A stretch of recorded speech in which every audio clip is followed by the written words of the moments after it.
Hello, Mr. Paradox. How you doing? Very promptly arrived there. I appreciate that.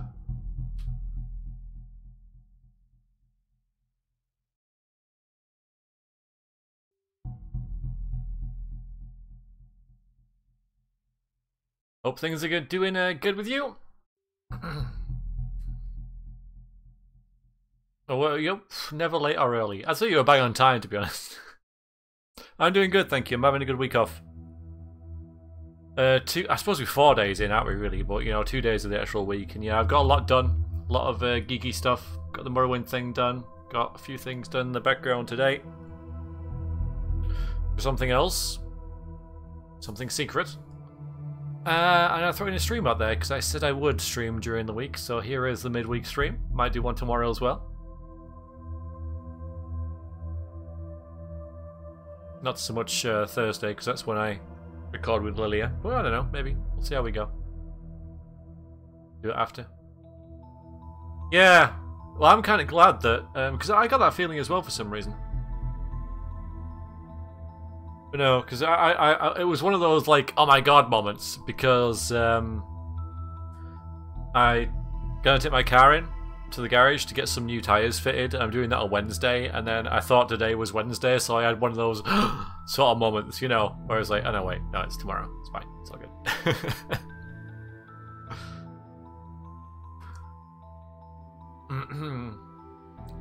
A horrible feeling, that, isn't it? It can be replaced with a really good feeling, because sometimes you can have that on a morning when you were supposed to wake up for work and didn't. So you look at your clock and it's 10 past the time you're supposed to be at work. Doesn't happen very often, but it happens. But sometimes I have that feeling and then realise, oh, it's Saturday. So you have that really terrible feeling followed by that, actually. And that's a great feeling. That's amazing. It's great. Don't know if you ever had that, but what with going to work so early, it happens a fair amount with me that I got to work up so early. What is this Gloomhaven thing? Genetic? Sounds bright and cheerful. Well, it may be, but it's not. It's very grim. Oh yeah, the feeling that it's Saturday. Hi, Genetic. Hiya, Dragonster. Yeah, there is a command. Gloomhaven command. To give you some sort of insight. Hello, Gecko. Yes. If you want. Absolutely. Hope you're doing well. How are you, Dragonster? Good to see that you're enjoying BT's whole music. I like how BT got back to you on that as well. That was kind of nice.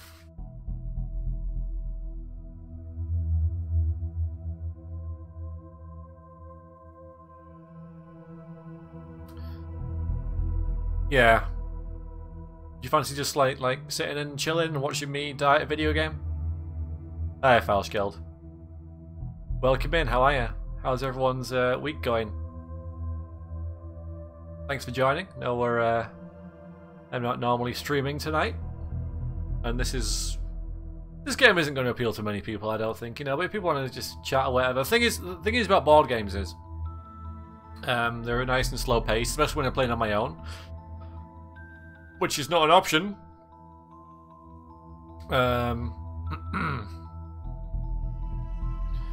I can just like stop and chat and whatever. So I'm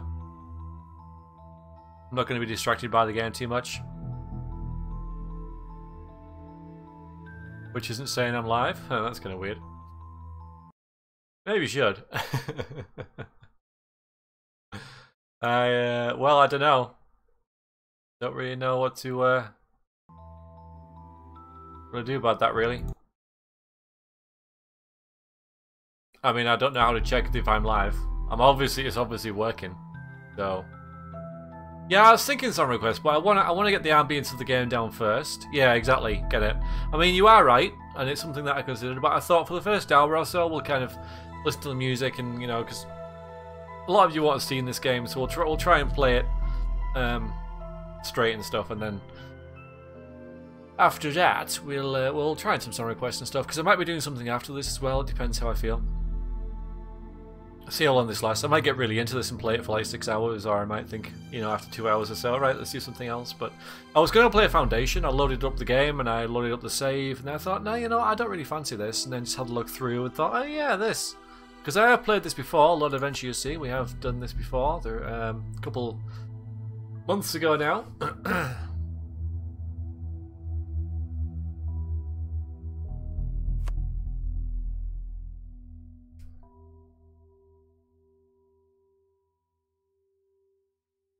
Oh yeah?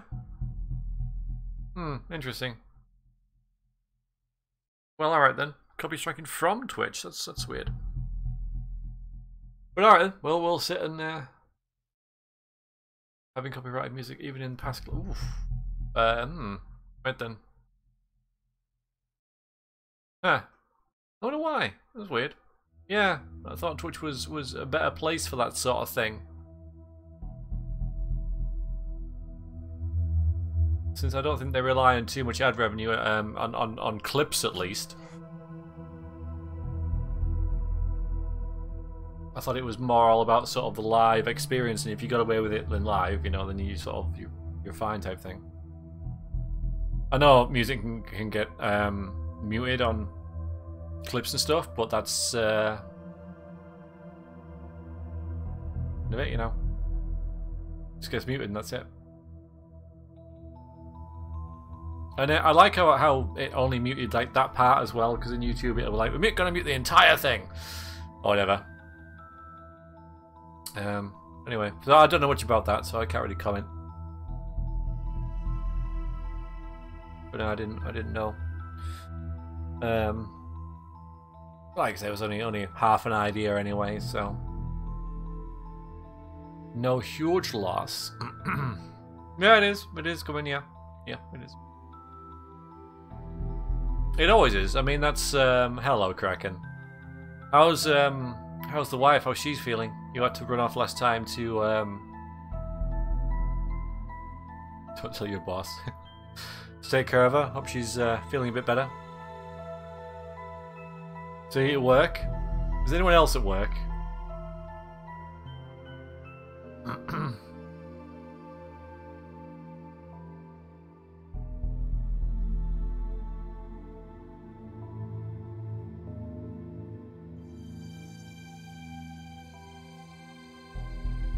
Good. Yeah, glad to hear it.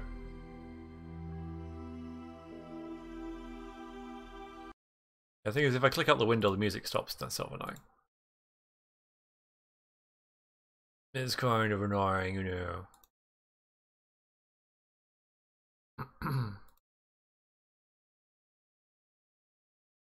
Some games keep it, and some games don't. It's weird.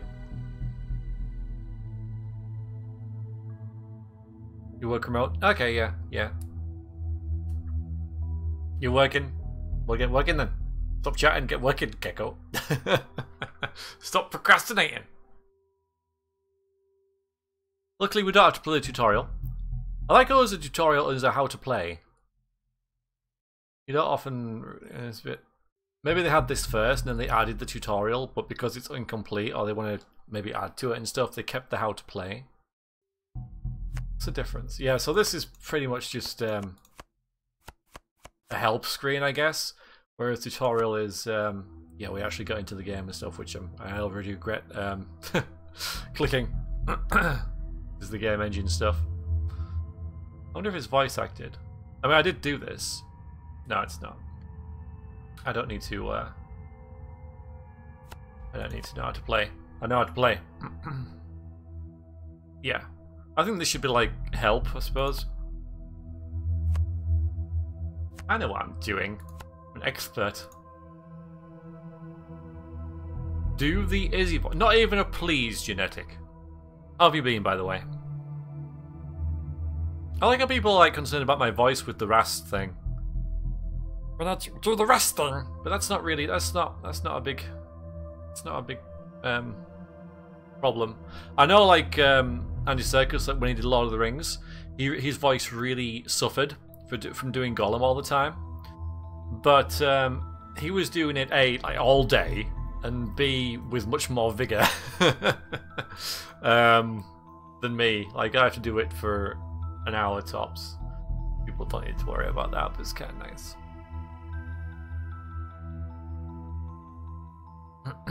Anyway, no, we won't do the easy voice. I'm not going to do it. So there. Not here for your entertainment. What do you think this is?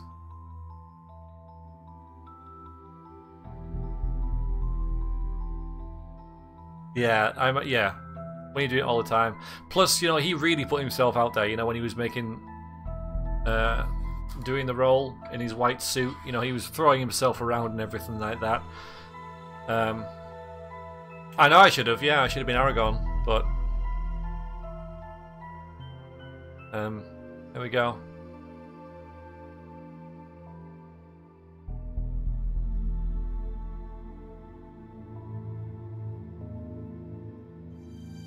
Why do you think I'd make an amazing? Why? Why would I make an amazing Legolas? My long locks are.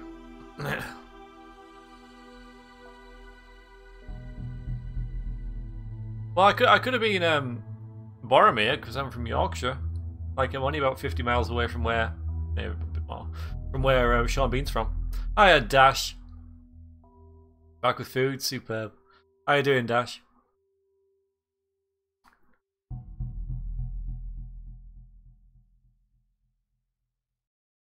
I've never been a big drinker. Like, sometimes I've yeah. You know, I've got drunk on stream, but there've been exceptions, and you know, I'm not. Yeah. Yeah. It's almost sharp. Well, there's a big suit in it. It's just padding and stuff. Oh, I was gonna say something. Have you seen? There's a couple of videos of Sean Bean playing as Sharp, and it's like Sharp swears, and it's just cut of every time he swears as he's playing Sharp, and it's they're both like, I think there's two of them, and they're both like 10 minutes long, and it's just like bastard, bastard, bastard, bastard, bloody, bloody, bloody. It just keeps swearing.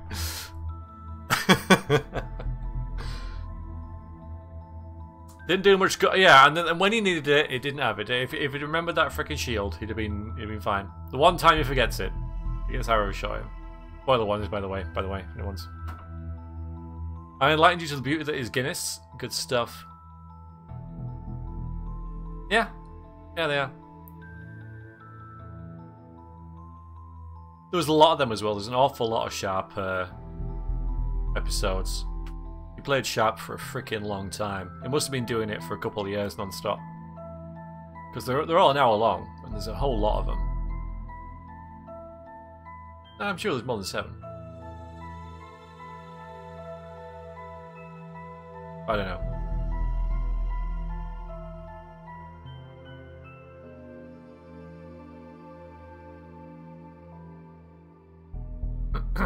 There's a lot of bloodies and bastards to be in 7 episodes. Sharp's where Sean Bean plays a it's set in the Napoleonic era. So he plays an English soldier in it who sort of rises through the ranks, and he's sort of in charge of part of, and then in charge of a sort of sniper scouting kind of squadron. So they're not red shirts; they wear sort of dark green. So they're a bit different. Hello, Law. It's been a while. How have you been? It's very, very good. Excellent, really. You know, a really, really good series. Yeah, kind of, yeah. You know, they go on like reconnaissance runs and stuff like that. So they're always deep in enemy lines and that kind of thing. And there's lots of buxom wenches around. Live in Asia, don't catch streams much often. Well, I'm glad you can do this one. So what time is it there? Pretty late? 16 episodes. Yeah, I thought that'd be about right. 16 hours, you know, that's a long time. It's a lot of filming. Hello, Rattlehead.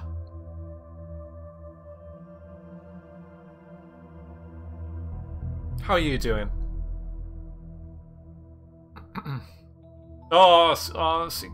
Kraken. Spoiler warnings.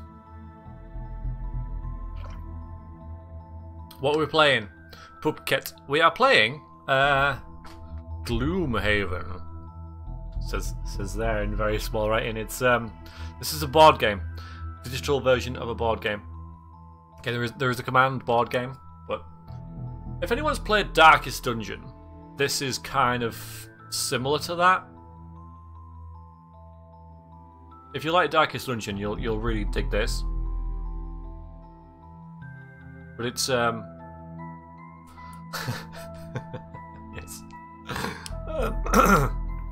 Then, if you've got some people, you can play a single player as well. I played 11 games of this, and it's really, really good, really, really good. I'll show you why, because we'll get in there.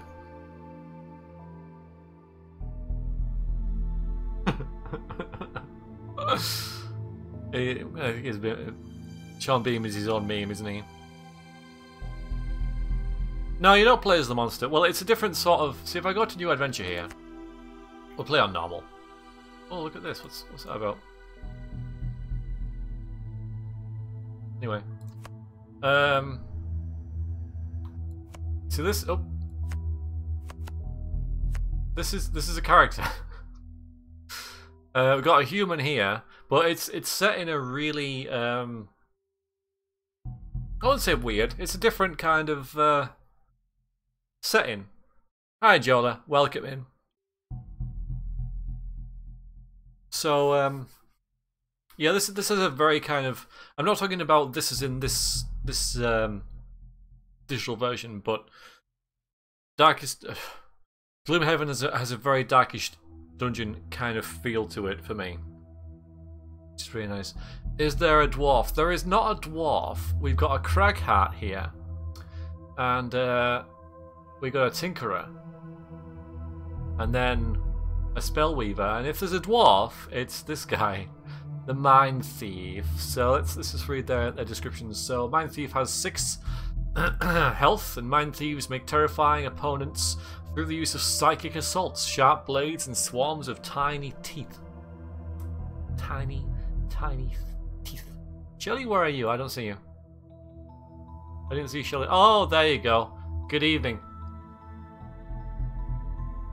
So yeah, we got a Repman here.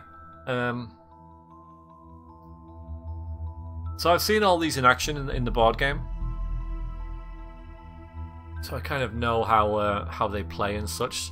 So the Mind Thief has summons, and he's also can augment himself to become quite powerful at single entities. So more of an assassin kind of type. The Spellweaver is kind of weak at lower levels, because what the Spellweaver does, Spellweavers are Orchid Sages, able to draw forth powerful natural forces and craft them into concentrated attacks. A spellcaster, pretty much. And they get really good when more elements get played on the board, which comes in later. So not so good to start with, so we're not going to play as a Spellweaver, that's for sure. Tinkerer, I've only seen in action once or twice. Tinkerers are quatriles who are experts in crafting all manner of gadgets and elixirs, often using these tools to brave the wilds, hoping to uncover ancient curiosities. So the Tinkerer is actually quite a good healer, and has like bombs and stuff like that, area effect sort of stuff. Then we have the Craghearts. Craghearts are Savars who are exiled for being incapable of mastering an element. Their core is shattered to mark them for life, which is why they've got a big hole in their chest. So this guy is kind of a tank, and also kind of an AoE attacker as well. Then we get the Scoundrel. Scoundrels are self-serving and opportunistic. They believe that everything is theirs and will do anything to make sure it becomes so. So Scoundrels are very mobile, and they're really good at, again, going after single entities. especially for like backstabs and stuff like that. And then we have Brute.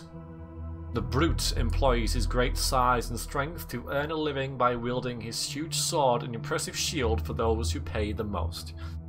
So this guy is the tank. He wants to get hit and basic human with Brute training. Yeah, I guess so. And we've got all these others as well. Now this is the only one that they've made, but the way the game works is that no, besides, it's not that big, really, is it? It's far bigger than it should be, I think. No, it's not a bit bigger than that. He's a big guy. He's a big boy. Your characters will have a lifetime goal, which is personal to them. So when you make your character, you'll have a choice of 2 lifetime goals that you'll pick from a deck, and it could be kill a number certain of enemies, or whatever. That's the only one I've seen, to be honest with you. And when they complete their lifetime goal, that's what I'm talking about now, they retire. And when they retire, you can then start another character of this, or you can start another character, because retiring one character will unlock another character. Now they've added this one here because I guess it's the only one that they've made so far, but all these others are locked at the start of the game. They're all in little boxes that you're not allowed to open in the board game, and you don't, because you're not allowed to. It's all that thing. So even though they have their own models and stuff, so I have no idea what these are. You can only start with these 6. And you sort of like, you can't look at them and say, yeah, I think I might be this guy, I'm not really sure. You've just got to pick one and go with it.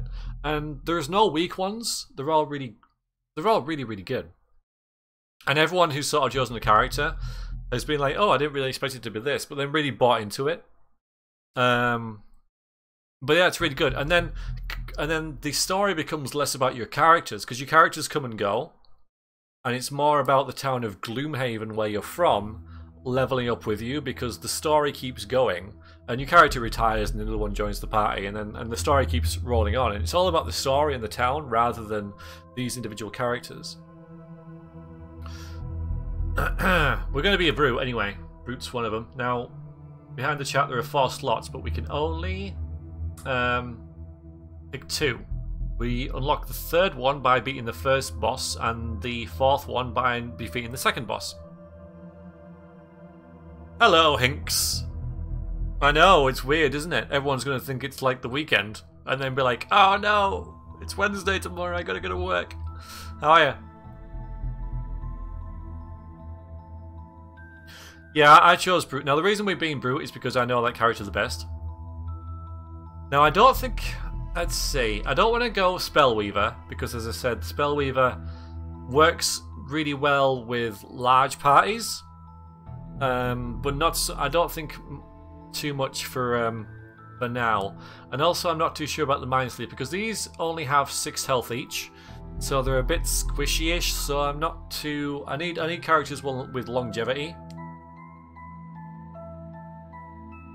Yeah, now the Tinkerer is a really, really good bet. Hi Arub, how are you?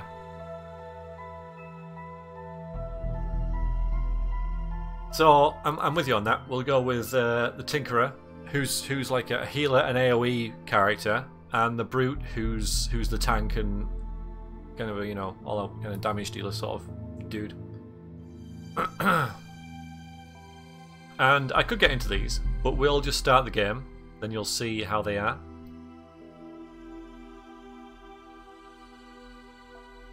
Oh, good. What sort of stuff? Maybe I guess you're talking some really obscure older films, but you know, throw some out, throw some at me, Hinks. Throw some at me. Hi, Holmes. No. Well, you know, no more than usual. I'm doing all right, thanks. I'm doing fine. How are you doing? The nice thing about board games as well, I said this earlier, but I'll say it again, is that board games will wait for you. you don't have to react to them. They won't do anything without you pushing a button or whatever. So I can just like stop playing and talk to the chat. And did I say hello to you, Shadowhawk? I do apologise. How are you doing? Weekend would have been a beer festival. Yeah, I mean I should be in Berlin right now.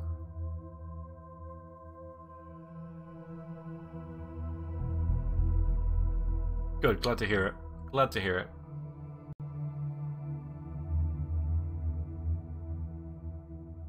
Rosemary in Time, that's something my mum would like. Royal Family, I obviously know that. Hitler, The Rise of Evil, I kind of know what that's about.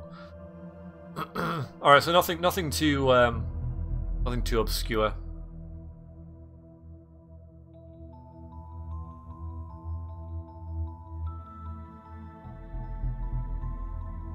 You know what I might do before I press start? You know what I might do? I might dash off and go and get a beer.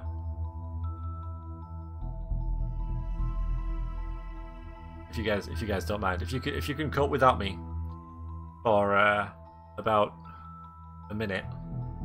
Do it! Gonna get some Hobgoblin Ruby beer. I know, Falschgeld, I know. Alright. I know, y'all, it's terrible, isn't it? Absolutely terrible. Alright.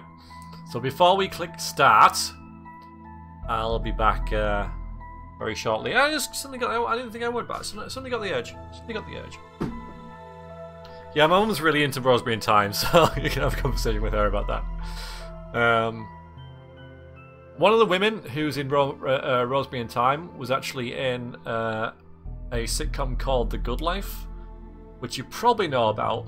But if you don't, you should look it up, because I imagine you'd like it. It's about this couple who go self-sufficient, and all about kind of how that works out, and turn their garden into a farm and stuff like that. And their neighbours are really sort of like upper class, so they really hate it. And you know, it's so there's the dynamic.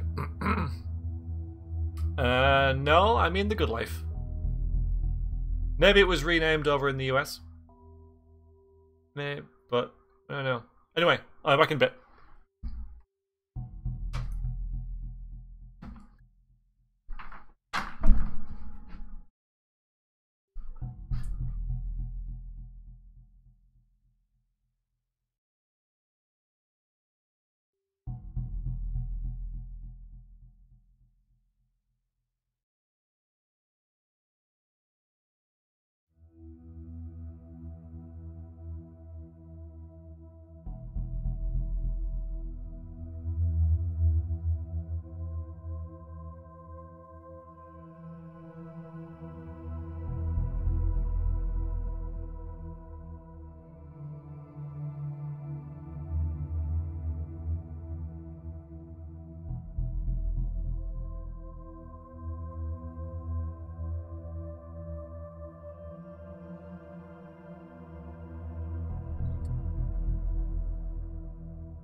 That made me laugh, Shadowhawk.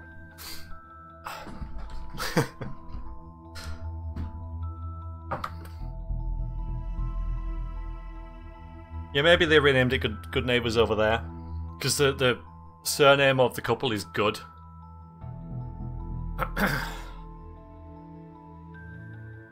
Right then. Let's begin. Oh, we got a name of party. People. Come on.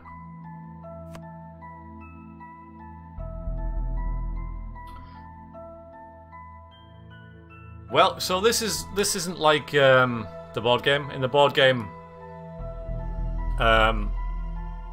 you got one quest to go on at the start.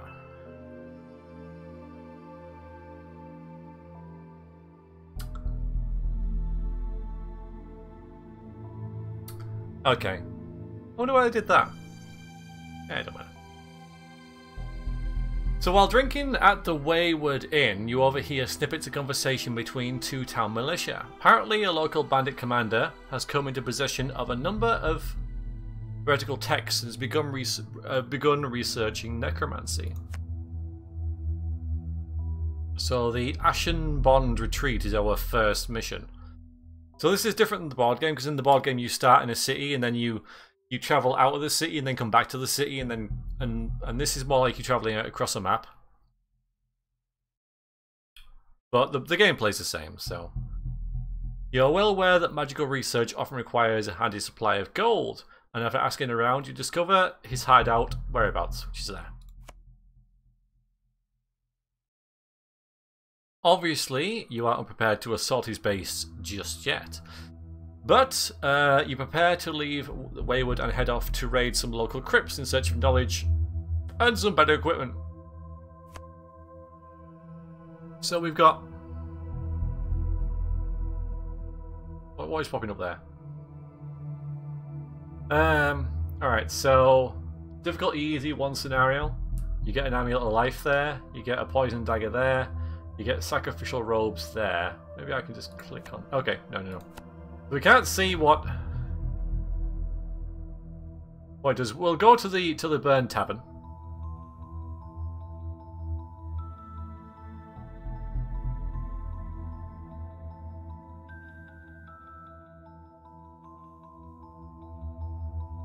Okay.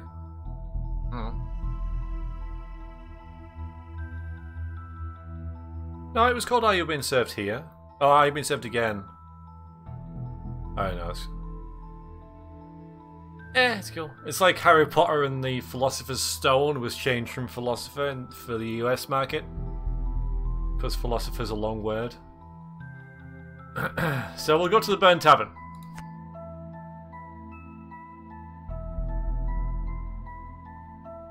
So here, there's Cultist, Living Bones, Bone Ranger, and Cultist Elite. Well, that's why they changed it. They called it Magician or something instead, didn't they? Alright, so we get an encounter along the way. The path leads you to a narrow passage between two rocky outcrops. You're about to make your way through when several hooded figures suddenly step out from behind the rocks. Halt! Halt, halt, halt! Sorcerer's Stone, was it? Sorcerer's even shorter.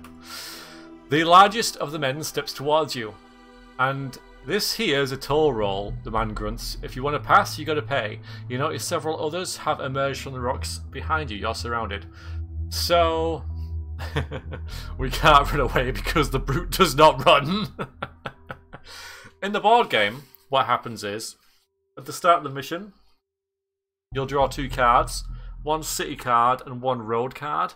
The city card is usually okay-ish and might unlock new quests and stuff. And indeed, one of the really cool things about the board game as well is that when you unlock a quest, there's a big kind of cardboard map, and you can put stickers on the map of where these quests are. So you add like a ruin here and an ancient waterfall there and stuff like that. So you actually build the world as you as you discover it. So that's really cool.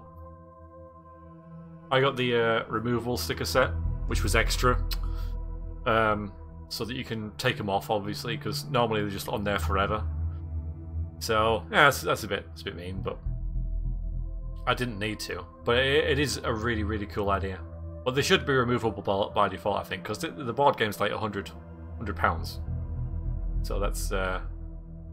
Or you could draw it. Oh, yeah, you could actually just paint it on, absolutely.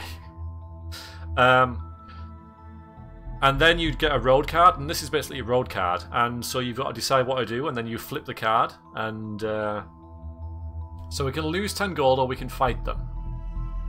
So if we lose the 10 gold, obviously, we lose the gold. If we fight them, we're going to lose something to make this quest harder. Now, it's only the first quest, so I'm going to fight them, because 10 gold's quite a lot. I think we've got 60 altogether. But we're going to fight them. This is going to be a bad thing, I think, but hey. Without hesitation, you take down the bandit leader before his goons can close on you. Several hacks and slashes later, all the bandits lie dead on the ground.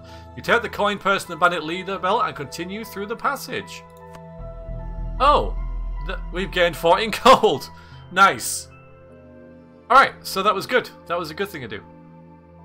No guarantee of that, but we're off to a good start. The Black Tomb. So there's cultists and living bones and Bone Ranger, and cultist elites.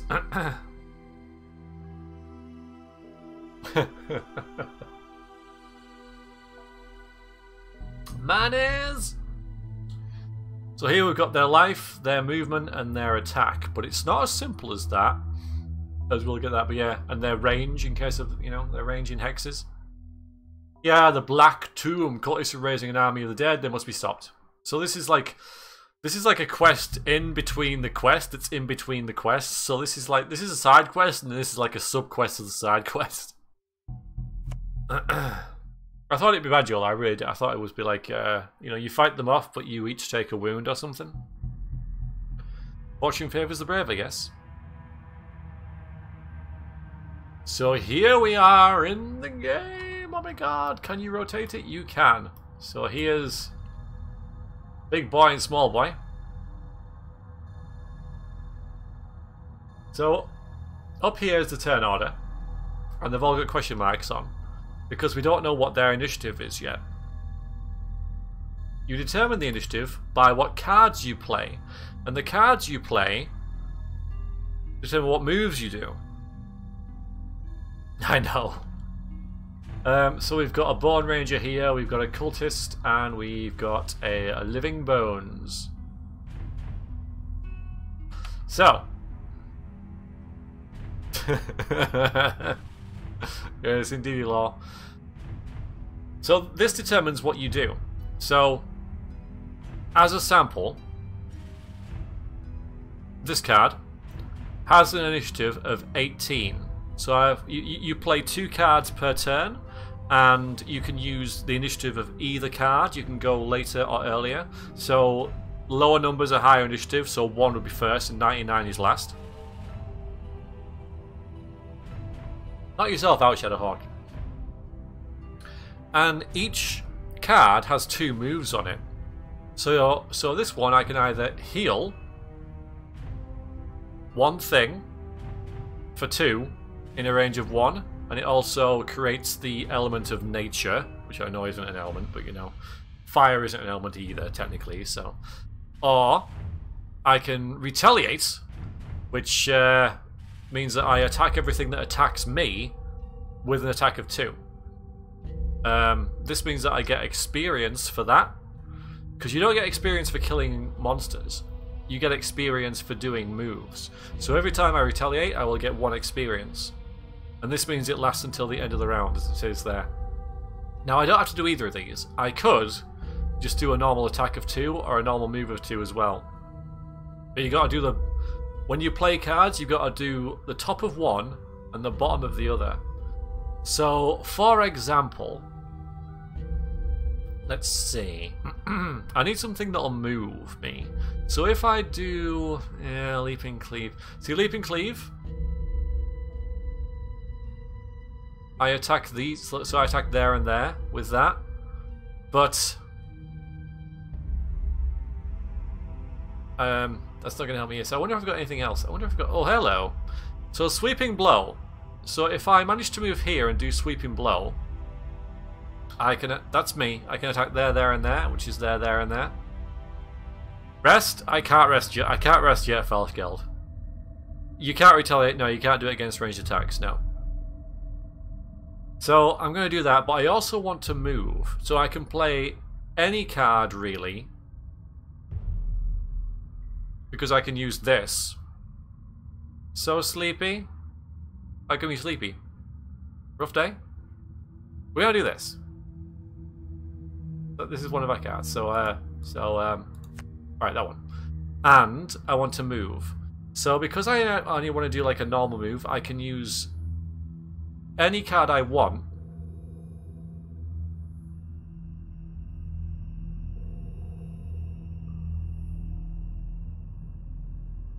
Yeah, this is this is looting. So grab and go this is the go bit. So you move 4. You can't retaliate a ranged attack. Or you can loot. So this is loot everything within one range of 1. I'm actually going to use Trample. to do the default movement. The reason being is that if I use this, it's really good because you move 4 and you attack anything you move through, so that's pretty good. But you also burn the card. This means that the card is removed from your hand when you use it. So I'm just going to move normally there. So I'm just going to pick trample and that one. Right, I think. Hang on. I think it's done it. Okay. So, the Tinkerer. See, and I can decide, actually, I want this one to go first. Now. This way I'm doing the same thing, but my initiative is only 72, but I actually want to go before then. So, we'll make it 54, which is quite slow. Because it's from 1 to 99. Okay. What are you going to do? Let's see. So you see this really big heal here. That's nice. Heal 5 for range of 2. These dots you don't have to worry about, but you can actually enhance your abilities later in the game. So when you unlock the enchanter or whatever, you can then spend money on your abilities to make them better and add extra different things to them. But yeah, you can take either initiative of either card. So we don't want any of this healing. I mean, this is nice. Healing and moving and healing and stuff. These are really nice, but not yet, because we don't need healing. So a Toxic Bolt. This is you know, range of 3. Attack 2 and poisons. Enemies add +1 attack to all of their attacks against a poison character. So it makes them take more damage pretty much. Or I could do this one, which attack of 5, but it burns the card. But I do get 2 experience. No, these guys aren't immune to poison. Besides, that's the cultist anyway, but no. Really, only like bosses and stuff are immune to poison. So this guy has a lot of cards that'll be burned. Flamethrower is, again, one of those things that I can only do once, and then the card is gone. Hello, Cell.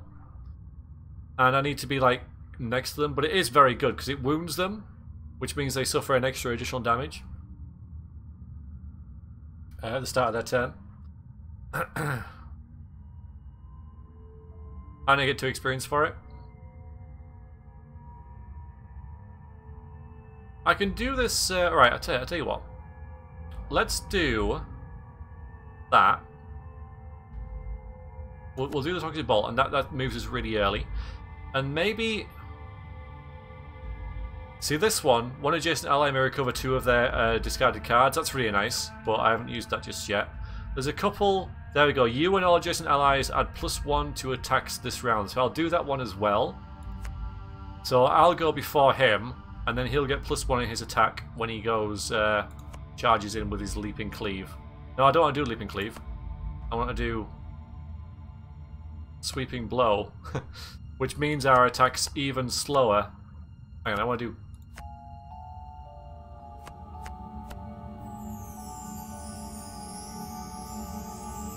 Oh, we've decided.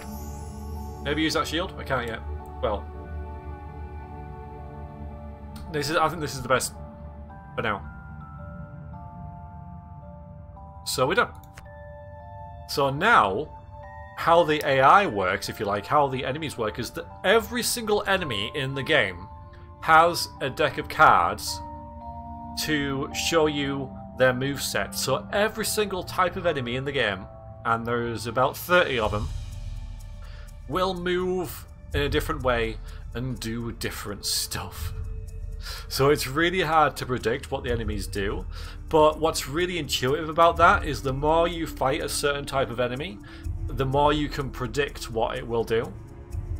So for example, the Born Ranger here is going to move away and attack with a strength of 2, range of 3. So he's going to move away from me before I can attack him.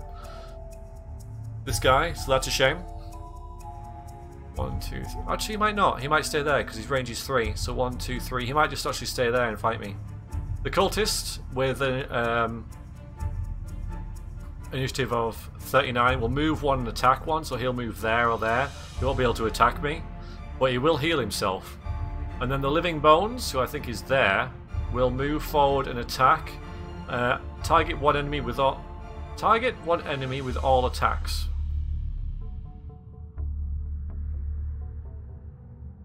Not quite sure what that means. But anyway, so now we have a turn order. Hopefully he'll stay there, but the Tinker is going first, so I'm going to do a Toxic Bolt. And now I can, because I've, yeah, a little bit. Now what you can do is, you have these two cards. You can change your mind and decide, actually, I'm going to do this and that. And so even though you have the same two cards, you don't have to do the moves that you were thinking about.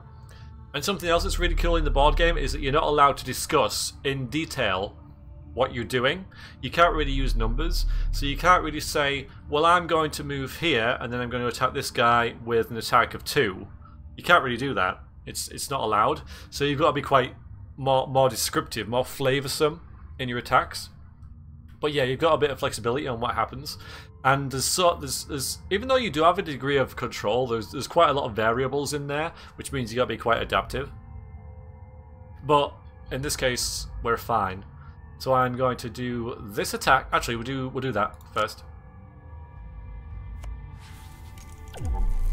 So now he's augmented us, so we both get +1. So now this attack will be a 3. So I could try and do it on him, or him. No, actually, range 3, 1, 2. Yeah, I'll have to do it on the. I'll have to do it on him. So now the attack is 3 rather than 2. So we're gonna do it against him. Confirm target. So what we did there was we drew a -1 attack modifier because there are no dice in this game. What everybody has is another deck of cards, and this deck of cards is your attack deck, and they'll have things like a modifier of 0, a modifier of -1 like we got there, a modifier of +1, +2, then there's like +3, ×2, and just a complete miss entirely. And this is your personal deck, so when your character levels up, you have the choice of removing cards from this deck and adding cards in. So you can say, I'm going to remove 2 -1s from my deck, or I'm going to add a +1, I'm going to add a special attack in there. So you determine what kind of what kind of cards and attacks your character have in their deck, and that goes into your own little kind of wallet for your character in the game. So sadly, so there's a lot of cards in this game. This game is a freaking big box. That's why it's £100, which is about, you know, €110, $110 or whatever. So we're fairly unlucky there, -1. So we only did, and so we had an attack of 3. We got -1 on it, so we did 2 damage to him. We also poisoned him as well. So all future attacks on him will now do 1 extra damage. So we're going to end the Tinkerer's turn now. Board Ranger attacks him, but he got a +0.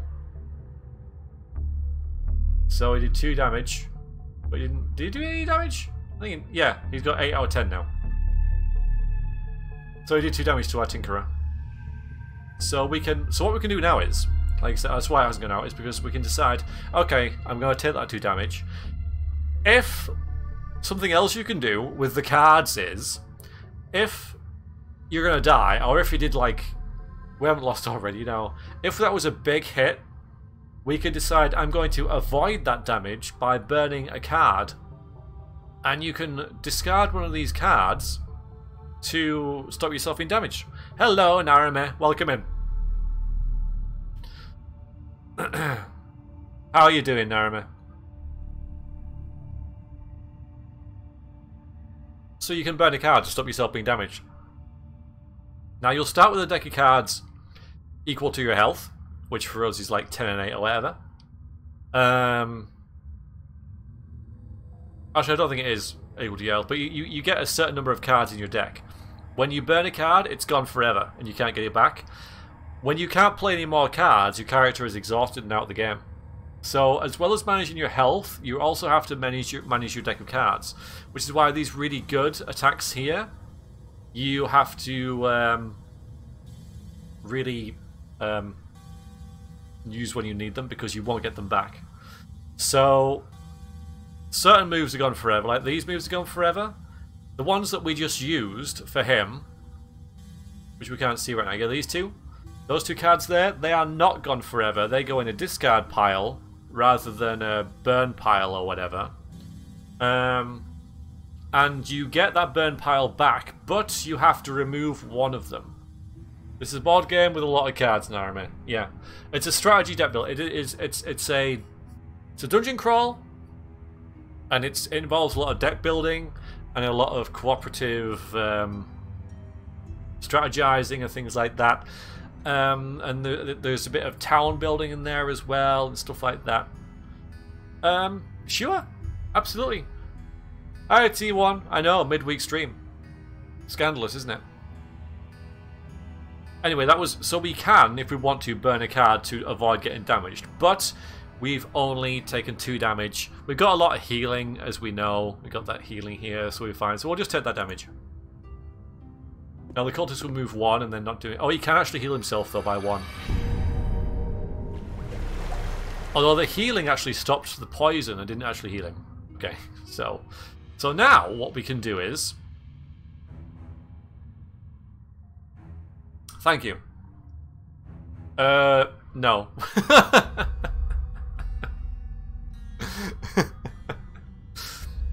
I'm glad you enjoyed it. Yeah, I'm glad people seem to enjoy it.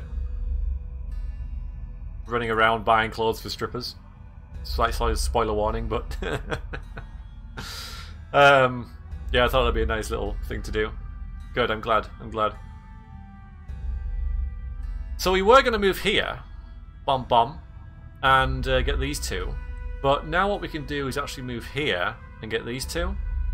And I'm going to do that because he's injured and we know he can heal himself. One of his abilities is to heal himself.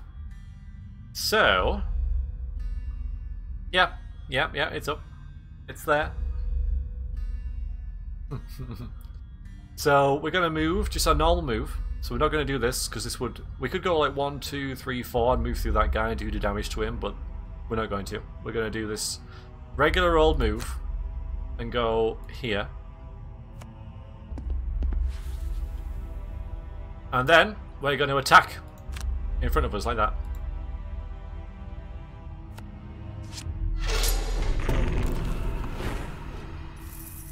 Good!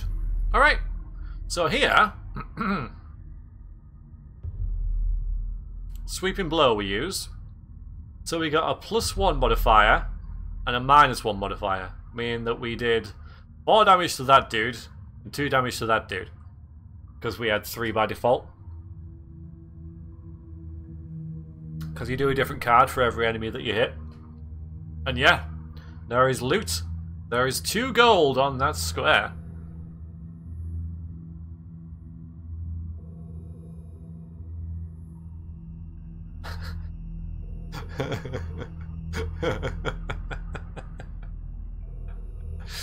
How do you know he won't kiss them?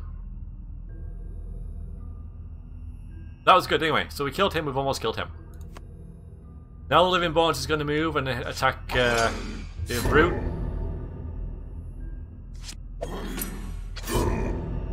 Ow! Oh, he's going to do it twice. He's going to do it twice. That's why it said...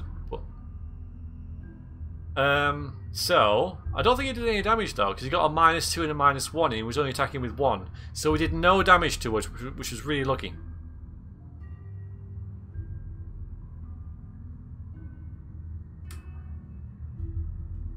Yes, okay, yeah, he probably won. The delivery person is probably going to be too far away to kiss anyway, I imagine. You could blow them a kiss. So you see these 2? We can't do these anymore because we just used them. What we could do is a short rest. So you lose one discarded card at random and recover the other ones. So every time you short rest, you lose a card. And we slowly lose options. We're a bit surrounded here.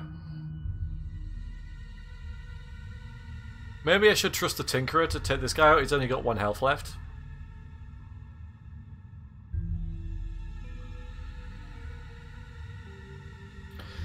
We can attack this dude in front of us and disarm him. Which means that he can't attack.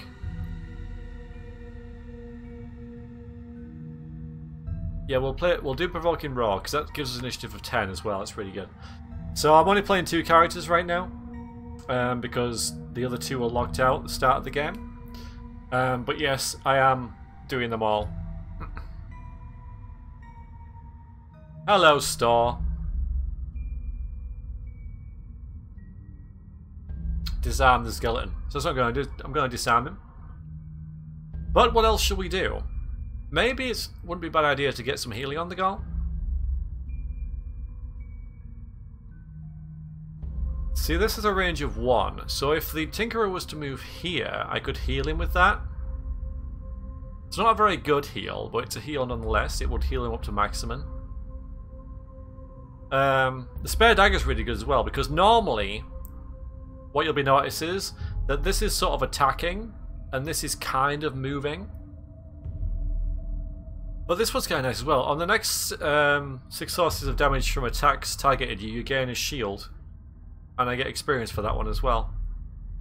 So this is like attack and move. Attack and move. I mean, but this one lets you attack and then attack again with the dagger. But I don't think I'll do that. I think this warding strength will be quite nice because that lasts forever. All the 6 sources of damage again, 1 shield. So the shield will reduce all damage by 1. It does burn this attack, this card though. But it will probably last for most of the game. So I'll do that. And we can go backwards and forwards because we're playing on our own. I could... But the thing is, grabbing the loot and moving here is moving like 1. And to move 1, you've got to use a card to do that. And so you're using a card to move 1 space, and it's not very efficient because you've only got a finite amount of moves in the game before your characters become exhausted and you lose the game. So it's a question. So you can't loot everything. Me too, Star. Me too. That also means that I don't like miss people as well, because even if they even if I miss someone, they're saying hello, there's like 10 people going hi, hi, hi, hi. I can if I do this move here, grab and go, because that gives me the loot action. So what I could do is, I mean, another option, for the sake of argument, is to use the Spare Dagger to attack him. Or attack him even. Attack him. And then I can grab and go, and then loot that and that. Normally, when you loot, you take it from the square that you're on. Or the hex that you're on. But otherwise, it's only through that. But no. I'm going to stick with my initial plan, because the disarm also stops him attacking me back, and he's probably going to attack. So we'll do that, and we'll do the warding strength. And you, my friend, have to take him out. So we could just do normal moves. We could use these quite powerful attacks, and rather than use this, just use a normal attack. So we could do a normal move, a normal attack.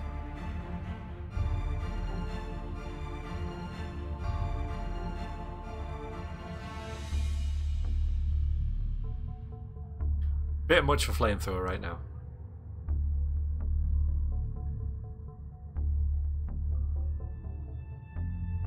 You can also stun as well.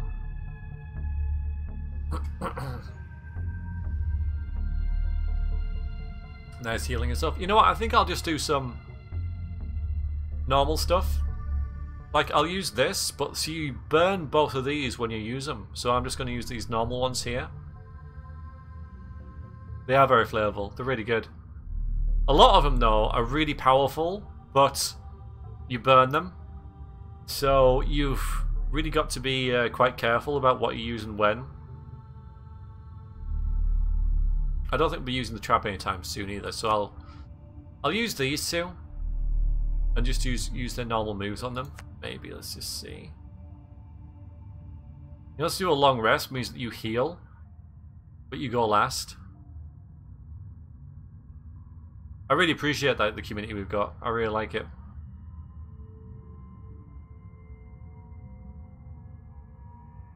That's nice as well, because this targets one adjacent enemy and immobilizes them so they can't move, and then you move away, so it's like a distancing thing.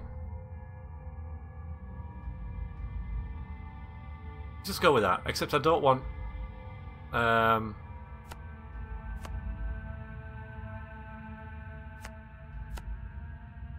want okay, yeah, 10 and 6. So we got some really high initiative here, so hopefully we'll finish him off. Hi Philbo. I'm killing one thing so far. So the cultist is moving and then healing within 3. So we want to kill him. And Living Bones is moving and attacking anything. But you can also target within 2. But I think he's going to attack me. But this is a ranged attack. Maybe it's a dagger or something. But we go before them, so we'll be fine. We'll be fine. So the brute is going to attack him. Don't matter if we don't kill him. Okay, we did no damage, but we disarmed him. And now we can do this.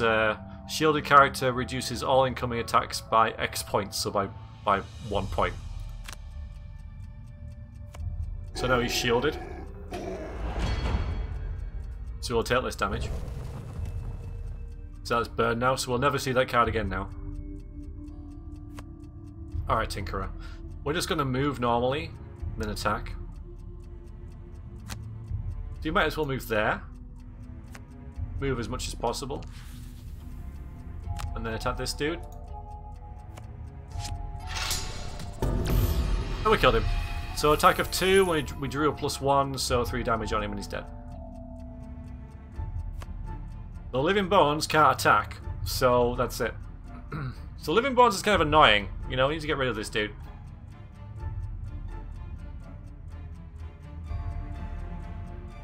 Really, Rube? Of course he is. Of course he is.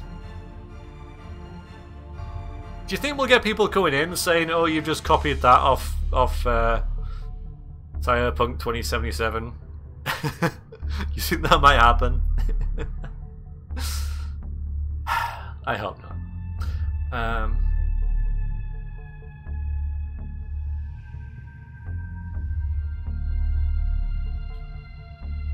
So the shield bash does an attack of 4 and stuns and gives me 2 experience. We've got no experience so far. But does burn the card.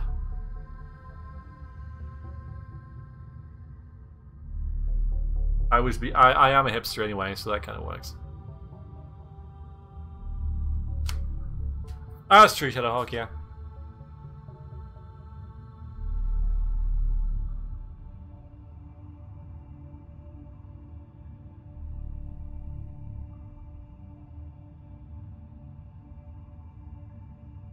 I'm thinking about doing this big attack on him though, and try and kill him. Let's do it. Alright, let's shield bash him. Alright. I mean, well, we might kill him. We need a +1 to get him. See, what I can do is use Spare Dagger.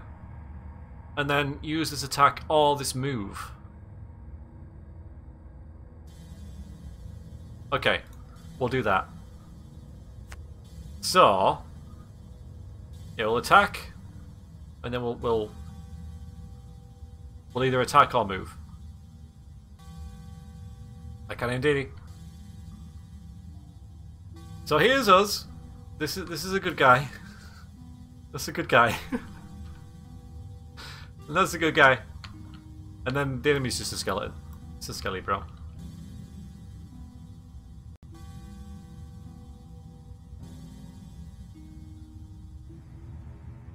So this dude... We've got quite a long move.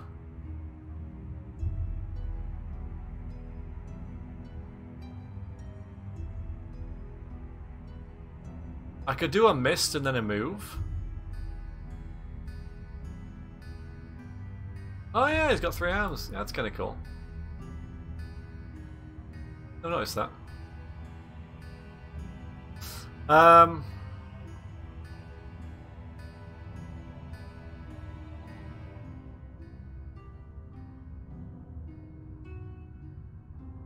Could run into this next room. 1, 2, 3.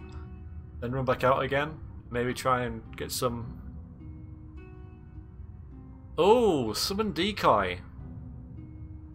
Alright, that's the plan. Alright, we got a plan. So we're going to move 4, and then we're going to summon a harmless contraption. And the harmless contraption could do nothing at all except get hit. He's got 6 health and can move 2.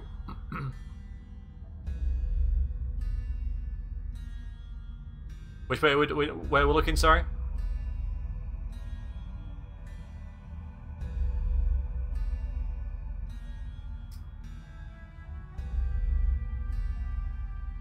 Two, 2, and 0, 2 icons.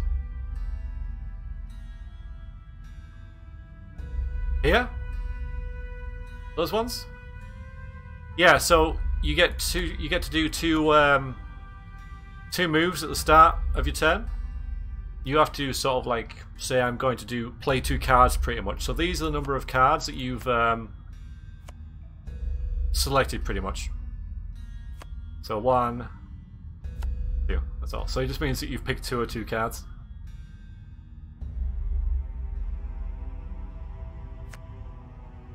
So he's going to move an attack, but yeah, he'll just stay there, I think. Besides, he's going to die. So we're going to try and stun him. Well, we are going to stun him, but we're going to try and kill him. We need like a +1 or something. Yes! Ah, he's dead. Yep, yeah, that's right. So now I can see what I could have done there is played my looty card and got 6 gold here. We got 14 before we even started though, so I'm not too worried about the gold. We're going to move there. No, we're not going to loot. Looting's... This is one of the things that you learn pretty quickly, is that this defies the looting thing quite well, because looting costs you an action. Now, behind the chat you can see it there. Kill enemies in one room, so you're only 1/3 of the way through.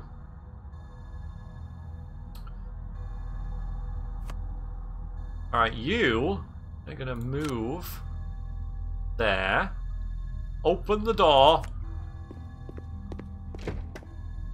Okay, what have we got? Living Bones and Occultist Elite. He's got 7 health. So the elites are exactly the same as the other enemies, except they have increased stats. But they will kind of react in exactly the same way. So I was going to dart back here, but I'm actually going to move here now because, you know, we're fairly okay-ish. And we're going to summon a decoy and put it there. We get 2 experience for that.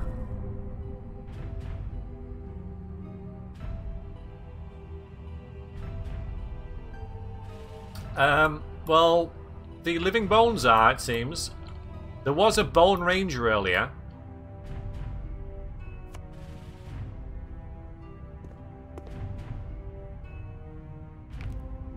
Yeah, so let's move forward 1. Okay, see how we're getting less and less cards? And Shield Dash will never get back. Alright, so we could do this move 4. 1, 2, 3, 4.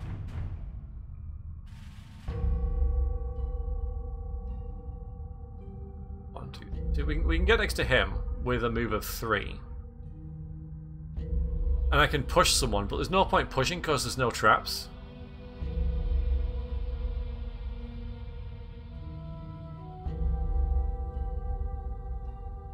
Jumping means that you can leap over obstacles, so I can move from there to there, for example. Again, no need for it right here.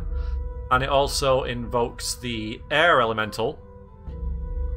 And certain skills in the game get better when there are certain elements that have been played in the past 2 goes.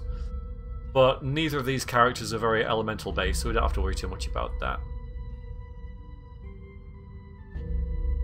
So we could do that and then just a regular attack. As in this. Leaping cleave. I don't think the jumping's going to be that important.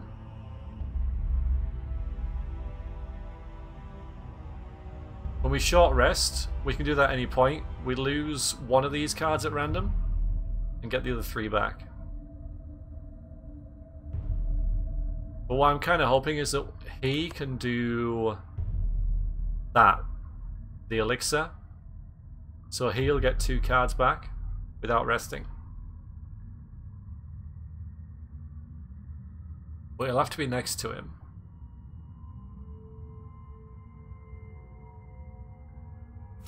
Let's just, let's do that. Oh, overwhelming assault would kill that dude, but yeah.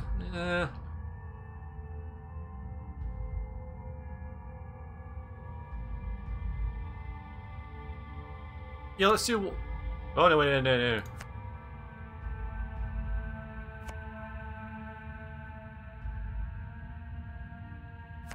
Oh, okay, warding strength's on anyway because it's got this. Okay, we could just move up to him and let him attack us, because we could... We've got eye for an eye.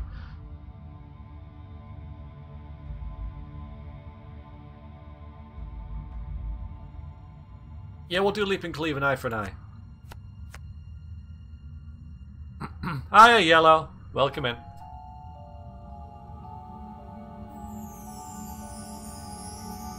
So we're not going to attack him, we're going to let him attack us.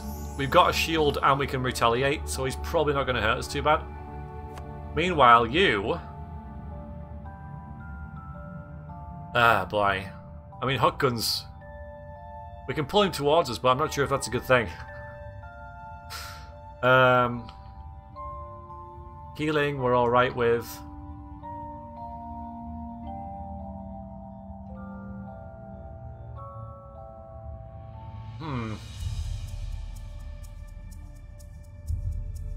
Mind you, if I move there...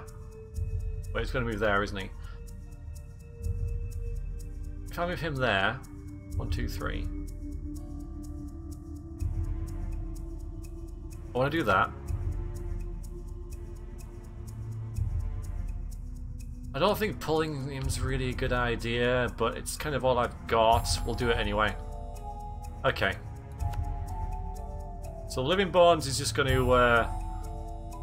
Alright, so the Cultist Elite is going to summon a Living Bones. So more enemies, but he's going to suffer 2 damage. The Living Bones is going to attack with 3 and he can target 2. But he's only going to target me because I'm the only one near him. Alright, it's fine. It's fine.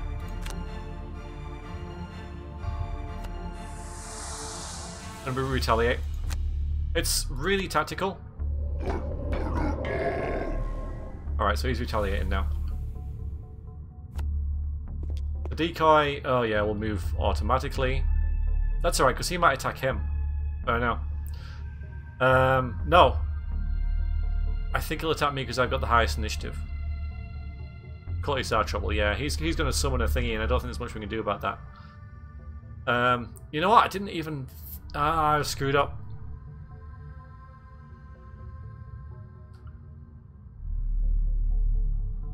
Because I need to move before I can do this, and I can't move. Undo that. Yes, they are, yeah. No, these? Sorry. That is their initiative value. So it goes from 1 to 99, 1 being the fastest. Yeah. Yeah, so he's got warding strength, so he gets a shield on the next 6 attacks against him. An eye for an eye means that he's retaliating this turn. This means he's summoned a decoy, and he's going to target 2 things. So he's going to target both of us.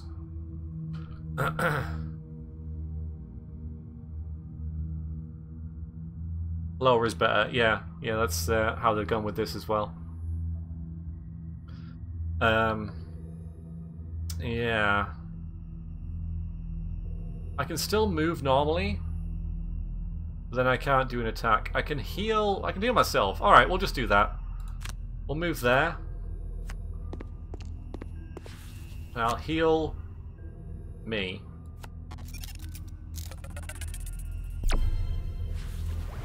So it wasn't a waste, this wasn't what I wanted to do. No living bonuses out of any initiative. 81's low. Oh, hang on. Alright, we took 2 damage, that's fine.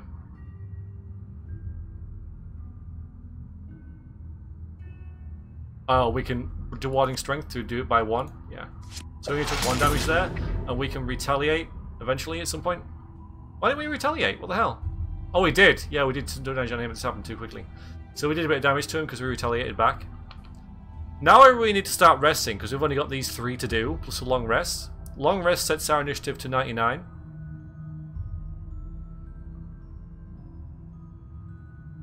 Yeah, the brute went first. The brute went first, Narima. This is the order they're going, and lower is better.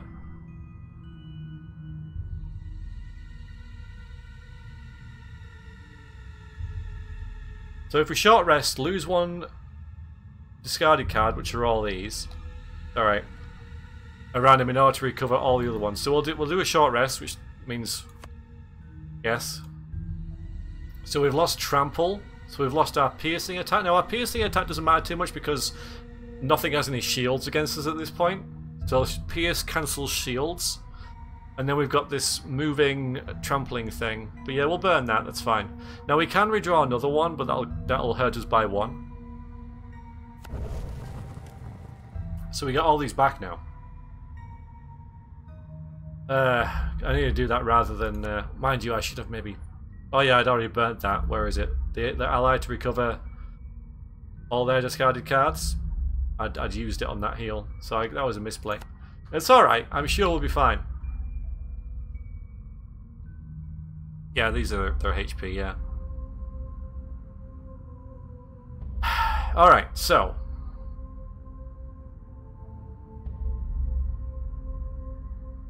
So there's another freaking bony boy there. Spare Dagger's really good. It's got high initiative.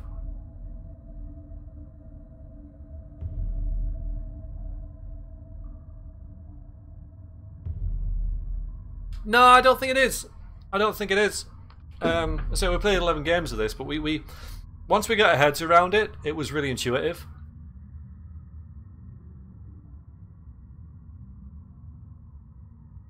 And you get more when you level up. You get more because you get a deck of cards, by the way, to you know, for your move set. And when you level up, you can add cards to that move set, but you can only have you can only have like 10. So you get to pick and choose which ones you take on an adventure, which moves you take.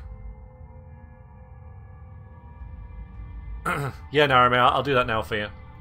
So the cards you see here, they all have the initiative value in the middle. So I selected that one, and the brute has an initiative of 27. Hiya, Matty, how you doing?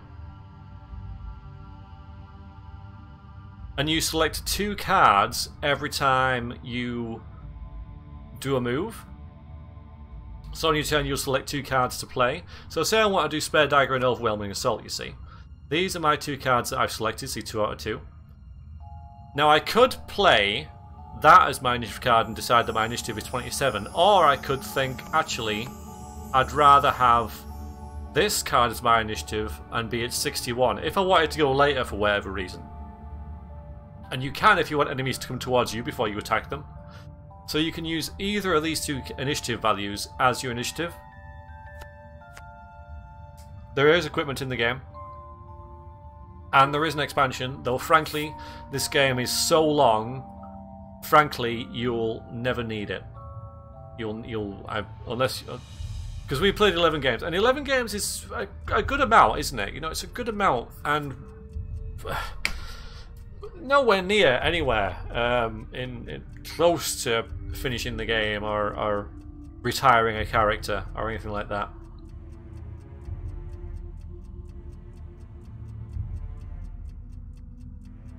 But there is one expansion. And then there's a new version of this out called Frosthaven, which is the new Gloomhaven, if you like. It's the sequel. Anyway, what am I gonna do? I'm thinking spare dagger, so I can put the dagger on him.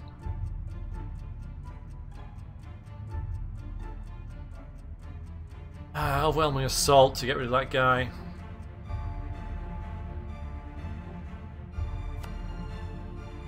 I mean, provoking roll is really good as well because I can.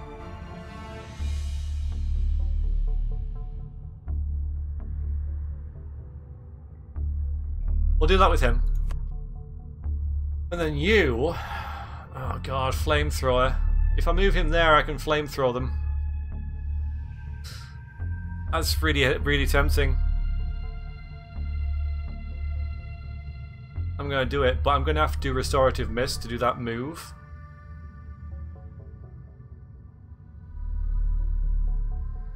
And get that high initiative. Alright, we'll do that. I'm going to do it. Mind you, ink bombs, I don't have to move to do it. Hang on a minute. Because ink bomb's got a range of 3. So I can just go blah. So if I do ink bomb, and I get experience for, I'll get 2 experience for that. Yes, he does. Then, so I'll pick ink bomb. I can do shield for the rest of the turn. That could work. We'll make.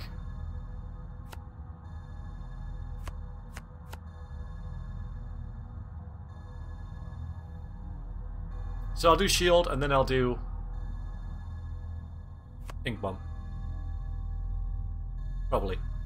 And hope they don't move before 47. That's the risky thing. If I do the mist, then I can at least heal him. Or I'll do the mist and get my initiative to be 17. Then I can definitely do the ink bomb. Yeah, that was worth it. 20 and 27. Phew. Okay. So the living bones, these two, are just gonna... I think that just means move normally. So their movement is 2 behind the chat. They're going to attack and target 2, but you're going to target 1. Then and they're going to heal themselves. Ag, and then he's going to move and attack as well. Oh boy, it's going to be tough. Well, you can disarm him and hopefully kill him. -1. All right, so I'll do that on him. Attack 2. Let's get rid of him. Well done, brute.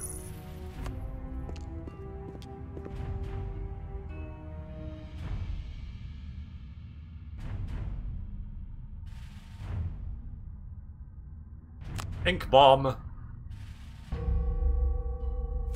See what this does. Oh, nice. Okay. Didn't quite kill him though. You know what? I'm going to move, and then I'm going to move here, and then that will come and attack him. I think. One or the other anyway. I don't want to get hit. Move there. Because they're going to come towards us.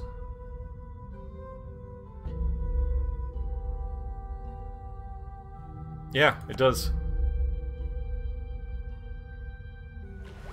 Oh, freaking healing. He's going to run towards us. Okay, but he didn't get to attack us because we moved away. Alright then.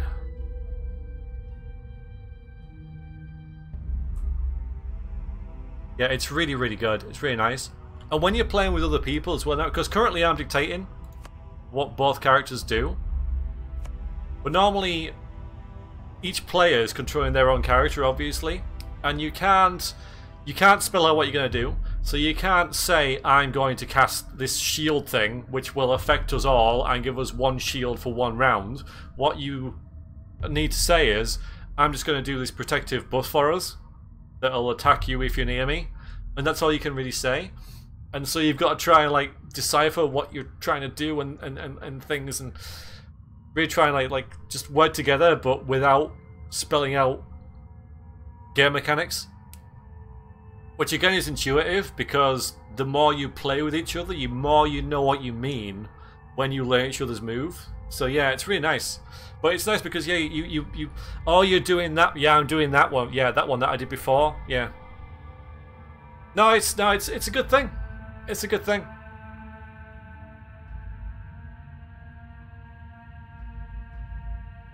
I need a little short rest here.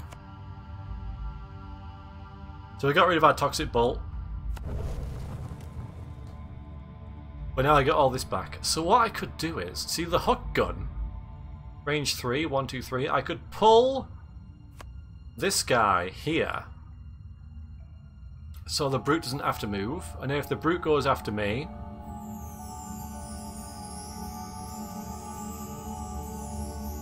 he doesn't have to move, so he can do 2.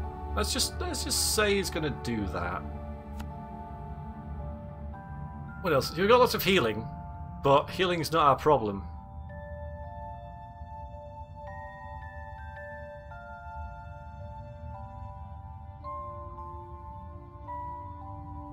I'm gonna say he won't do anything this round.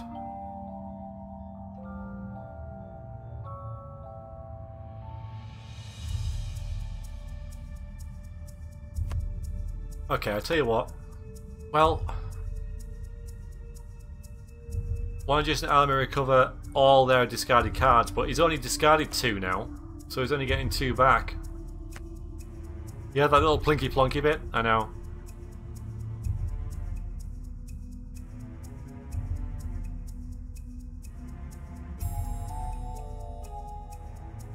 Alright, I'm going to do Restorative Mist and move there and probably heal him. Because when it's something like this, when it's something like move and heal, that's the order they happen in. So if I chose not to move, I would then, and then you'll heal where you are. But you move, then you heal, so you can move. You can decide not to move, but you know, so it's in this order anyway. So I might just stay there. Okay, we'll do that, and we'll do the hook gun. Okay, and you don't need to move.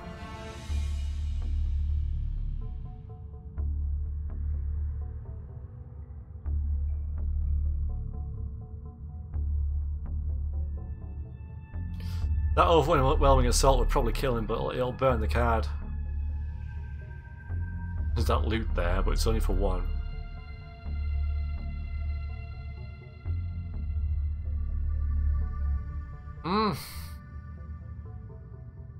Let's do that one. We got a buff? Not really. We've got another heal there, which we might as well use on the. So yeah, 17. I might as well use it on that. So we're going to heal up and stuff. It's just a distraction. Now see, it has attack 0, as you can see there. But some summons do. Oh, the Cultist Elite's going really soon. Oh, he's going to move 1 and attack everywhere around him. With a... Oh. No, with an attack of 1. But on death, he attacks everyone around him with an attack of 4. So if he dies, he really hits you hard. And my plan was to kill him, obviously. Living Bones is going to move 2. I think this is move 3, because it's move 1 plus 3. Then attack 1, 2 targets, then heal himself. Brilliant, wonderful. Alright, attack that though, which is what it's there for. Right.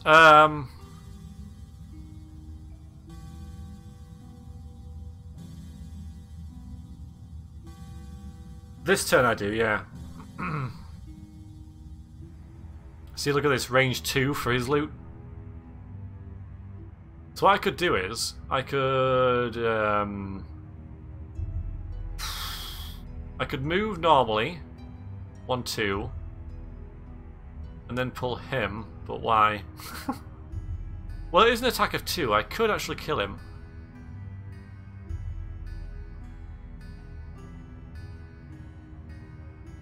Hang on a minute, hang on a minute. If I move here, right, he's got 5 left.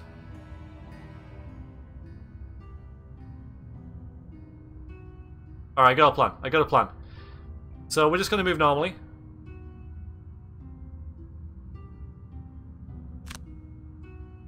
One, two. I'm going to move there. Okay? Then what I'll do is I'll attack him. Let's get moving. Because we're going to pull him, but I'm going to have to pull him this way. So then he can't... So if he does die, he's not going to hit him.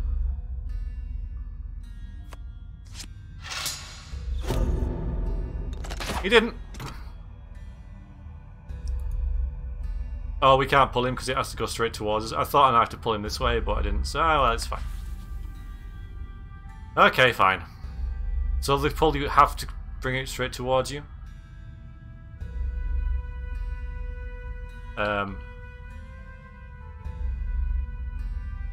Right. Do I just kill him? Mind you, I could leap over him to here. And then retaliate, or just attack him. Yeah, I'll just do this. Meow.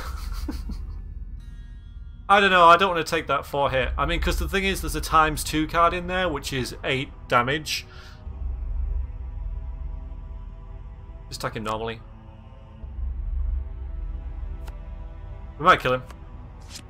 Nope.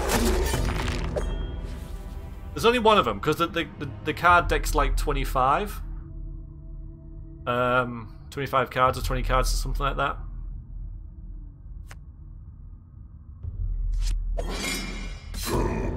There's the double damage.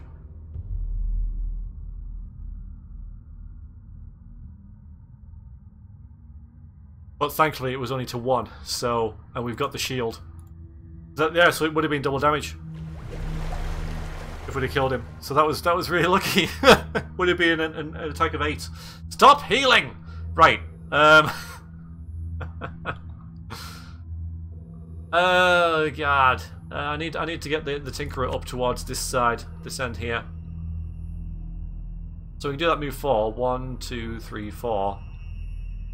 Yeah, I think I did. 1, 2, 3. Yeah, we'll do the proximity mine only for the move. This move of 4.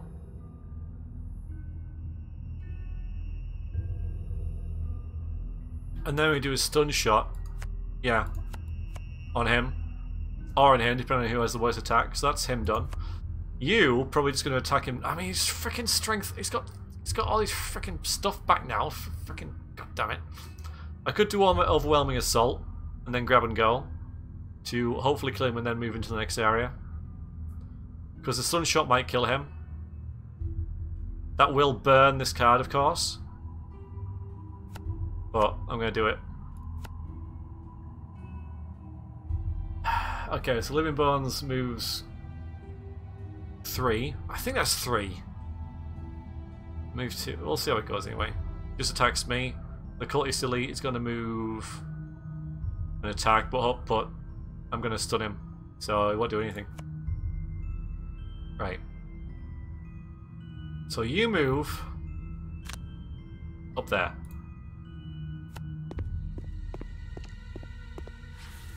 And then on him. Oh. He's stunned though. He's stunned. So he can't do anything this turn. Alright. We'll cancel that. And 1 damage against the Tinkerer, that's fine. Alright, Kraken. Don't worry about it. Don't worry about it.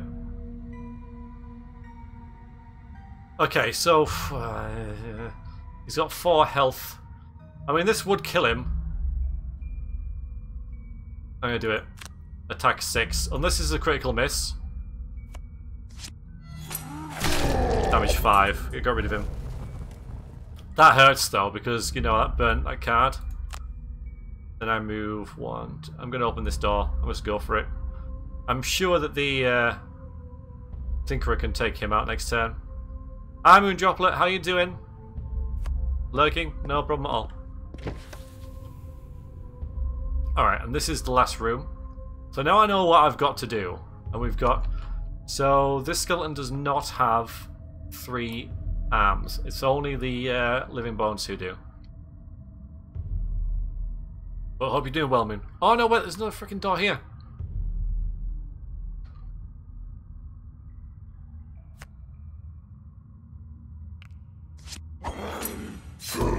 No damage. The brute's really good. The brute just stands there, gets hits all day. 2 damage, 1 damage. He's got 7 experience.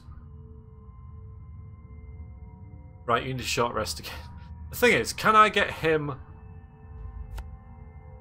to get this invigorating elixir? 1, 2, 3, 4. Move 6, but it'll cost me... I can't get to him. Mind you, it is the movement thing. That's what makes that really tricky.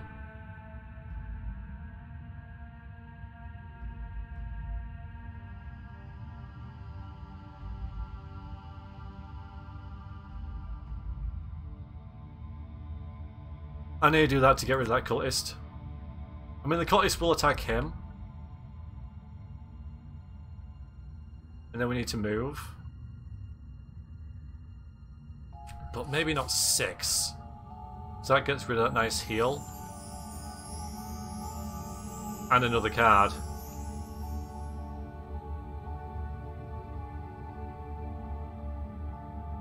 If I move 6... 1, 2, 3, 4, 5, 6. Yeah, I can open that door as well. I know it spams me with enemies, but we've got a lot of AoE. I'm gonna do it.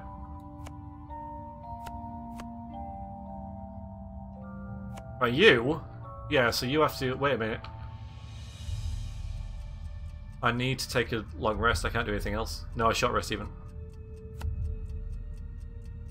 We've lost a spare dagger. Ah, that hurts.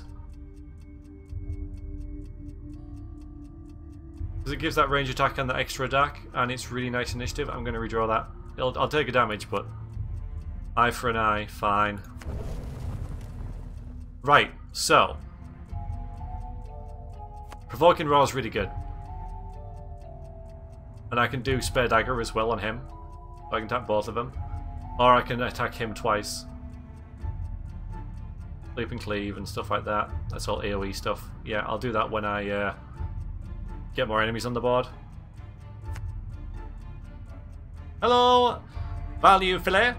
How are you? Alright, they'll go... Oh, this cultist elite's going to summon a living bone, so I have to kill him. It's another enemy. Alright, Brute.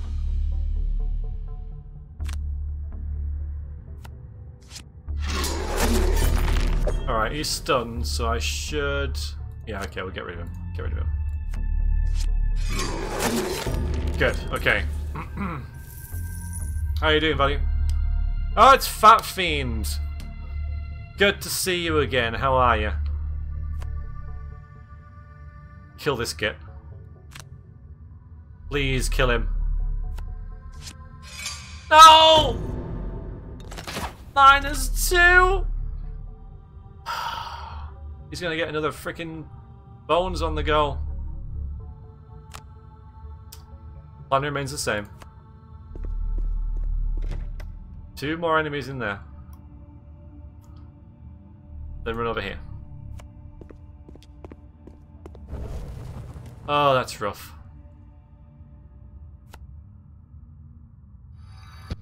Yeah, summon another goddamn enemy. Freaking Sword Ranger.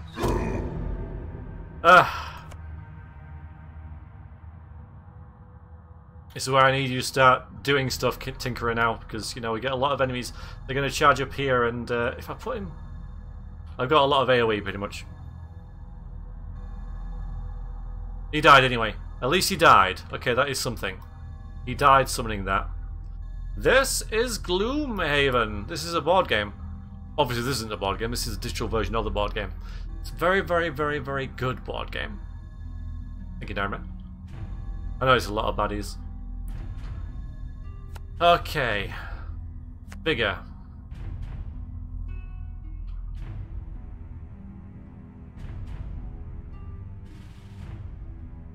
Flamethrower, because I can do the shield, all that, or the flamethrower, depending on what happens. See, if enemies move here and here, I can do the flamethrower. If not, I can do the shield. And we'll do the vigor for him to get all. Well, he's going to go first, so he'll get 4 cards back. But I've got nothing to do with him. Oh my god! I can do a long rest.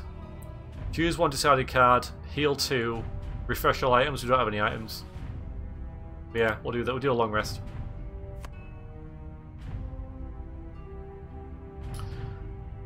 Hopefully, Fel's Guild. So they're both going really late, so we go first. Well, he'll go first, and then the Brute's not actually making a move. He's just resting. So the Bone Ranger is just attacking, as usual. Living Bones are all moving up, but probably not enough.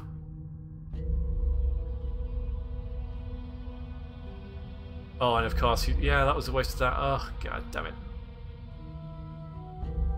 So there's no point doing that. He's resting. So the flamethrower won't do anything, so I'm going to have to do the shield and the heal, which is fine.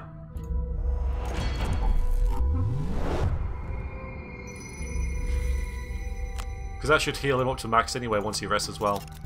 So you've got the 2 things to balance. You've got your health to worry about, and you've got your deck of cards.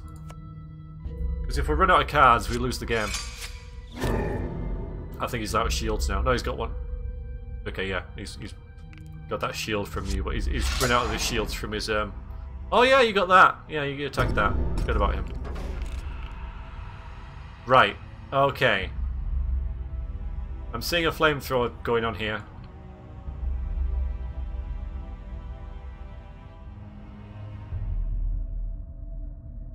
Oh yeah, do you select ability cards to lose? Raw.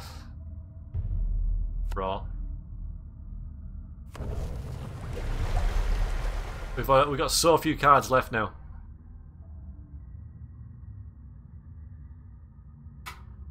Yeah, sometimes you got, though. I had no real option because it's healed up to maximum now. You see. It also means your initiative is set to 99, which means you don't get attacked. Right, you. We'll do a short rest and hope we don't lose the flamethrower. That'll have to do. Because the flamethrower...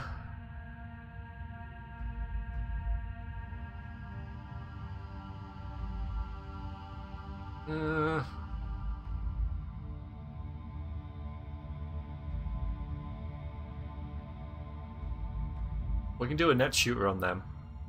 Attack 3, range 3. Immobilize them. Okay, we'll do the net shooter.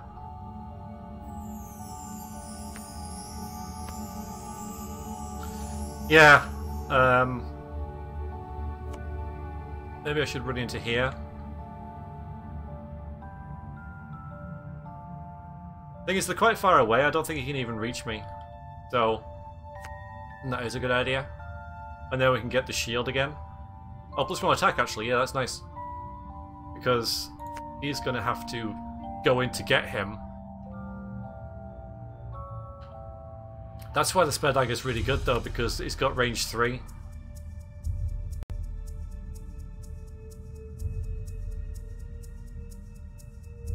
I do grab and go to get a move either that way or whatever. That's what I'll do. Everyone gets a hair now.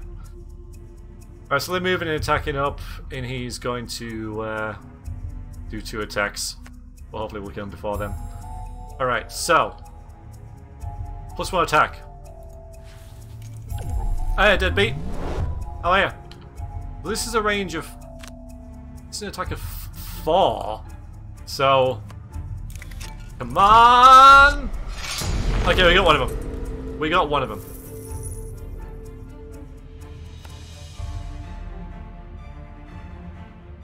Okay.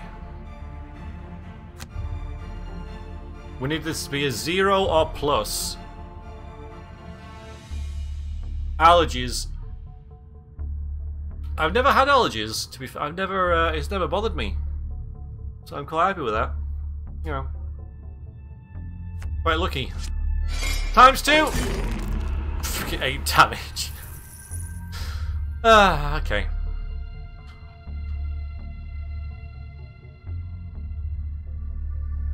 One, 2, 3, 4. Now they're moving and attacking. I don't want to be next to one another because they can attack 2. So I'm gonna move. Oh, the thing is, if I move there, I can loot all that. We're not looting. There's also chests in the game, but I don't see any. I don't see any treasure chests anywhere.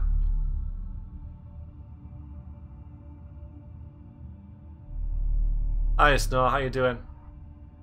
Let's just move next to him and let him hit us.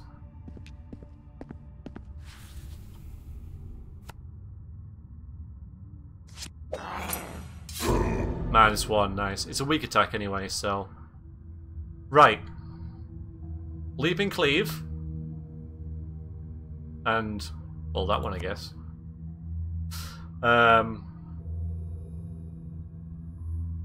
This one's an attack of 3, so I might not kill him, I don't know. Oh, that must be quite terrible.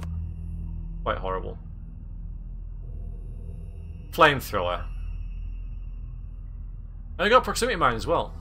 So create 1 6 damage trap in an adjacent empty. So what I could do is I could like move here and then put a mine there. But why do that when I could do a flamethrower and move 4? Okay, that's what we'll do. That's what we'll do.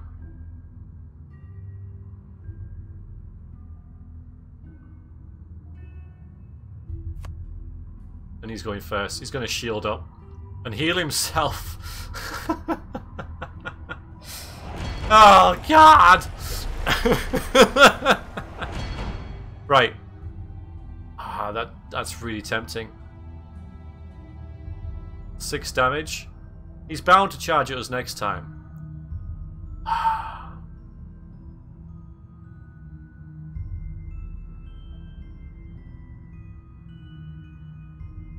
My options are, they are. The enemies that heal are really freaking annoying. I could just like move here, 1, 2, and then put a mine there, and he'll just charge into it, take 6 damage and die.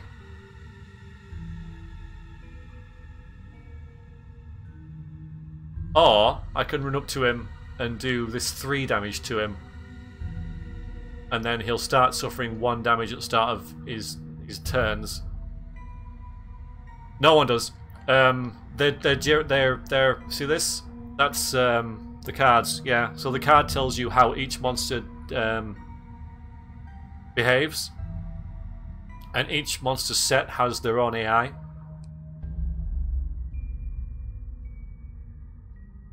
Hi, Juip. How are you? Nice to see you on Tuesday, and it was nice to see you on Monday as well. Yeah, I'm gonna do this. I'm gonna do the mine. So we are going to. My worry is that he'll get a ranged attack. That's the only problem. He might get a ranged attack and then not move, which would be freaking devastating. So I don't do them, Jube. That's probably why.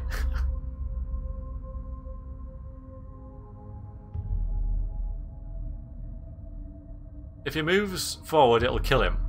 But if he doesn't,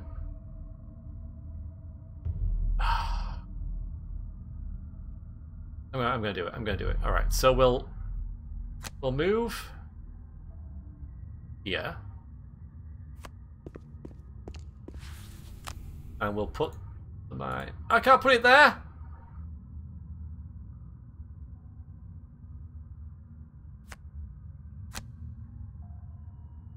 Because there's a...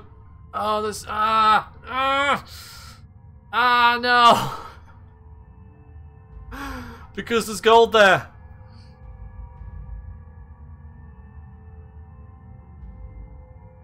Probably music, Princigal. And hello, by the way. Oh, God. Well, we'll have to put it here.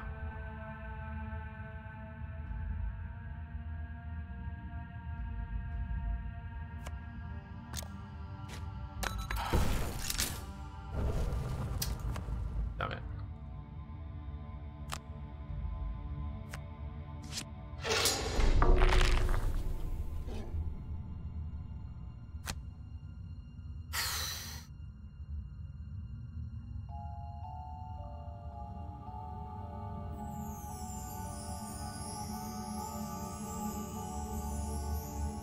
Who's there? Then we can maybe drag him this way next turn. Ah, no. Alright. I have to take a long rest. I've got no ability cards, so he has to... So you've got to run. So I have to do this. I have to run there.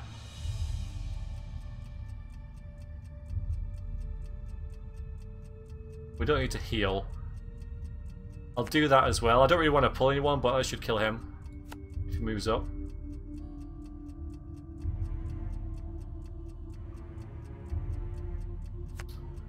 Right, so... Could loot. Because he's going to move there, hopefully. Hang on. He's going to move up. Okay, so he's going to die. He's going to die. Yeah, did be. Yeah. They seem to be. Alright, so we're going to move there. I don't think we can use this attack. Actually, I should have moved there, shouldn't I?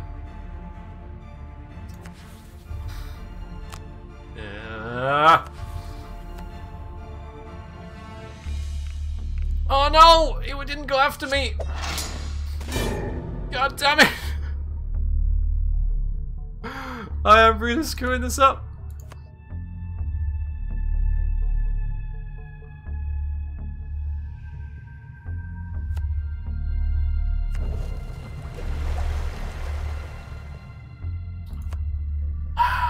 It's got to be really clutch, this.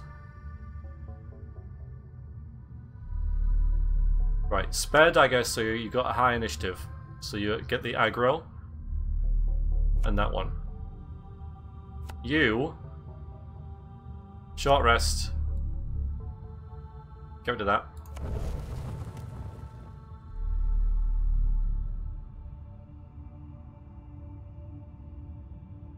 We've got a plan to use flamethrower. On him.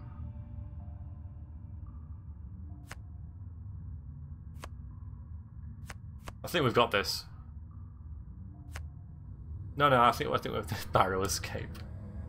Alright, and they're just going to attack and not move? I don't think they're going to move. Oh man. Well, that's actually, that works for us. Right. Just move there. Fine. That's fine. Please kill him. Please kill him. Please kill him. Please kill him. -1! Oh, God. -1! Alright, we can still do this. Hang on. No, we can't. Hang on a minute. Yeah, we can. Alright, watch this. Oh, I got... Oh, wait, he's not going to move. That's okay. Alright, so... Attack 3 on him. Kill him. Then move... There. Okay.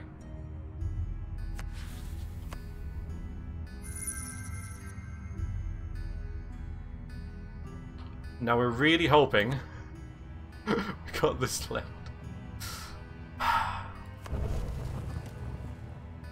So he moves up and goes onto that.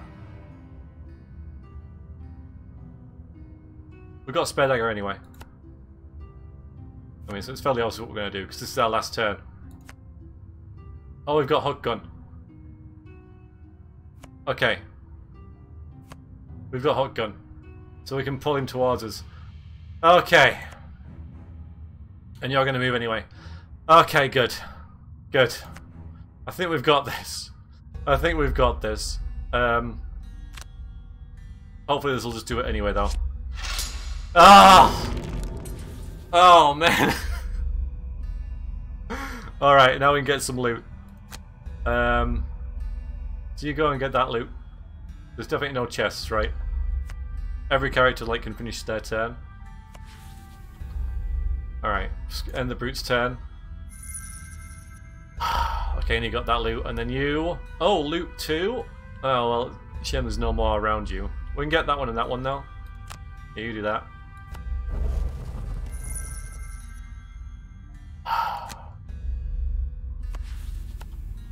Ah, that was to the wire. That was completely to the wire. Oh, boy. And that's normally, honestly, how Gloomhaven is. It gets so close towards the end.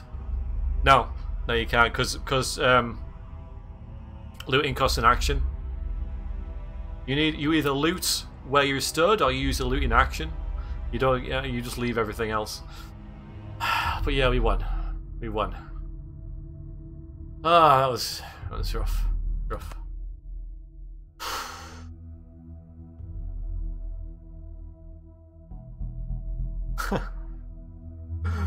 And that was a sub dungeon to the side dungeon.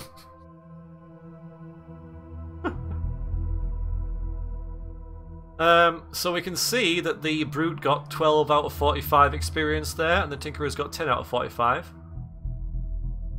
These are equipment you can have, but we don't have any. We're trying to get this poison dagger, though.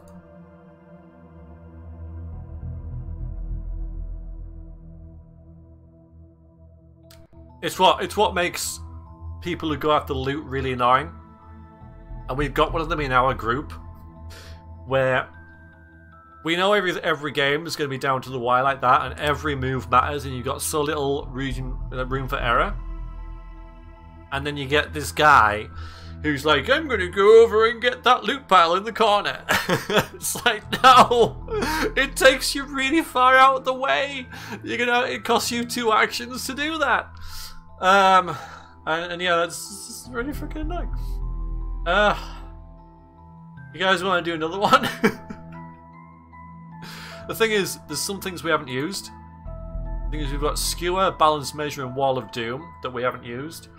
And here we've got Reviving Shock, Volatile Concoction, and Potent Potables. So we've got different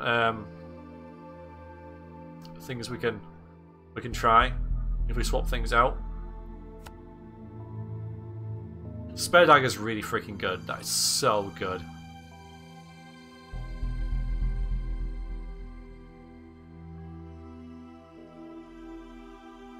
Are you going, Jube? We might be seeing you later in the LP, you know. I'll see you soon.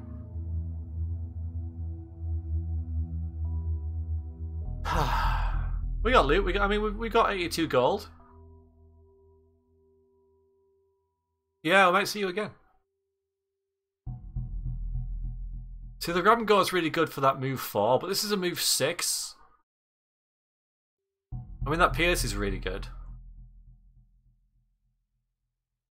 And you see with this one, it actually uses the air symbol. I can't actually like drag onto it.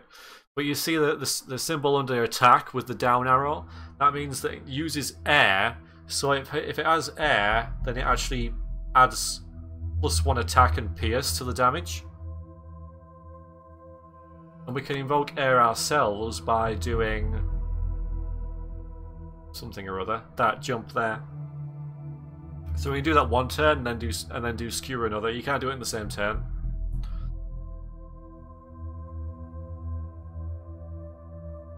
Balance measure is quite good as well.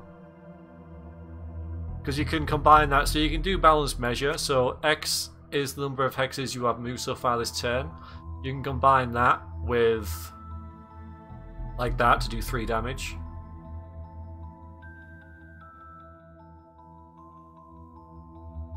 Or even that to do 6 damage.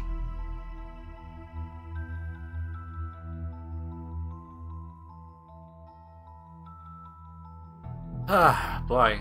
Yeah, it's based on a board game. Yeah. A very, very, very good board game.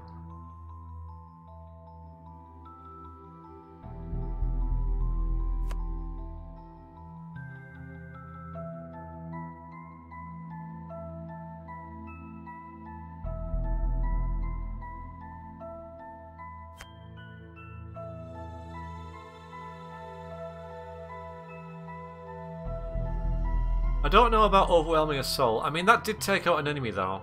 I might leave it as it is. But that reviving shock's really good because you can target 2 enemies with it. That's like super freaking useful.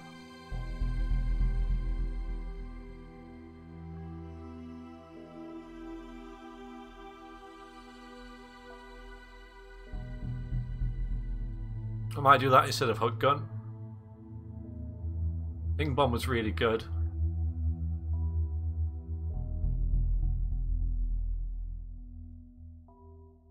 That's hard to use. Probably saved us the game. I might get rid of that one. We'll get this. Alright. The Burn Tavern. What's here? Here there's only I wonder if it'll give us... Yeah, okay, we'll just go there.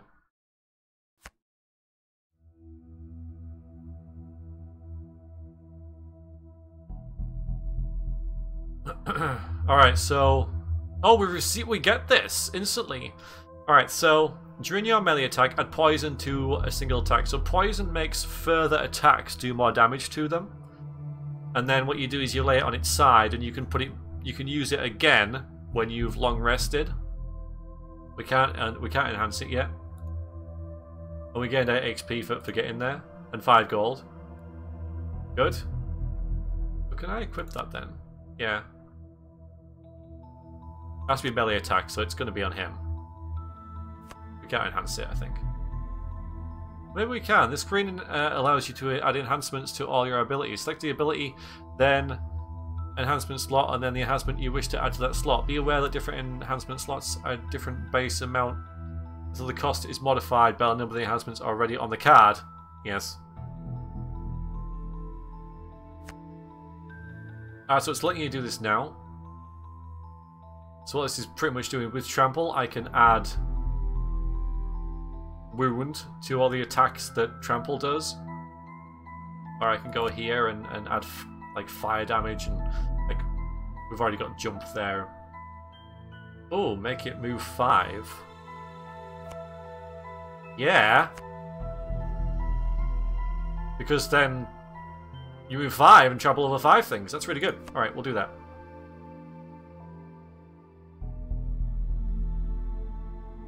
Well, yeah, pretty much. It's not quite as clear-cut as that.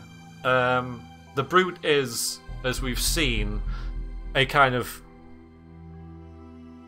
He's a tank, pretty much. He's a tank damage dealer. Melee sort of dude. The Tinkerer is more kind of like gadgets, more AoE and healing. There's a Cragheart, kind of a rock golem dude. He's like a tank slash AoE guy, but AoE like around him because he like makes earthquakes and stuff like that. So I suppose, yeah, it is a little bit like that. You've got the Rogue, who's very mobile and gets extra attacks when they attack someone who's next to a ally.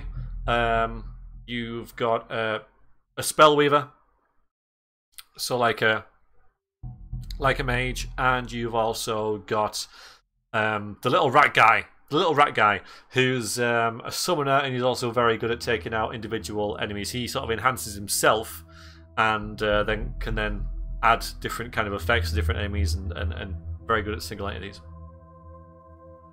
All right, good, good. All right, good, good, good. Oh, the wandering merchant. Okay. Well, the mine thief, sir. Yes, Sir Kolinsky. Welcome in. The mine thief. That's it. Are you familiar with Gloomhaven then?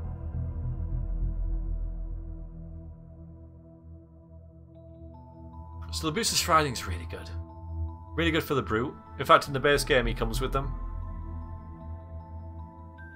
And we've got healing potions, but we don't need healing. But stamina is really good. During your turn, recover up to 1 of your discarded cards.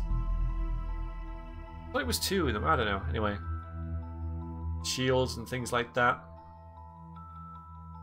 But this adds -1 cards to your deck because it slows you down. You did about 20, nice. Yeah, I'm up to 11.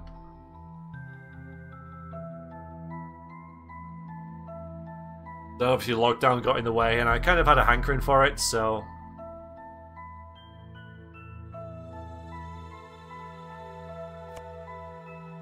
I'm gonna get the boost of striding.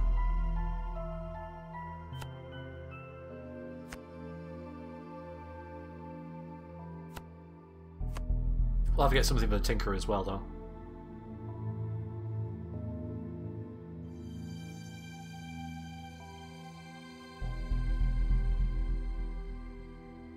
Don't need anything like that.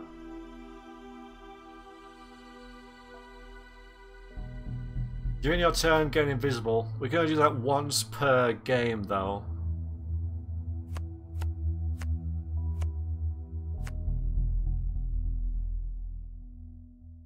The +2 move's really, really nice. Because mobility is so valuable. Yeah, I'm going to get that for him as well.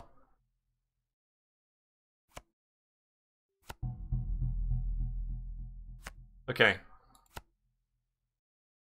So, where shall we go? Curse Keep? Sounds nice, doesn't it? Stone Fortress sits at the northern edge of Watcher Mountains and is the main trading camp for the Gloomhaven and Demon's Gate City Guards. Reward 12 XP and 4 gold, 22 XP and 8 gold for that one, but that's 2 scenarios. Yeah, we'll do this one. Oh, what do we get there? Minor mana potion, a tremor blade, blimey.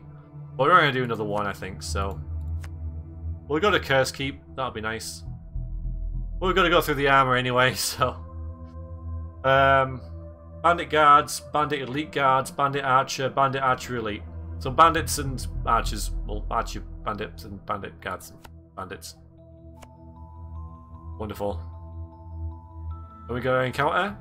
Walking through a wooden glade, you notice something buried in the undergrowth. Upon closer inspection, you see that it is the body of an Inox. Oh, that's the same race as the Brute. Face down on the ground. Clearly long dead. Mushrooms have begun sprouting in clusters all over the decomposing body, and it gives off a foul stench.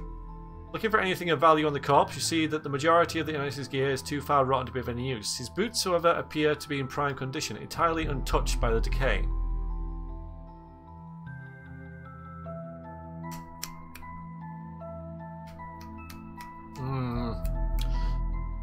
I just bought 2 sets of boots. We don't need any more. It seems risky to me. They're enchanted, but why?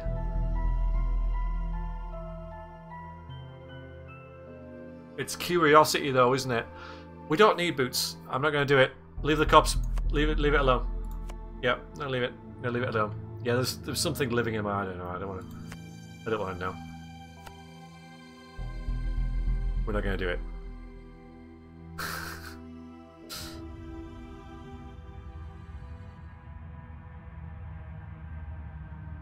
Okie dokie. Hello, everyone.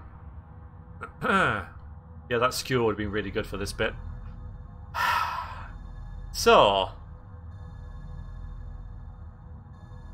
little chest, there's some treasure there. They are glooped up, aren't they? Might be a bit much to go for the little flamethrower right now. Don't think it'd even work.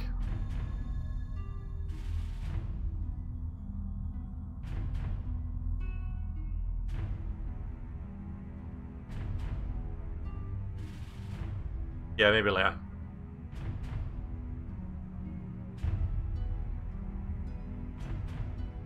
I really like that 2 targets at range 3 is really nice. So if I was to move there, 1, 2, 3, 1, 2, I could get them too. And we just use something that we're not going to use for a while, like the flamethrower. Just do a normal move.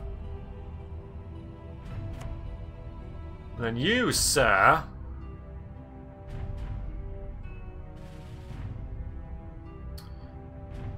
I always go for Spare Dagger. Spare Dagger is so good. Hi,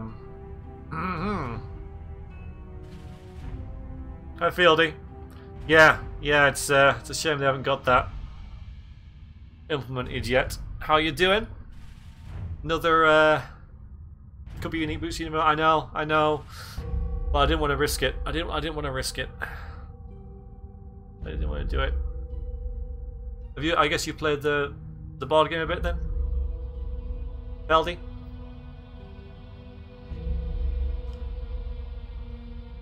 Shame I can't do that.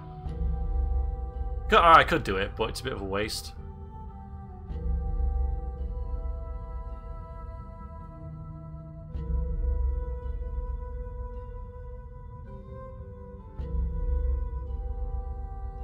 Shield bash is probably, but it's you burn it, don't you? Yeah, me too. Me too. And then, of course, yeah, stuff happens. So couldn't do it anymore.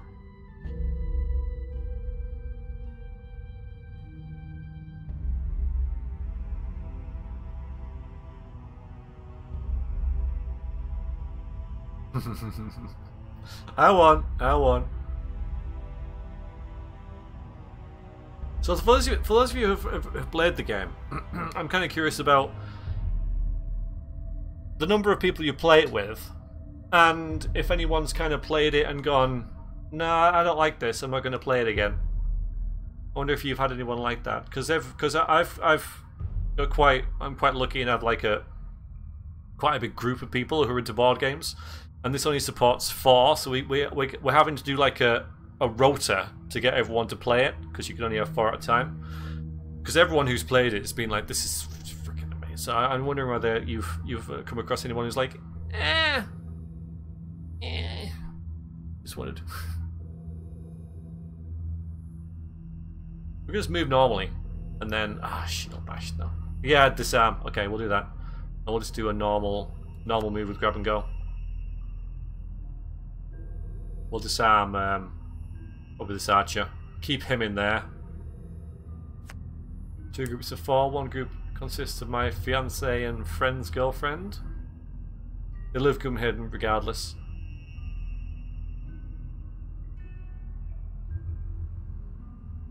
All retired. Nice.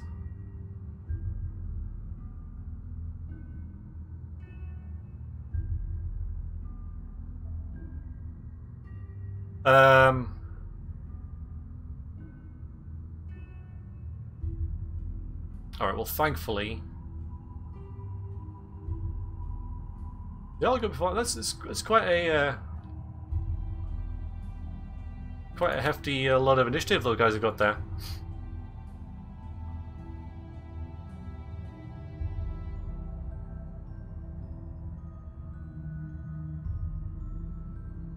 Alright, so you're just going to move up normal. You're just going to move there.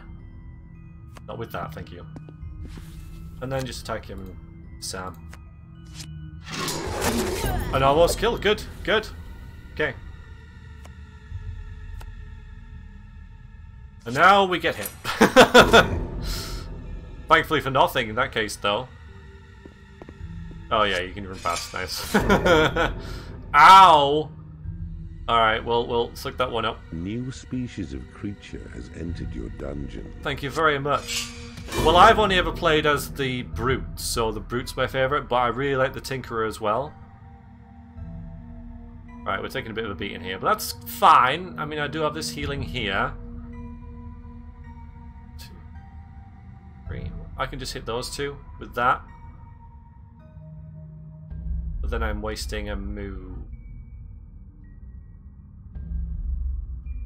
I could do that, but then I'm wasting an attack. I'd rather waste a move.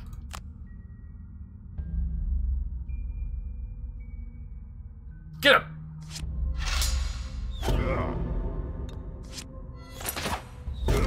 Alright, we'll have a little health, I guess.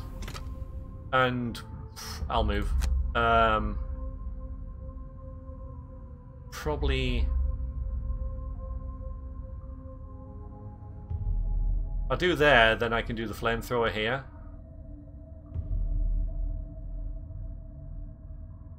Yeah, the Crag Hat seems really good. The player in our group who has the Crag Hat is probably the weakest player, if you see what I mean. Like, the least tactically minded. So I don't think the Crag Hat's really fulfilling his potential. It's a bit early for a frickin'... Mind you, if that's all there is...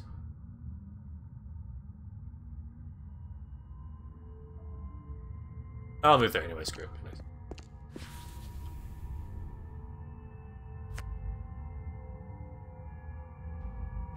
Oh, we can do, we can do this one. Pew pew. Okay. Do Leaping Cleave. Probably do Retaliate as well. Right, that's you done. See, I'm really good with the, or really familiar, I should say, with the Brute. And then the other characters, I'm like, not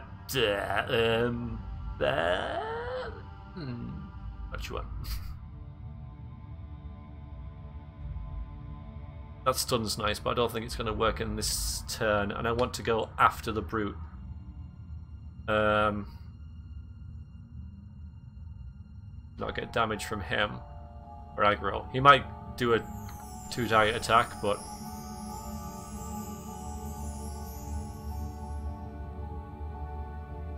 The contraption's nice to have early.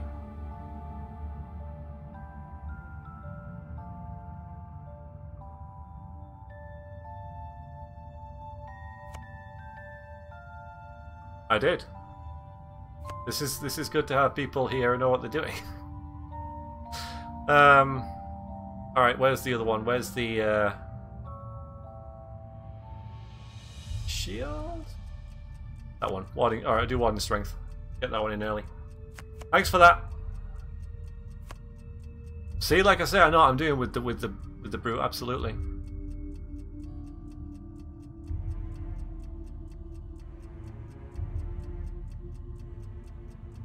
Well, that attack 3's gotta be good, right? I mean, I can do that on him. Even if you kill these two, which is unlikely, I can do it on either of these two. So we'll do that. Although I will get disadvantage on that guy, won't I? But I could move, which is...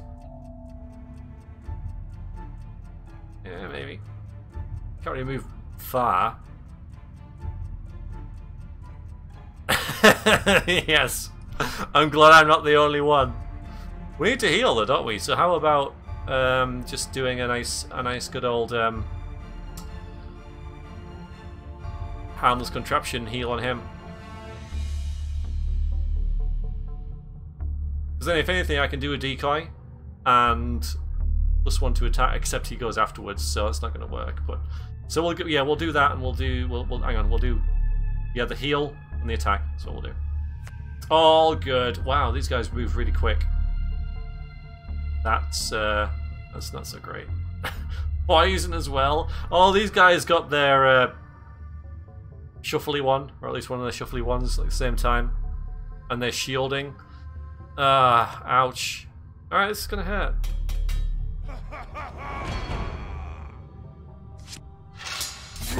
Ow! I might have to burn a card. No, we're gonna heal. It's fine! Although that poison... No, we're gonna die! I'm gonna have to burn a card. Damage 2.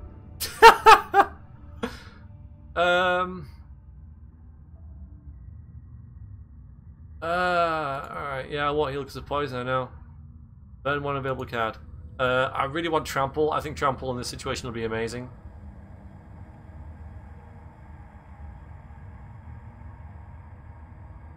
Alright,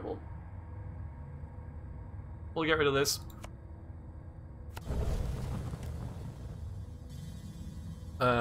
Right. Hey, I'm back. Make sure that's going to do the right thing. Okay. Nice! And the poison. Sweet. And get your shield on. Okay. Yeah, I'm not going to heal because of the freaking poison. No! Damage 2. What a rough start. Oh, it's only 1 damage though. I'll be fine. I can take it. Easy. Well, we're gonna have to get rid of the poison anyway. It's a weak heal, thankfully, so...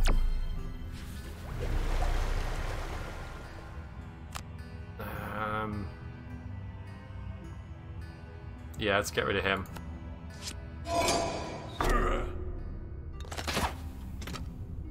That didn't work, did it?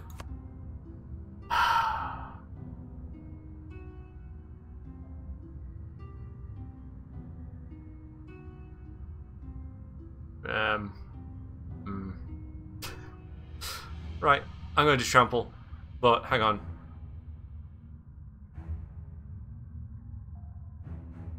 Just a normal attack, and I need to go really early. And then go 1, 2, 3, 4. It's only going to get 2 of them now, because one died, but...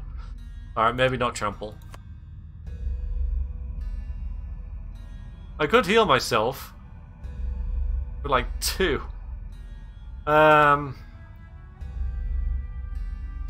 Heal 5 is very nice.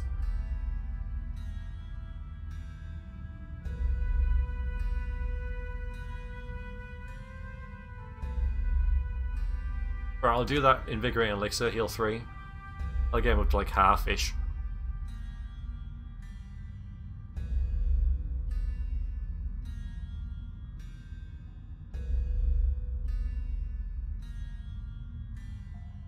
We can mobilize him and then run away. Where to? A toxic bolt's really nice, but...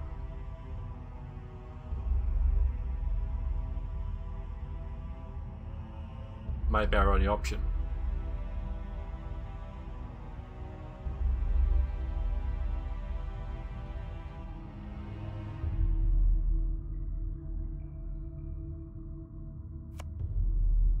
Well, I could do that and get the 2 experience for it.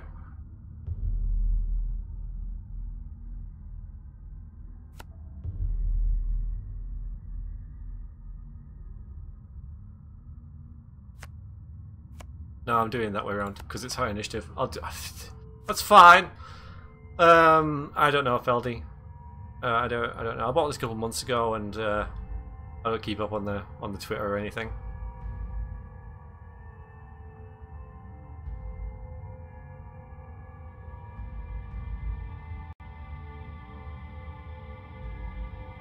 I can heal myself. Like last game, we weren't bothered about healing at all. God, that trample's really... because that'll get me towards the door as well. I freaking do it. It'll be fun. It'll be fun regardless. Alright, they're not moving quite as early this time.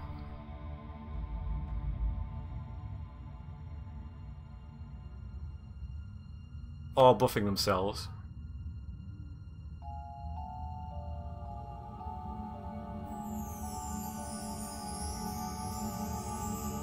Now I'm tempted to do this.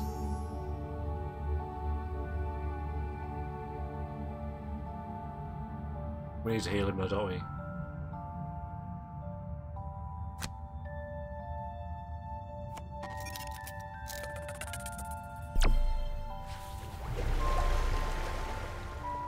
I can take that archer out. No, I can't. No, this is a waste.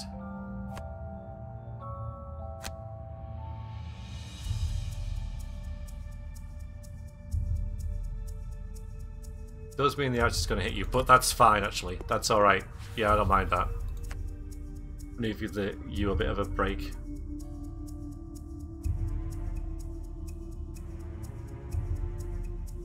I can't heal and trample, for sake. Could try retaliating. I could go there and then retaliate. In case it doesn't kill them. Probably won't kill them. Alright. Could slap. I'd rather retaliate over here. Because if I slap him, I waste the hang on. 1, 2, 3, 4, 5.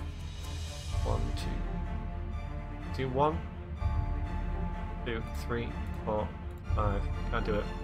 I can do that to then go back, go through the door, or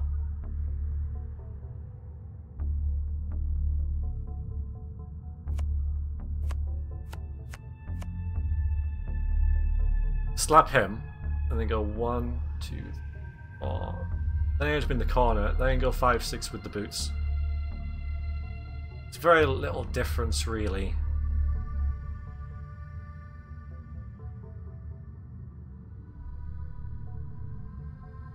If I do this, then I can retaliate when I'm there. So yeah, I'll do this. I'll use the boots.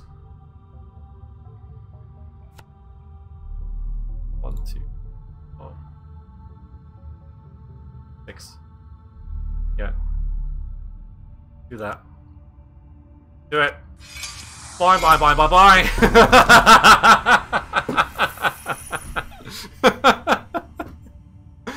Oh, that was fun. And yeah, this is the last room. We're halfway through. Oh, look, a chest. Yeah, that was fun to see. And if I go here,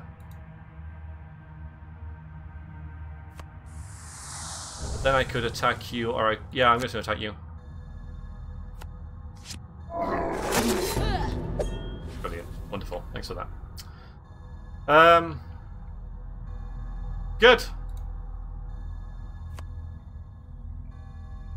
He's going to get hit a lot now again. Although retaliate... Oh, for Christ's sakes. 2 damage. It's fine! It's fine!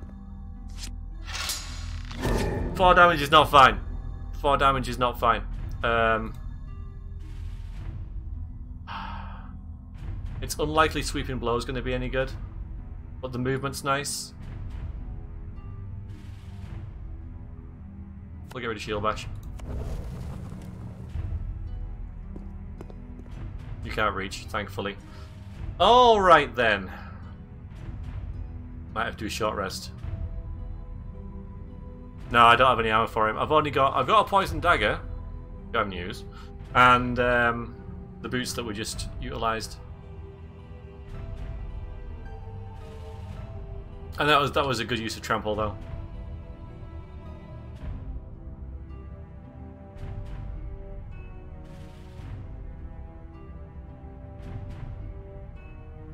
So I've got these 2 now. I mean, I could move up and get these 2.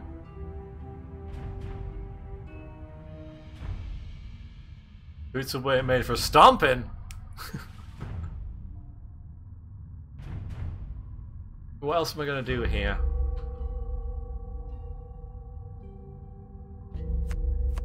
Yeah, I'm going to do that, and I'm just going to hit those 2. But you... I should stop doing him first, because you've got a lot of tools. And you haven't burned any cards yet.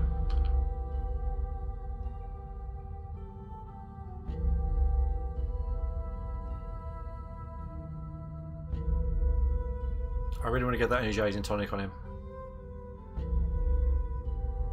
So I can move 4. And get in there. And do that on him. That's honestly probably what I'll do. Don't have really high initiative? Okay. Oh god! Attack 4. Okay.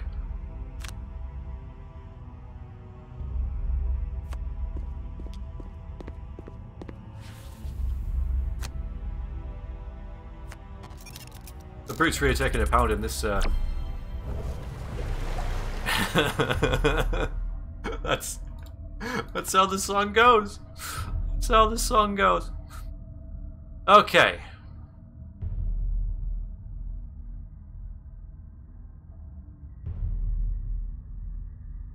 I really hate wasting this card on a move. But I do get to attack twice for it, so yeah, we're just gonna freaking move there. There's a chest over there, not forget that. The Tinkerer can probably zip over and get that.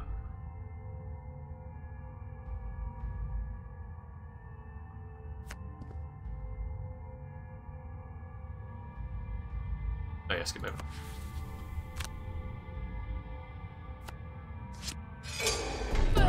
Okay, good. Yeah, that's really good. We got a good hit on that elite.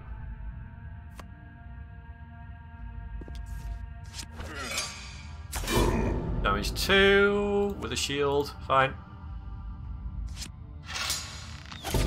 Oh my goodness! Still, that's probably the only damage you'll take. 2 damage minus 1. Good.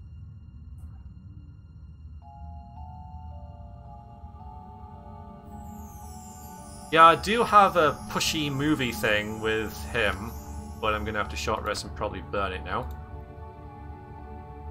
I really like Breaking Cleave, although it's not gonna be much use, is it? So we'll...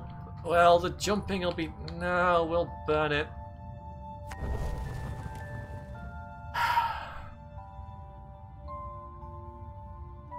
Yeah, so I can do Spare Dagger in this, and then I can move that to push you there, and that'll do 2 damage.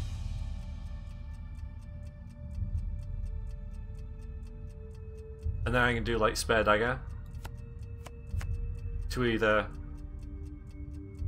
hit you or you, depending on who's around. And you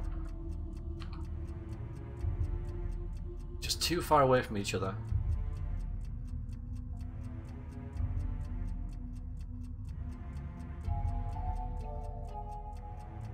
I want to keep that move 4. And you've got another one there. Yeah, that's what I'm thinking. The move 4s for 1, so 1, 2, 3. 1, 2. Can they get there?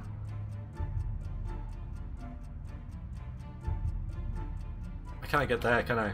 Oh, if I'd known that, I wouldn't have burned that freaking that jump that he just got rid of, because that leaping cleave, that move there, 1, 2, 3 would have got that.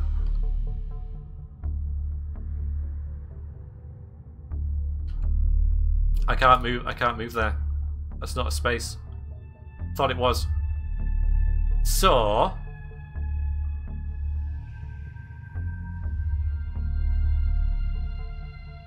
unless I've got a jump, and I don't. Oh, hang on. Yeah, I thought it was. I should have checked. Yeah, otherwise that would have been pretty nice. He's only little. Can't I just like slip? Look at this gap.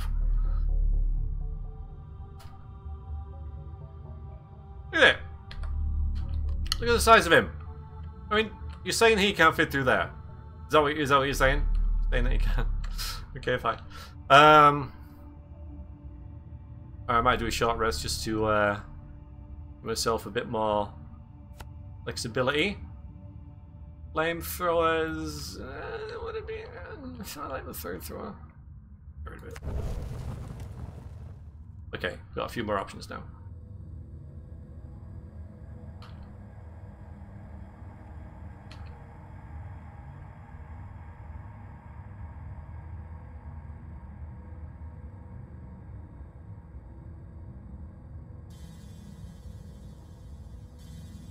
I mean, that's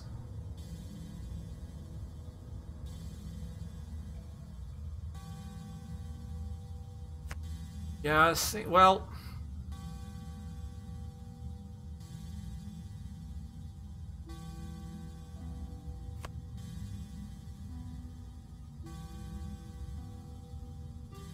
they're the initiative value on the card.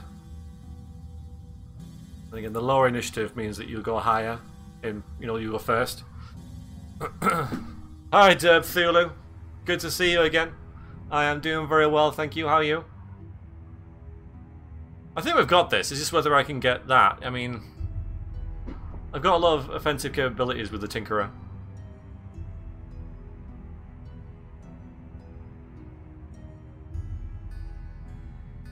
I might make the Tinkerer tank this damage and go like 1, 2, 3, 4 and land on that.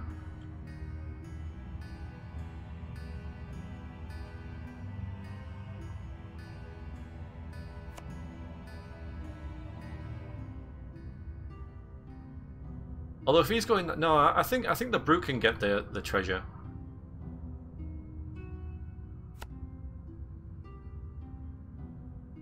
Has been foggy, but got great news just yet. Yeah, you had that concussion, didn't you?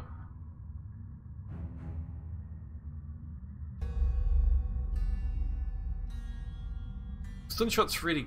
Not that one. The shock's really good, but you don't get any XP for it. So I could heal... That's what I'll do.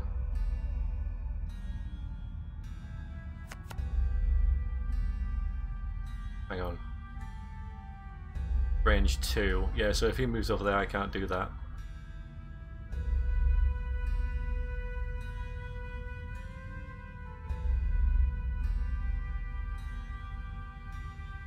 Very nice. Very nice, Deb. Do some shot.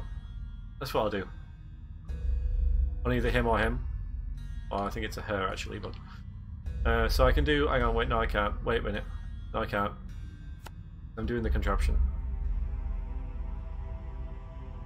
To get that in my head. We can't do that one. Yeah, I can do that one. Yeah, let's do that one. Yeah, let's do the Toxic Bolt, and let's do the contraption. With initiative of 18. That's a really powerful turn for him, but he needs to start doing stuff. It's like the oh, ouch. Attack 4, attack 3. It's like this happened last time as well. It's like the brute takes the brunt of it the first half, and then the second half the Tinker comes along and goes, "Alright, I got this, don't worry." Alright, so we'll summon the decoy.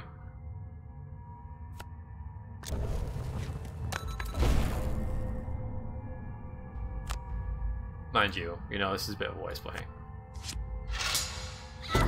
6 damage. If I was 1, don't matter, we're fine. We're fine. That's more about the XP for him.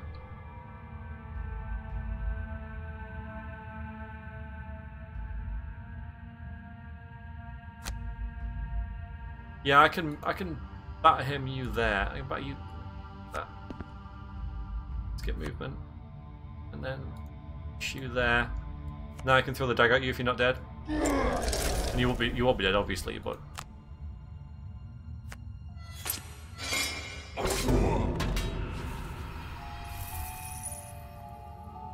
yes, we only have nice people here. I'm the least nice person.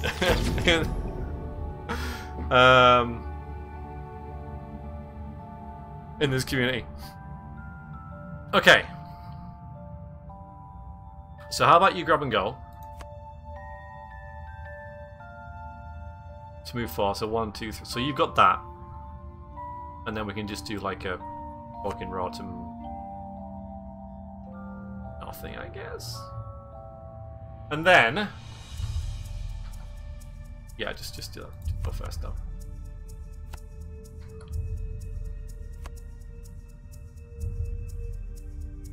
Yeah, that heal might be useful. In fact, yeah, okay, no, that's fine. And then you need to do 6 damage to him. Got loads of stuff. 2 targets though. We can stun him, but I don't need to because he's going to target this. So I can do that +1 attack, and then do Ink Bomb. Yeah.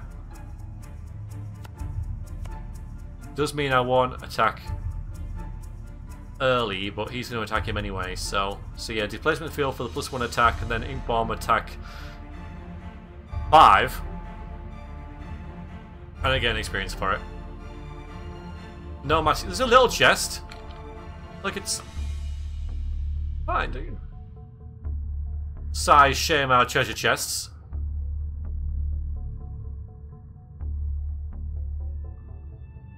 Okay, yeah, you do that. Oh, it's 2 targets. I don't mind it. Brute's turn. All right, you just you move there, and there. Get the treasure. And then attack and disarm. That's empty space. 10 gold. All right.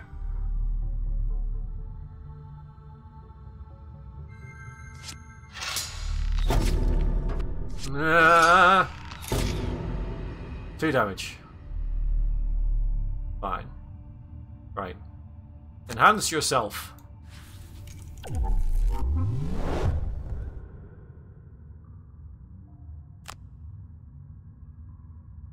+1 is dead. Okay. Alright. Okay. Alright. 1 damage. Gonna have a bit of a rest over there. Oh, that's just... Hang on, it's not gonna make much difference, is it? Yeah, we'll redraw that. As long as it isn't, that's fine. As long as it isn't a spare dagger. Because I'm thinking grab and go to go 1, 2, 3, 4. And then we can do 1, 2... I still can't reach it! Alright, you have to loot. Grab and go is for the looting. So if you just then use... Sweeping blow. So you're going to move there and then grab these 2.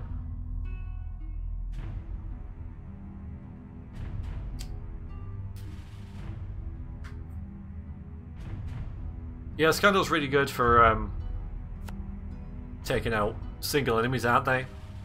The thing is that our Scoundrel player really fits the Scoundrel build, I guess, because he's a proper greedy git. So, you know how a lot of games can be really close and everything. That seems to be quite irrelevant to him. He'll just... You're not stealing, is it clear? He's got 1 damage to do. 1 damage. So, regardless of the situation, he'll be like, well, I'm just going to go and use this 4 move to go and get that 1 pile of loot over there in the corner. And we're like, no! No! Because we might fail the quest, and we'll get loot for finishing the quest. Don't. It's so frustrating. Anyway, I don't hear from Zhao. No. Yeah, he's I follow him on Twitter. He's on Twitter. He's living in Japan right now. He's actually trying to get back to Sweden, but obviously with things the way they are, seems to be doing fine though. I don't actually know what he's doing, to be fair, but he's living in Japan. Yep.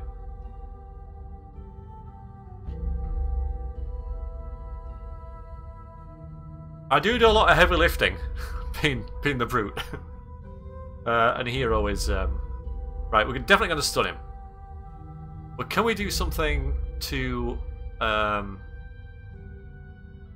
see if I don't know if I can. We can loot. Yeah, we'll do this stun. So regardless, I mean, it's a very small chance we won't kill him. But what I'll do is I'll do this loot and get that experience for that loot. I can't do that one. Oh, maybe I can do that. That heal's probably better. And I got 2 experience for that, but I don't get that loot. Although, would I get this loot? Those of you who know what the hell they're talking about. Would I get this loot if I loot from here? Does it loot through walls? Or would I only get that one?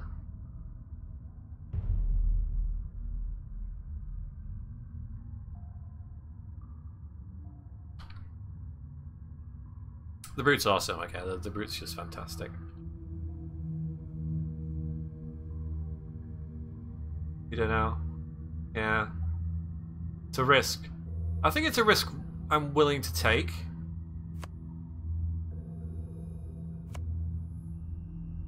Yeah, I'll try it. I mean, all it costs... Wait a minute, what am I doing? All it costs me is 1 experience points, but I stand to gain like 4 gold, so... I think it's worth it. So we'll do the stun shot on him, and then we'll do the loot thing.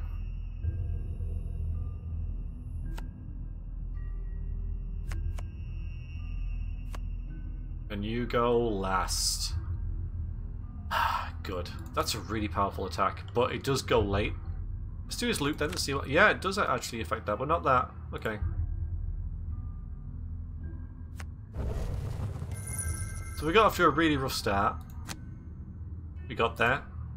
See, this game does that quite often, where you're like, how on earth are we going to do this? This is ridiculous. And then somehow, some way,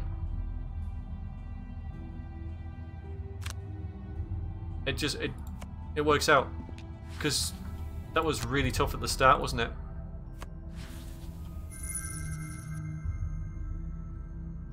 But we made it. Good. There wasn't that many enemies in that one, but they were tough. That first room was really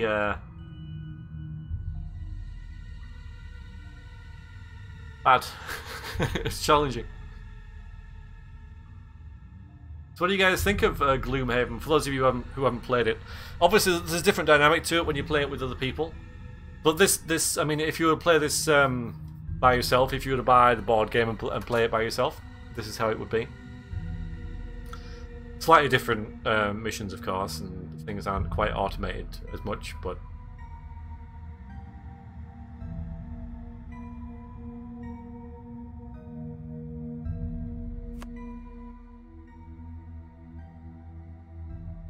Yeah.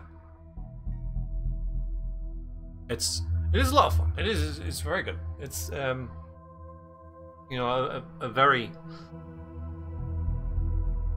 well-crafted board game.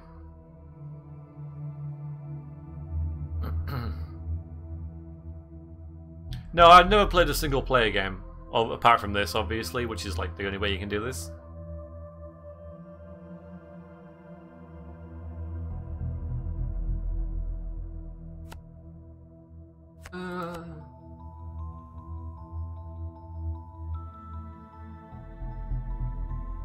The stone fortress sits at the northern edge of the Watch Mountains. Is the main training camp for guards and stuff. Alright. Well, I'm sure it'll be fine. I thought I'd do one more game and then...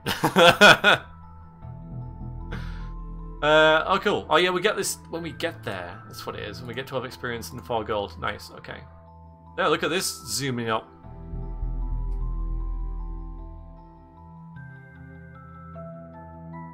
Yeah, one of the things with the board game that should be mentioned is there's an awful lot of admin to go with it, because there are a lot of cards, there are a lot of different tokens, there's a lot of things to remember. You know, you got to keep track of everyone's health, what order everything goes in, what everything is doing, the pluses and minuses of everything. So there's an awful lot of things to keep track of, and of course there's no rush to do this, but it helps, like, when you get a bit more familiar with it, that everyone just takes something to do. That's how we do it. Once you get like a system going, it's all fine, and we kind of like swap round our duties. So some person tracks the enemy's AI, some people track the enemy's health and things like that. There are apps as well, but I don't like using apps to play a board game. Yeah, and Tabletop Sim has that.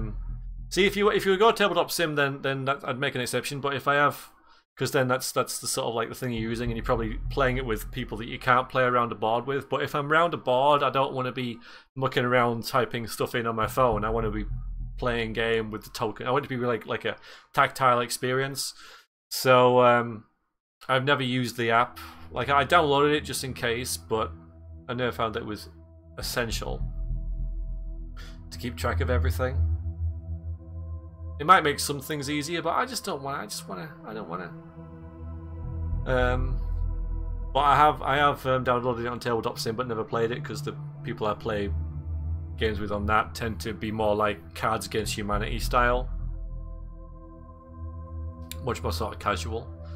So the Iron Drake Armory. A Hawk Helm.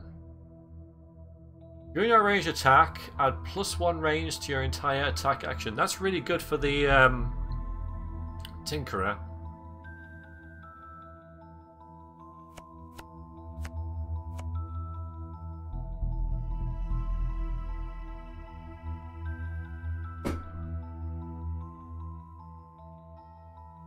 Yeah, I do much the same thing, Fieldy. Because I have my... I know I just said I don't really tap around on my phone, but I play music from my phone to Bluetooth speakers. So I just change it via that.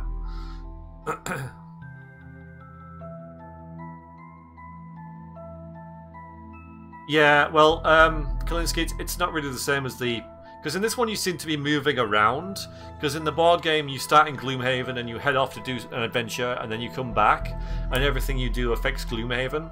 And so the more quests you do and basically the more gold you bring into the city then enhances the city, so more items become available and more amenities sort of built within the city. Whereas in this, at least for now, you're just sort of moving around. So I think they've sort of replaced that with the further you go into the game and the more areas you uncover, the more things you find. I'm going to get the Hawk Helm. Because they've also added the enhancement straight away. Whereas we haven't unlocked enhancement in our game yet. Entire game mechanic that is completely unused. The thing is, I don't like the chainmail because... Oops. Until he's leveled up. Because it adds the -1 cards. 3 -1 cards into his deck.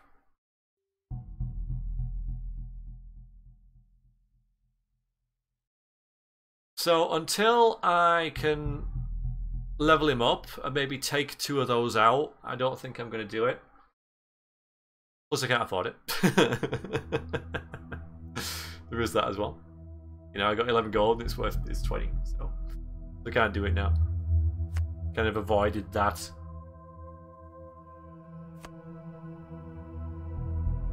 Okay, so we can go to Mistfell Corpse, 3 scenarios. So, and 2 scenarios there. Get a Lucky Eye or an Inferno Blade. The Hole. This opening in the cliff face seems safe enough, but at the rear of the cave is a deep, perfectly circular hole. Scraping noises can be heard from deep below. If you are sleeping here, best keep watch. Why the hell would you sleep there? I play on easy, as you know, but is this easy? Is this easy?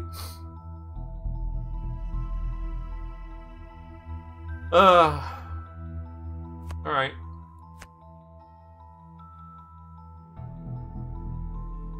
Hang on guys, be right back.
Yes, Kalinsky, because in this you don't have like lifetime goals. Yeah, I knew this was a Divinity board game, but when I looked at it on Kickstarter, it was so freaking expensive.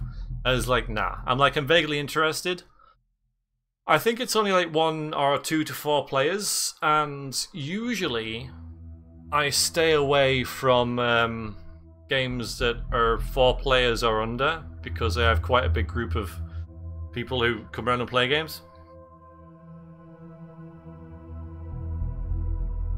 So it just, you know, it got my attention, and then I was like, what? So it just seemed like a bit overpriced for what it was. Maybe that was just me, but... Plus, I don't want to buy a game that I'm going to get in 2 years or whatever. I want to buy a game and have it in 2 days. I can't remember. Like, this one was £100, but I think it's worth it.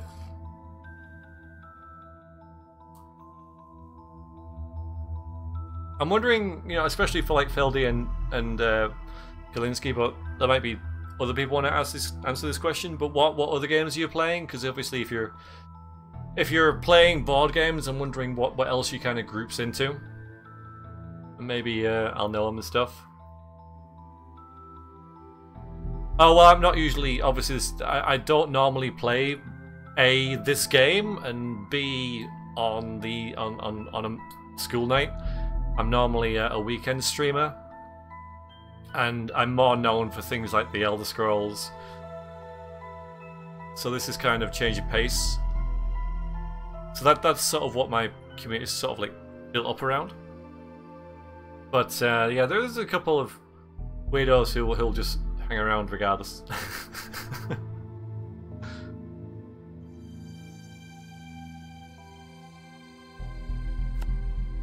All right, let's have a go at this.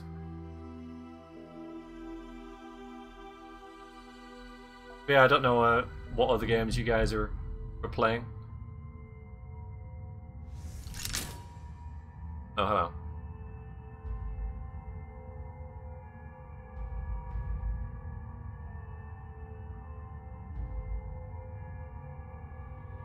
Don't know Warhammer Underworlds. Tell me about it though. There's a freaking barrel there. Why is there a barrel there? I don't want a barrel there. I should have saved the game actually, because I would have. I want my skewer. I want my piercing thing. It wouldn't have helped here actually, but still, I want it. Alright, Bandit Elite Guard. 2 elites. Wonderful. Do a barrel roll. Pandemic. A friend of mine has it, but Tides of Iron, don't know. Axis and Allies, definitely heard of it. Arkham Horror. Yeah, I really like the Cthulhu mythos sort of thing. I'm getting really into it.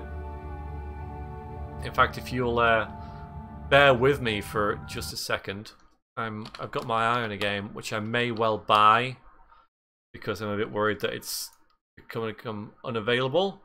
It's called... What's it called?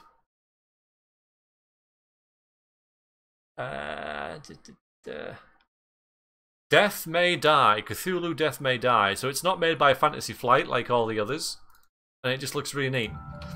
But I've got some. I don't know which ones we played because there's quite a few of them. I don't have Mansions of Madness. That's another thing that I want to do. But I've definitely got some Arkham Horror stuff going on. It's all downstairs on my shelves. Anyway,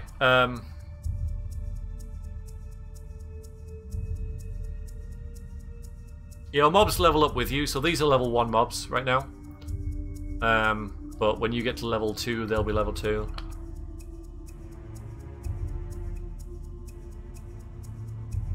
I don't know if you've heard of Death May Die, which is a weird title, I must admit, but... Anyway, what am I doing? I always turn to spare dagger.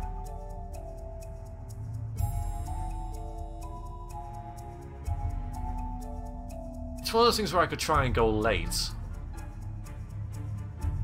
I mean, warding strength is always good for the shield. That is so freaking useful.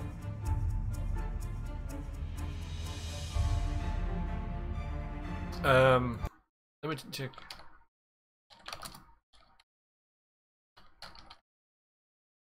Board game, and just see if it's the same. Yeah, I've got Arkham Horror board game. That's the one I've got. And it's very good, but like all those games, very, very difficult to actually beat. There's no, oh, the Elder Signs, that's another one, but my friend has that. But I really just like the kind of the ethos of it all, the aesthetic. How you're fighting against these elder gods and you have next to no chance to win, but you've got to try anyway. I love it. Alright, so this isn't a very long dungeon anyway. You've got another choke point here though, so this is probably a door.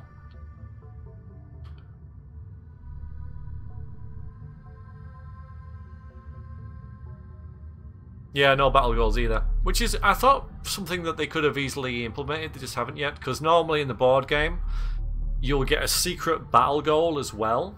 Which could be end the game on 1 health. It could be make sure you open a door and stuff like that. And it's a secret, so no one knows you've got to do it.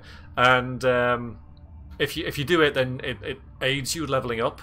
Pretty much gives you extra perks and stuff. So it's another little thing. It's just another little thing that's added in there, and it can really add to some strange scenarios. Like, why are you opening the door? I just think we should open the door. No, I don't think we should. I don't think we should open. Yeah, I'm going to open the door, and they're opening the door because it's their mission for that that quest that they have to open a door. So yeah, I'm just going to go and open the door. And it's like, why? And it's only afterwards that you realise why they've done it. Hello, Dan the Angry. How are you? Good old Warhammer 40,000.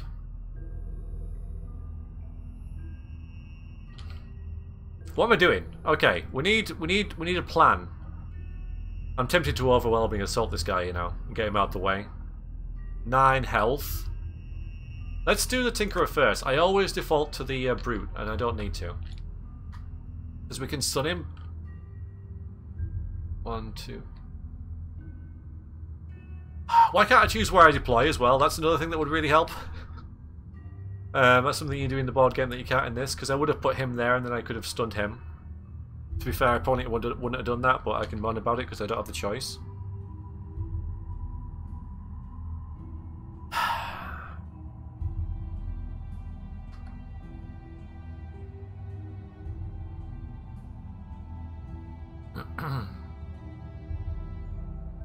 I started going off Games Workshop when they started doing Lord of the Rings. I think it wasn't because of that, it was just sort of my time that was, you know, I was sort of going to move on.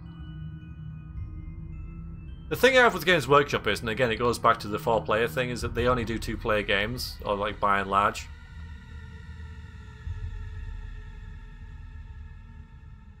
So we can do that, right? But should I just get the freaking harmless contraption? Fine, I will. You've convinced me. And the +1 attack. That'll be wasted on me, though. And give him a shield. But he's going to move before me. Oh wait, I'm not actually doing anything yet. Yeah, we can go to... Yeah, warding strength is a must. That'll give him 2 shields. And then we can get the retaliate, but... I think that might be a waste. Maybe not the contraption then. Because 2 of them are going to come towards us.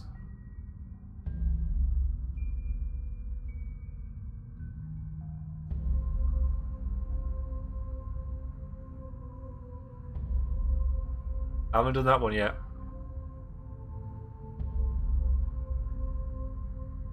There's one in a warehouse that's really difficult.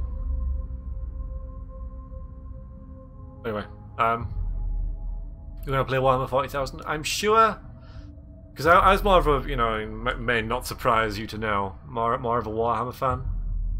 I like me Warhammer, I like me fantasy, swords and axes and spells and monsters and stuff. Well, I know there's monsters in 40k. I don't say I like it more, but I really enjoy the lore of 40k. But I don't want to play it. I like Necromunda.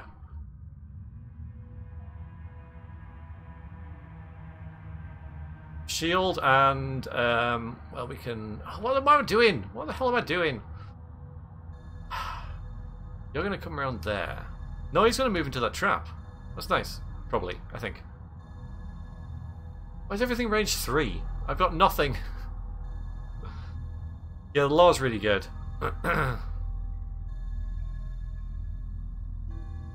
It's so vast and ridiculous in places.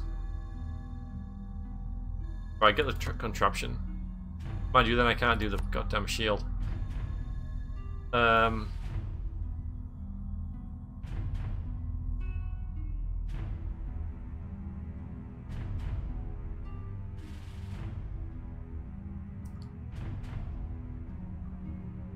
Anyway, moving on. I don't know what to do.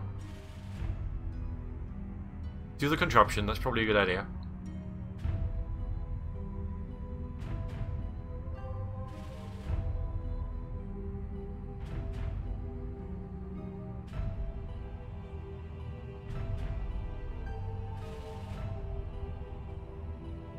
I do that, but it uses the card up. Still. Mind you, it's on the... Yeah, let's just do it.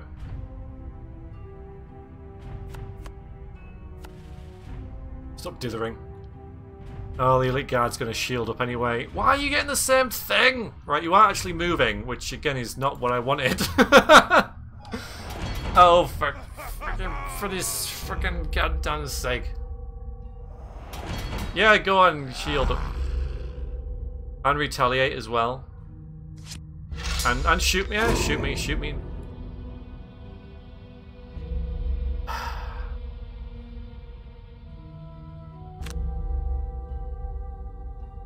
Range 2. I didn't see that.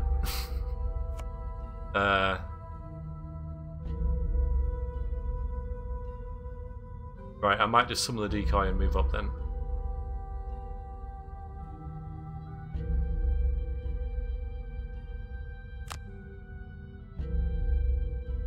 Yeah, it does, and then it... The great thing about it is that it just really just throws plans out the window, and that can be a whole lot of fun. Right, you move there and hope he moves into the trap. It's only 2 damage, but... You know, it's part of the fun. And I know some people like really enjoy like meticulously planning and then seeing this finely crafted plan come to fruition. And the thing is, that can happen in the game. And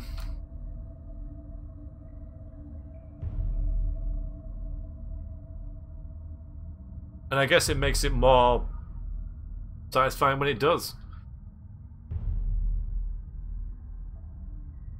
Yeah, this hasn't gone right. Well, I can do that and then nothing. Oh god, this has gone horribly wrong. This is what happened here. I thought they'd all come charging towards me and they just sat there in defensive mode like I did. No. You draw cards to see what they do.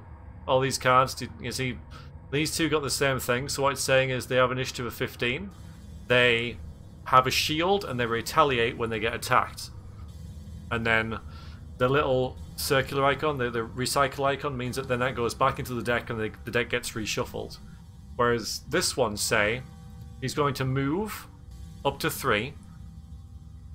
That's who they are, isn't it? And then attack for a strength of 2, a range of 3. So he's going to move 3 away. And then attack 2. Strength of 2. God damn it. Alright, we'll get the frickin' shield on. And then we'll just waste an attack.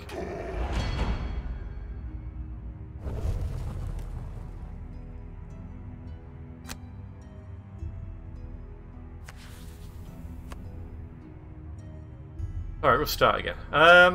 1, 2, 3.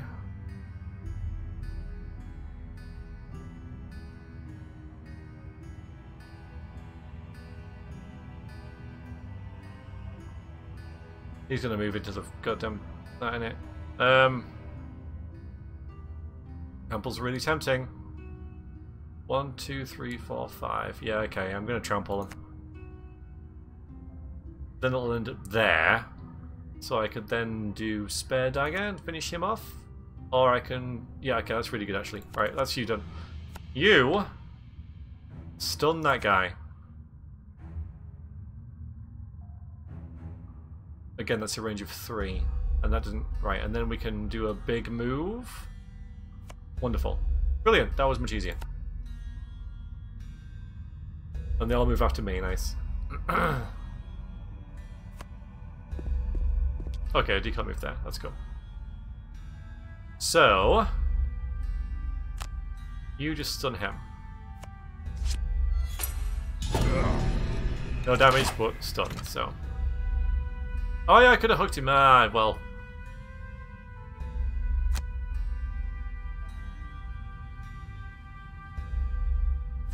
Yeah. Yeah, I should have hooked him, you're right. Although, you did have a long time to say that.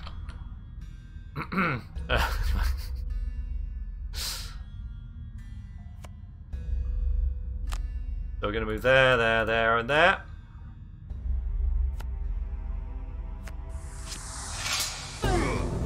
Not as good as before. And then let's attack him. Oh, nice! Double damage. Thank you, Farscale. Appreciate it.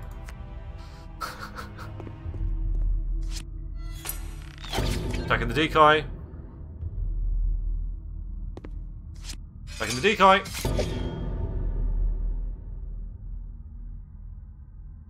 Okay, good. So you can do a regular attack and probably kill him. And do the disarm as well, just in case. No, we can get shield bash and then just use a regular attack, and just because I don't want to use that just yet. And the shield, yeah, okay, we'll leave that. And then we can do. So we'll just do a normal attack, and then maybe move. I think it's this get here.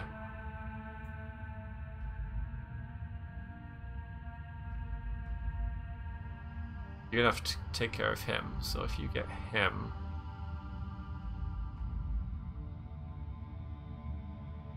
just got a text. It's pretty late, but it's just a WhatsApp thing. I don't think it will. Rattlehead. I think there are specific things that destroy obstacles.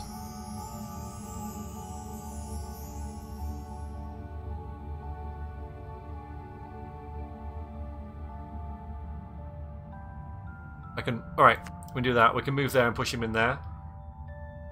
And then if you have that 2 target thing... Alright, and they're both within range. Good. And then... We don't need to heal. No, they can't. They don't contain anything, sadly. Hook's not going to work. Yeah. Yeah, it's a specific thing.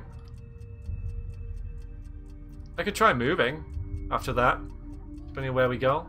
Yeah, I don't think moving is a bad thing to do. Then we can get into that next room.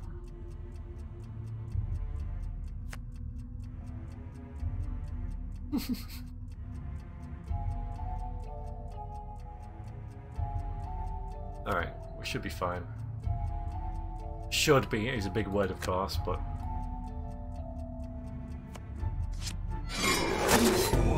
Times 2 damage again. Nice, and then we'll move there. And then we will... push him there. Oh, don't skip push. Hang on.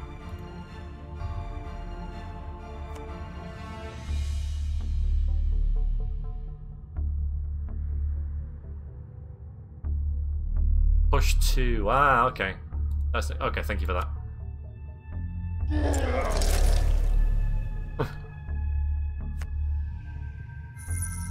Oh. Nice hitting that guy. Sweet. Alright. Like you and you.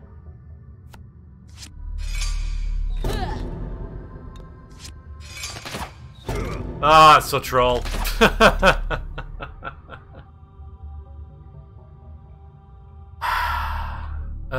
2 archers behind us, each with 1 freaking health. 1, 2, 3, 4. Or just 1, 2.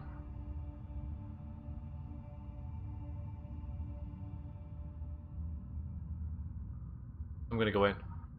Oh, mind you, the bandit guards left. They only move 1 now.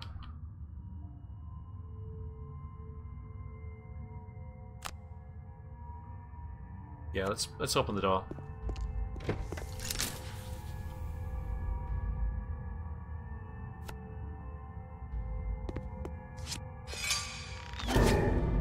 Ow! I shouldn't have. 4 damage. We've done this before.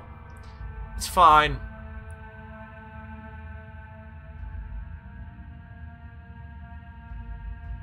No, it's not too bad. Only 3 rooms.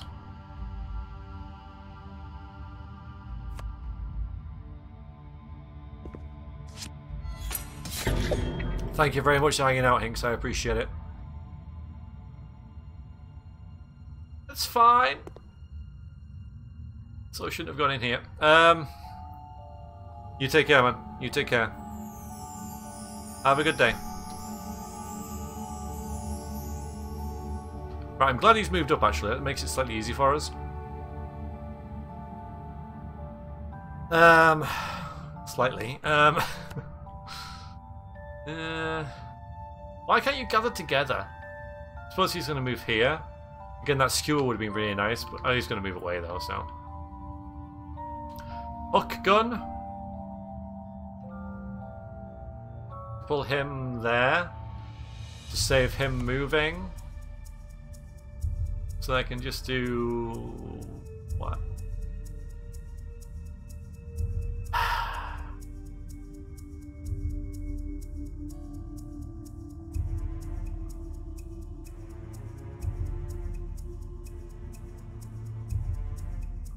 To do that?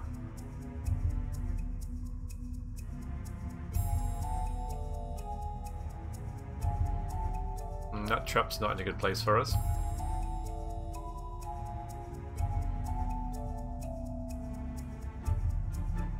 I try and short rest to try and get this back, but there's 25% chance I'll just lose it.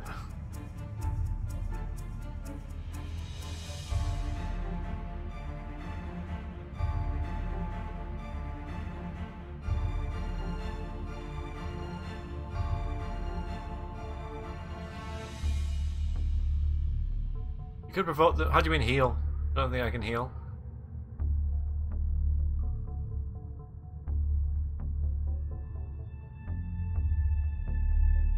I can deal with him. I could get the hook gun to pull him up, and then... They're both really late. Yeah, with the Tinkerer. Yeah, I could do... that. Heal 3 is pretty good. And then, yeah, and then we can do that as well. I can do what, either of these. Okay, I managed freaking easy. I'm just about bumbling my way through Felty. Very slowly. Managing to... And then hook gun. That gives us a pretty decent... I mean, hook gun, you know, it'll do damage regardless.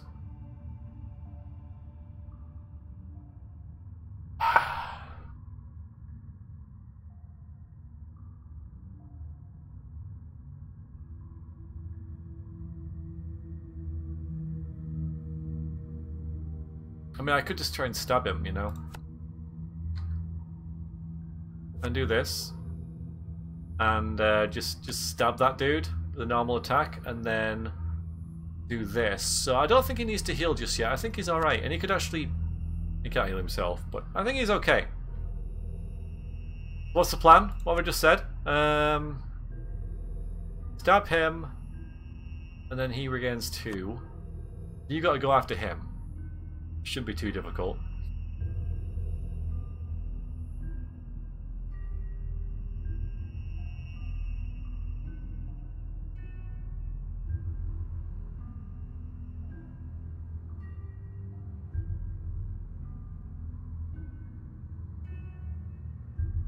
Yeah, save. Yeah, multiplayer would be cool. But I guess you can do it on... Well, you can do it on tabletop sim, but yeah, I guess this has the added thing of it being Gloomhaven. I am hoping to play with it with a couple of friends whenever I can.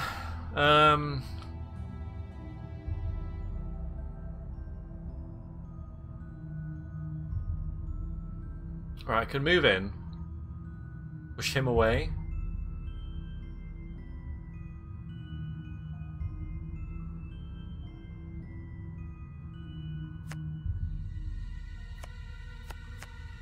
I'll just do that. Friends and dragons. No, not dragons. Bandit guards moving in. Moving attack, moving attack. Fine, fine.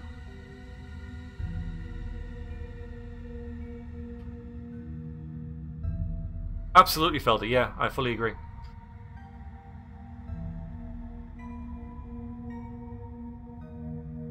Yeah, you just recover some cards,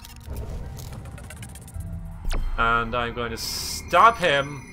More than likely going to kill him. Yay! And now get back to bits.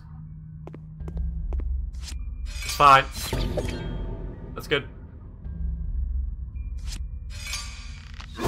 That's not so good. 3 damage. And then he's going to go as well. I'm going to have to burn a card, aren't I? Probably overwhelming assault. If I burn this, there'll definitely be a point where I'm going to have to put someone in a... It's really good to take out one enemy though. That eye for an eye. Okay, we'll get rid of eye for an. We'll get rid of that.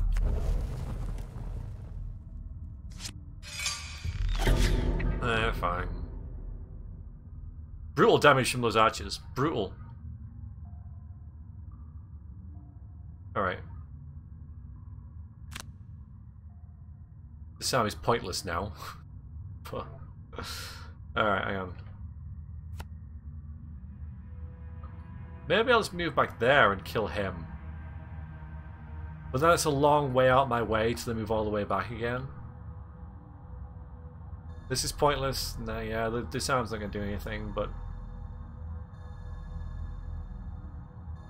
Right, we'll attack him and then... Maybe we should have done the dagger on him.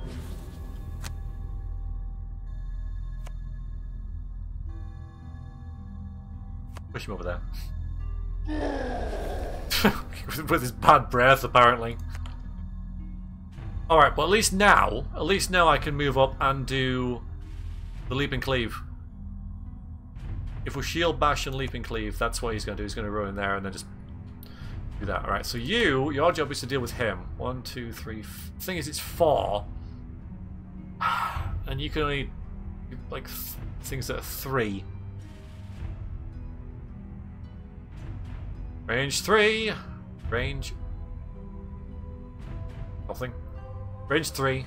Range 3. So I'm gonna have to... I could do the net shooter to move up and then the hook gun to bring him in. I mean, it's attack 2 anyway, so it'll probably kill him. I mean, I could just do the enhancement field and then not do that. Did I? Absolutely did not. Why would I do that? That would be really useful right now, Feldy. Absolutely did not do that. Shame I can't do it now. I mean, I have it. Why can't I do it?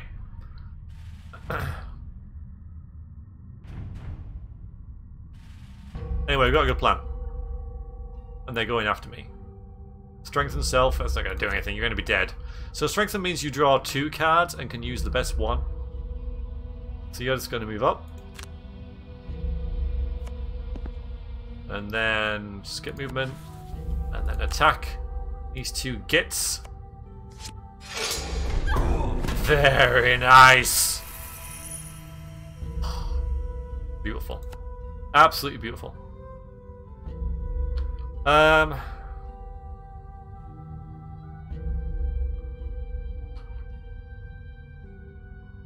very tempted to just move away now. Mind you, that would waste a lot, so...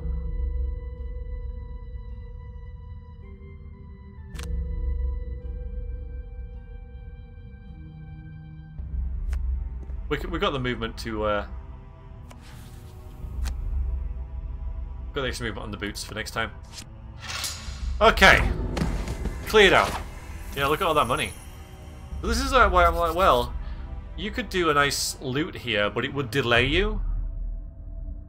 Yeah, he would have to move after me, but he'd always be behind me, probably further than I could get to him. So it's best to just get rid of him. See, you could now do this to get loads of gold.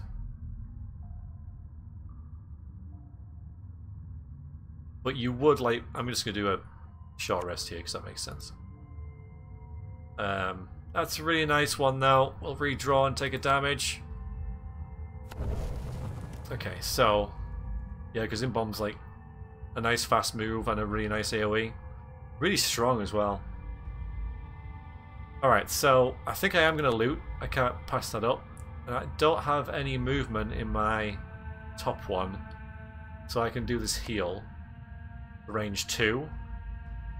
Maybe do it on myself. Since you... I mean, you can grab... No, because he's going to get it all. There you go, bit sooner than that, though.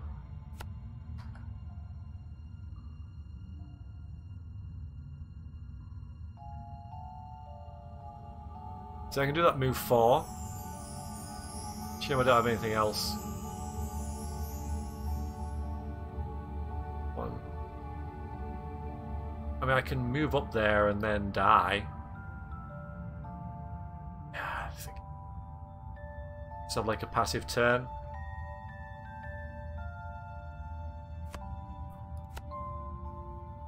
Alright, you loot all that money. 10 gold, nice. And then heal. I might heal him. Mind you. No, we'll heal you. That makes sense. So you're gonna get 2 anyway.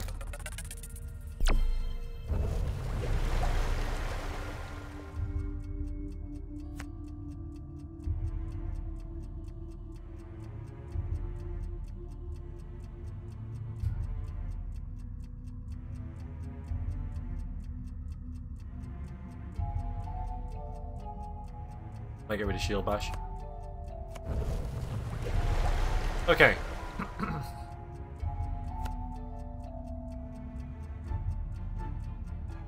The only penalty is that I'm burning cards and not proceeding. That's the only penalty. Because there's a finite amount of turns in the game based on how many cards you have. There's a trap here. I might have to just...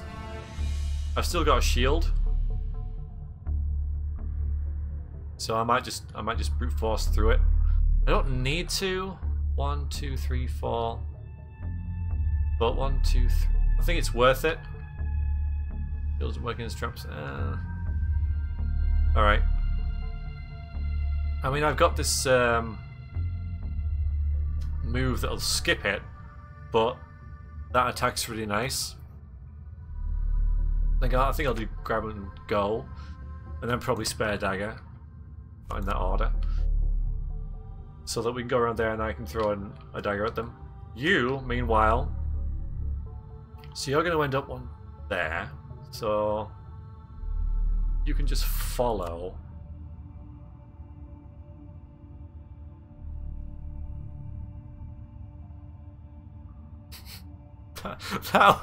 That's an amazing idea. Why has no one done that? They should have. Alright.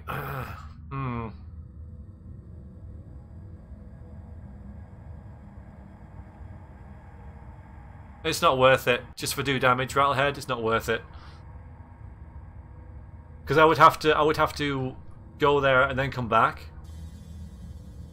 Meanwhile, they're charging. They're already here, so it's just a move. Again, it's another action. I'm using another card to pull them back so they can do damage when I could, be attacking them for more than that.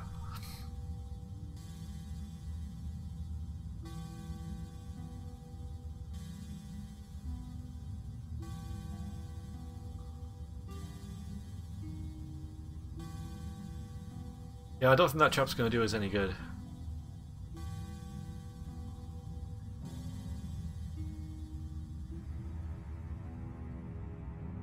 Alright, hang on. I think he's still got them. Doesn't say that he doesn't.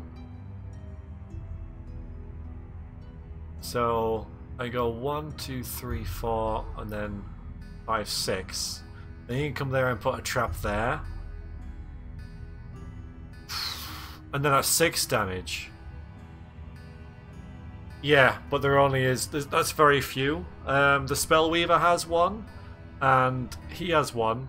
And that's about it. Because one of the bad things about the Mind Thief, I think it is that he's really strong, but doesn't have the longevity. You know, as I've kind of found during our playthroughs, he's the one who runs out of cards first.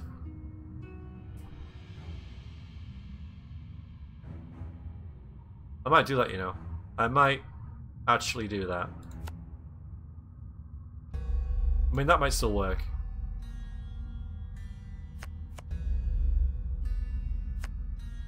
Do the proximity mine. But yeah, okay. We'll do it. Probably.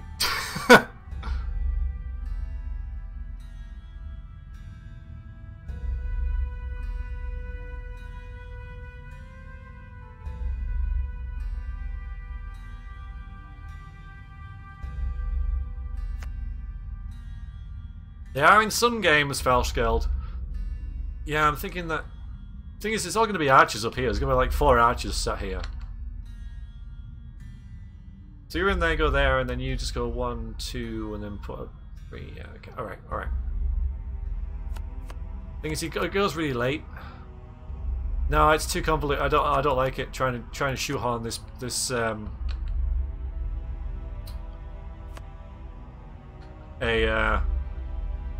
mine in there. Not gonna do it. We're gonna move up. Maybe try and get this a heal on him.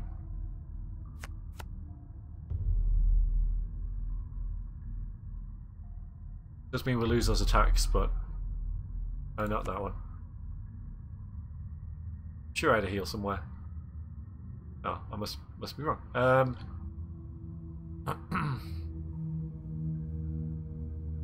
Can't happen, Snow. I mean, this game must have taken a hell of a lot of playtesting, because each character has their own deck of cards, and not just this, but they also have extra cards for every single level that they level up, and not just for the 6 characters that you start with, but for the 10 others that are locked, that the vast majority of people are never going to see. And yet, so the amount of playtesting this must have taken boggles the mind with me.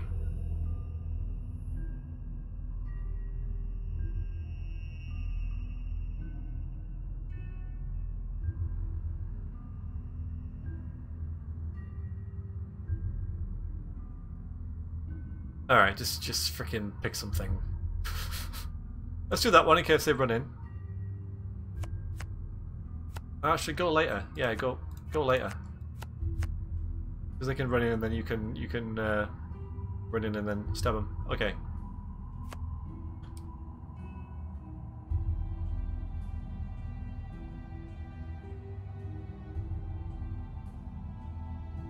Alright, so you, sir,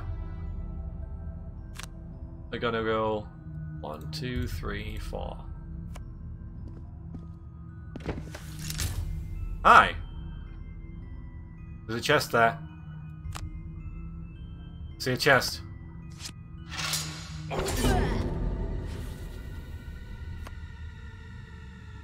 Now they're gonna stab me. 2 damage is fine. 'Tis but a flesh wound. That's less good. Alright, is there a trap behind them? Mind you, they are positioned quite nicely for that. Let's go to that. Are you? 1, 2, yeah, so they might as well just go there. Could get there with this movement. Actually, let's use it this turn.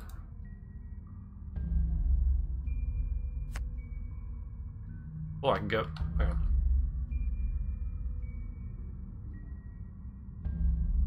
Because they're done, aren't they? So I'll get you in there. And then that's sort of sorted. Actually, I should have put you... Can I still reach him? Sweet. That was planned. I can indeed... Well, I can't bomb him this turn. But next turn I can. I should have put him there. Anyway, yeah, because... Actually, I can't bomb them now. I could flamethrower. Hang on, wait a minute. Can I? I can if they don't move. I do net shooter. That's what I'll do. I'll immobilize them both. That's really nice, actually. How are you doing, Philbo? Yeah, this is what you're missing out on, because you live too far away to come around to mine to play games. What are you missing out on, dude?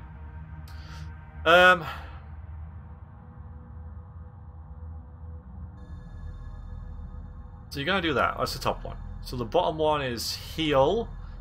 Yes, he needs healing. Okay, brilliant. Now you're gonna go 19, which is pretty soon.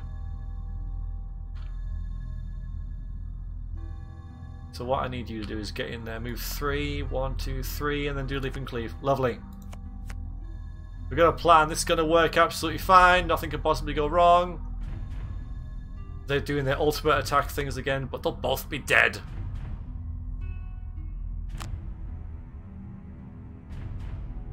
I'm going to get one of them, can't I?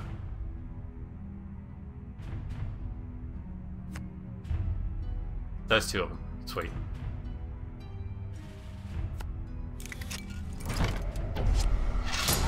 Very nice! Okay, don't even need to kill them with the fruit.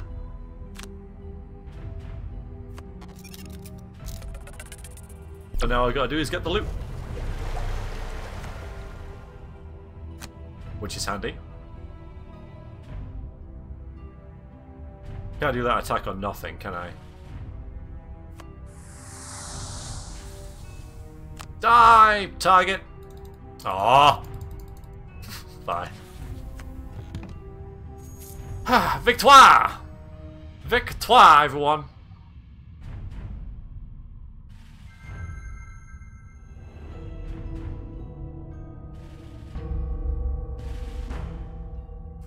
Okay, so damage taken 25, healing done 24. Though 5 of that was at the end. We got half the loot. Thank you, Valdi, I appreciate it. 17 XP and 1 item used because I didn't equip another one. Equip the item, equip the item, equip the item. The item must be equipped.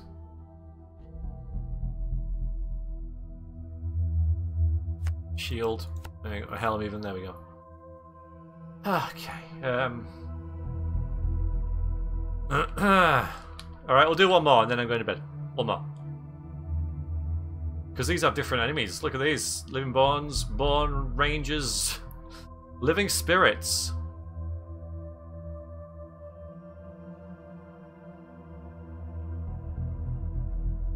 The stench of death permeates through this area. Something is not right here.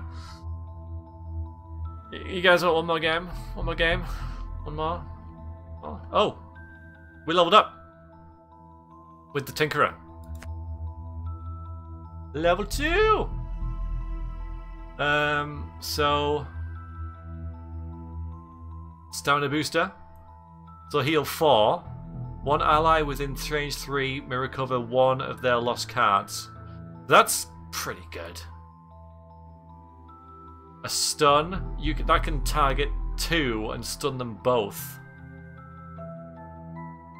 And then muddle. That means that they draw 2 cards and use the worst one. Target all adjacent enemies, and then you get to move away.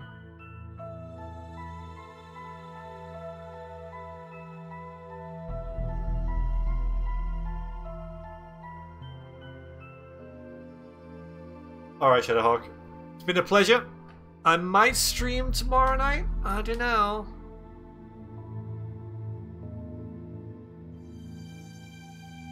But yeah, we'll see. Anyway, you take care anyway. Have a good week.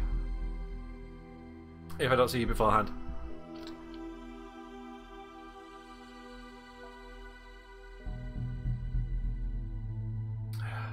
Okay. Choose one to penalty add to the. Oh, I don't want. I want both. I think this one. That double stun's really powerful. I know it's a burning card though, and that's the problem. Is if you fill your deck with cards that you're constantly burning because they're good cards. Suddenly you have 10 turns and then you're done. And that isn't enough. But that's another heal. I don't need another heal, so I'm going to take that this time. The hole.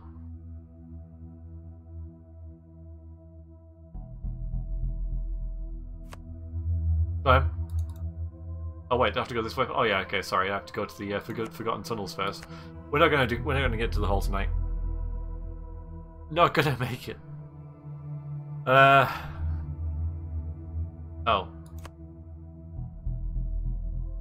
Perk screen, here we go. You are able to spend any perks you have acquired to add, remove, or replace your existing attack modifiers. Look at your abilities and items to decide the attack modifier is best for your character. But be careful, once spent, perks cannot be undone. So, we can get rid of the -2 with a neutral. We can add 2 +1s. So this is our deck here, that's what it's made up of. So we've got like 6 zeros. This is a critical miss. We've got a -2 and then 4 -1s. So we can change our deck.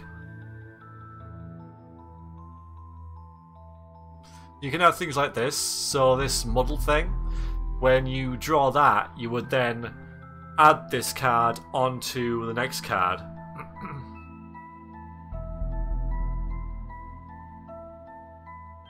Yeah, I think it's less random than die rolls. It still has that that element of randomness that you get with dice rolls, but rather than the usual, you get to add +1 or +2. With this, like you feel like you've got more control over it, and it adds a greater degree of flexibility. So I think that's why cards are sort of like superseding dice a little bit.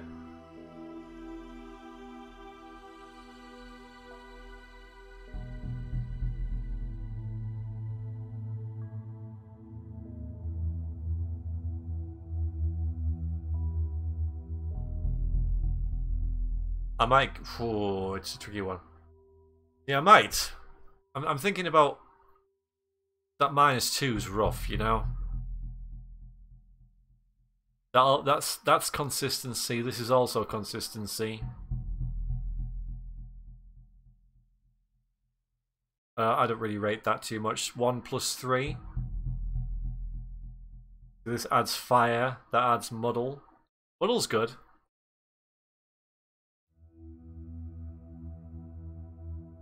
I think I'll get the 2 +1s.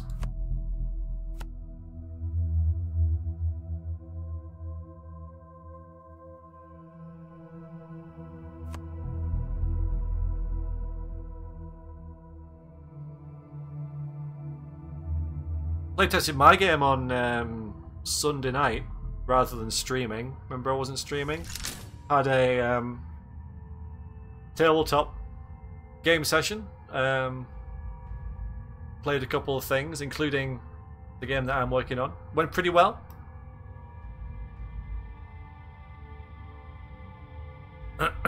Well, yeah. You get stuff like, oh, what's it called? That's gonna bug me now. Hand of Fate, things like that. Well, I think so, because I mean, I've done, and I know 2's not many, but you know, for someone with the who knows the number of people I do, it is quite a lot.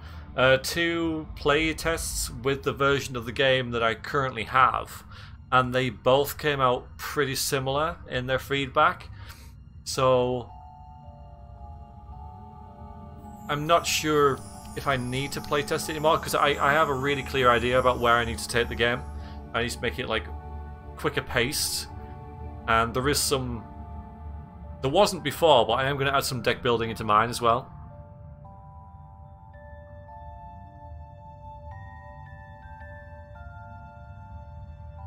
That's clutch, Feldy. That's clutch. I mean, I appreciate it, Snow. But I don't know. I mean, we could. We could play a game.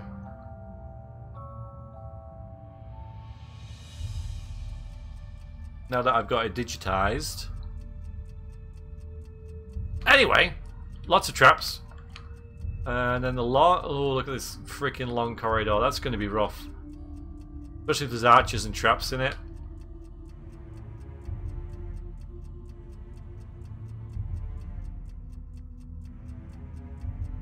So this is, yeah, it's a living corpse.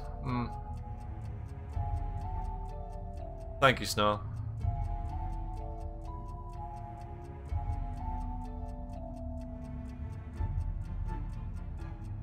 Well, it'd be rude not to do this leaping cleave, wouldn't it? So we can just go 1-2 with provoking raw, and then do this leaping cleave. Then he's leveled up. Of course, not until the scenario ends, but then you.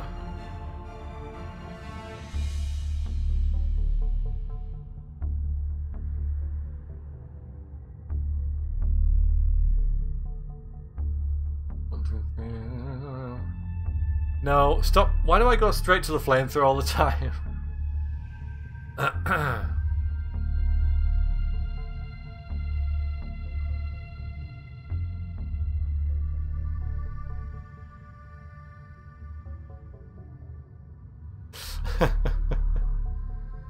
Tasty boy. Maybe not so much, yeah?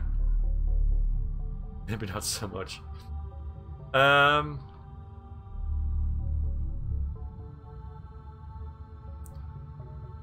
See, I wouldn't mind getting this. Where is it?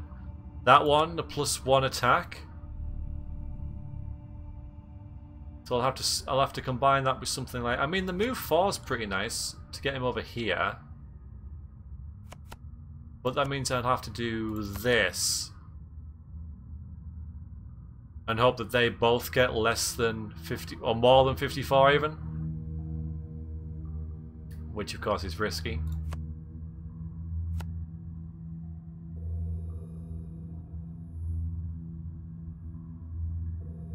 Mind you, I don't have to use that. I could use that, but I don't want to waste spare dagger on a move. Then we go into 32. That's alright. I'm going to risk it. I'm going to see if I can get a +1 bonus on this attack. If not, I can do warding strength and I can do a move and stuff. Or push it. Mind you, that is a push 2. Ah, just do it. Oh, for. I regret everything. Oh, and he's mobilizing me and immobilizing me. Oh, God.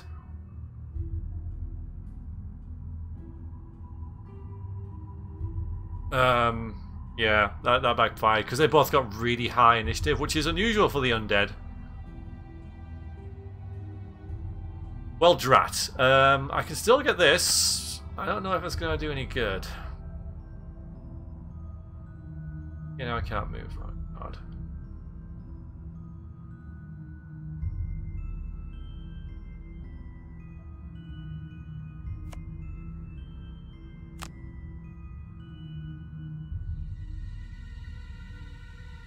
Yeah.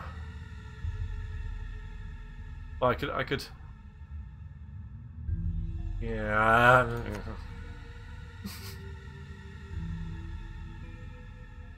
It's got a range of 3.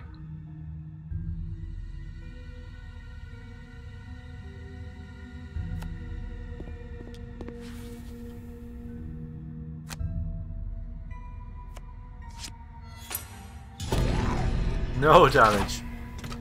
But a stun. Please don't move. Oh, they didn't move. So it's kind of worked. I don't want to do this push, do I? No. Wait a minute. Stop it, stop it, stop it. I want to do this. I want to do just a move. That's it. No, no. Because this attack is better. This is 3 damage. I can push him next time.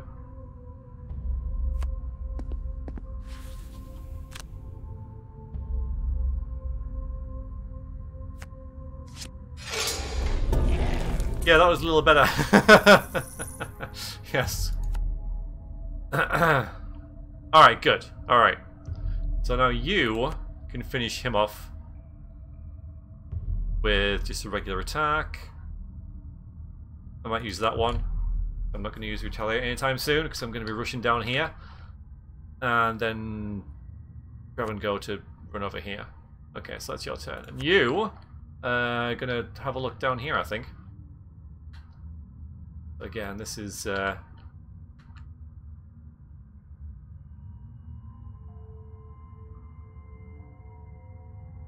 mine could be pretty good, actually. Yeah, if I move 1, 2, 3, 1, 2, 3, 4, put a mine like here. See what happens? I mean, yeah, we'll have a look anyway and see what happens. I'm sure it'll be fine. I'm sure it'll be fine.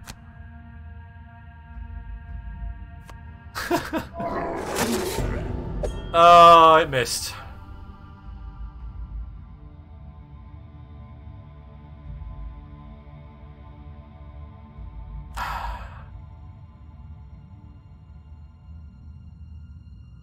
I said it on purpose. I said it. I wanted to tempt fate. I did. I wanted to just.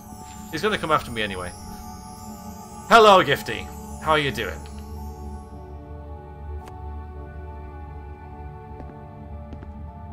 Shamble, shamble, shamble. Now, Gifty's someone who plays this game with me. He plays as the Mine Thief. Right, so now we can just do a regular attack on you and then move 4. And everything will be fine. Yay! You little vermling. Yeah. 1, 2, 3. Yeah, let's just see what's going to happen. I didn't say anything bad. Oh, hi. Oh, I didn't think about this. I can still use this, though. That isn't too bad. I expected worse. Yeah, these guys are going to come towards us. We got one archer in the corner.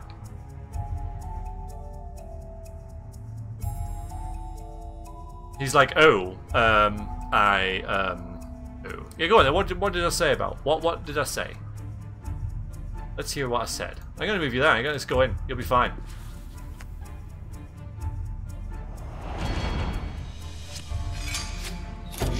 Fine.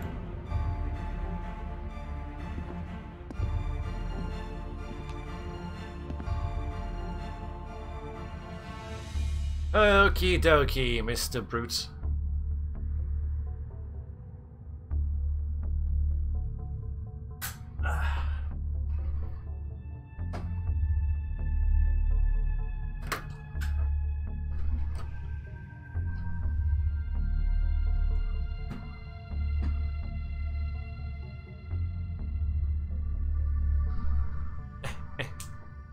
There you go. Yeah. No, I didn't say loot hungry. I said that was about the rogue. But yeah, longevity. Yeah. Thank you, Feldy. Yeah, I normally stream Saturdays and Sundays. I hope to see you again. It's been a pleasure. Yeah, that just seems to be what the character is, like a very short, bright fire, who then just goes about 2 turns before the end. Yeah, I did say about the loot hog. I have mentioned that. Anyway, oh, we got spare dagger. Okay, let's see. Pushing's not going to do us any good here. I go 1, 2, 3, push him back, and then use the spare dagger on him. There's no elites here. It's quite a big room.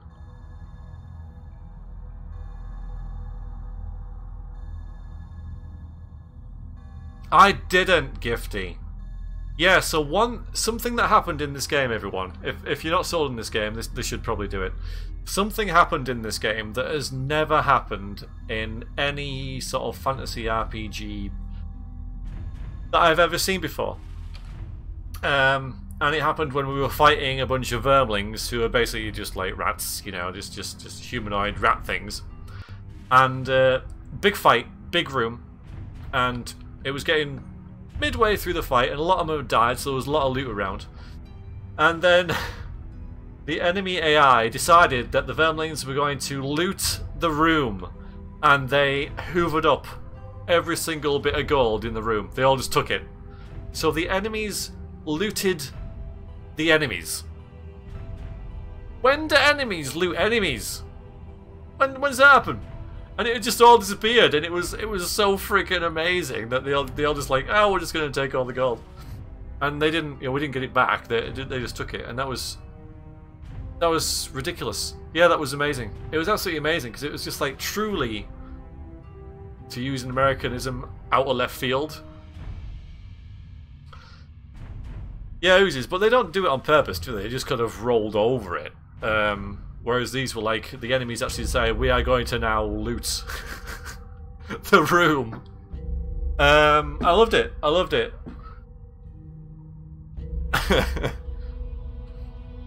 Anyway, I think I should push him back 1, 2, 3.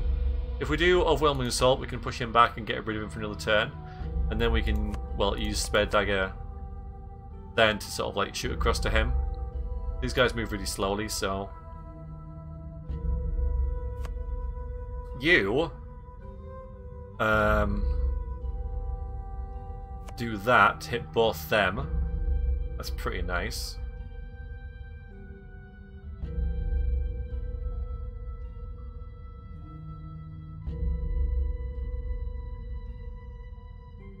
I don't know.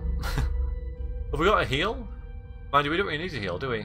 Have we got any buffs? Do we? I guess the buff. I guess the shield works. And you're gonna move. You're gonna move there, so that's only gonna work for you. But you're gonna get hit probably. Even if you don't, it's fine. All right, happy with that.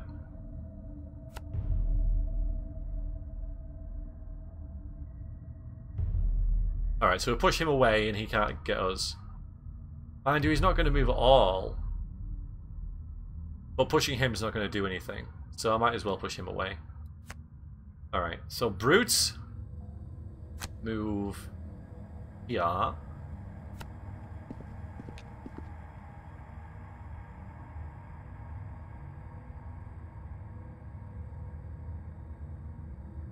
Can I get one there?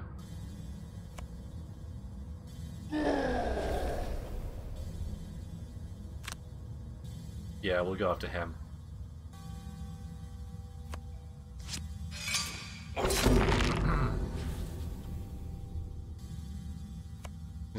You can target him as well. You first. Nice.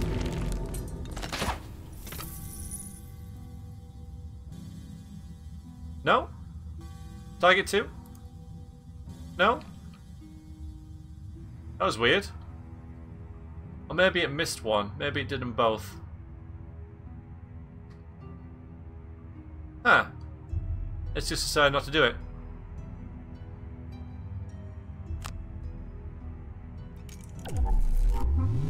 It says range 3, target 2, so there's one target, there's the other one. Yeah, it must be. Because I think it killed him, so I didn't do the other one.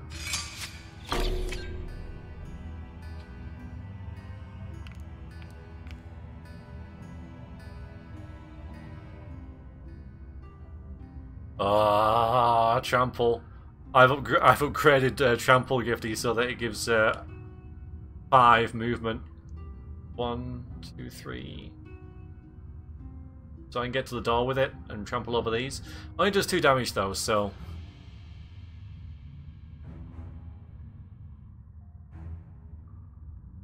I don't know if it's worth it. I mean, I do damage them both and move forward. I think it is worth it. I only get to use it once, but... Let's give it a go. And then... I've got nothing else to follow it up with, that's the thing. 2 short rests.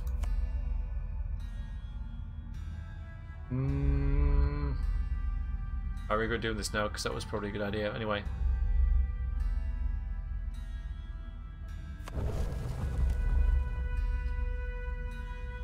Oh.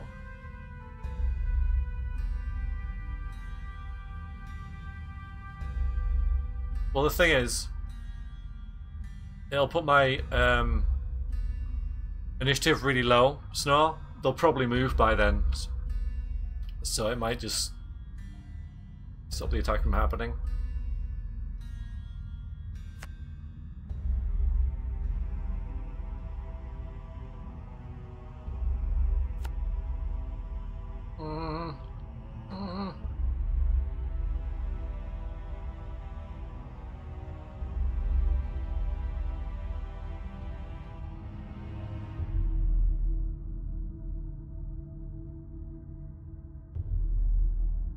I think I'll do grab and go and yeah, that one again. But mind you, that's still only 54.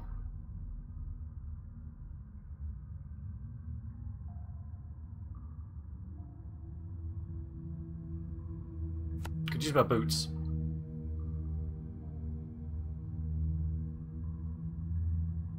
Gonna use my boots to get there, and then I'll hit them both with that.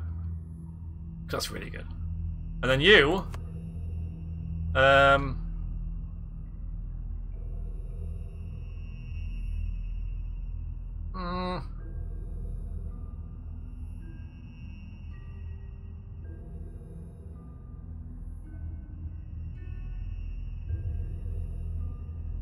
mind you, I can make. Oh, hang on, I can make them immobile. Range 3. So if I move him up,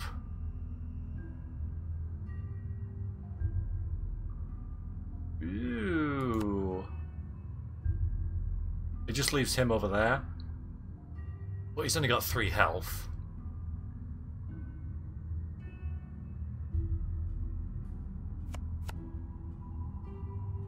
And I'll get 2 XP for it.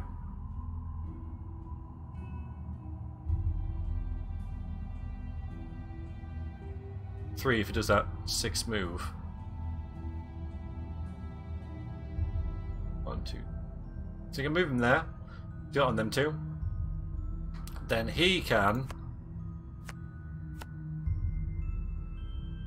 do the trample and that will get rid of those 2 for sure. Might be a bit much, honestly. It might be a bit overkill. I don't think we need anything after the trample. Could do retaliate. Could loot them. I don't know.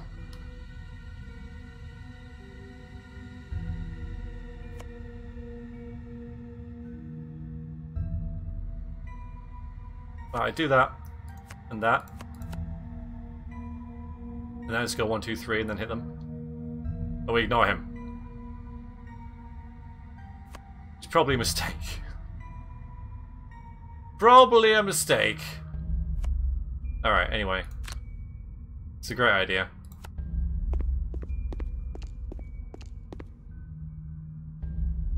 Let's get that.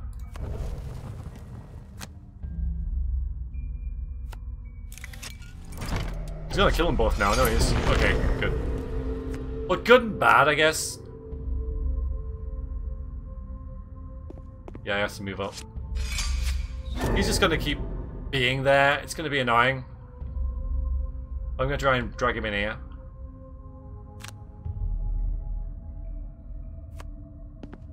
But now we've both moved up and we've killed these 2. I don't want to push him. I want to kill him! Yes? No! -1, -1.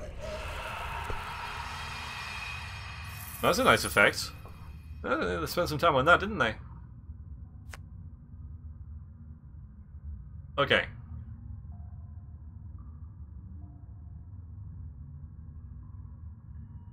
So annoying when there's like one with 1 health, you know, it's like, No,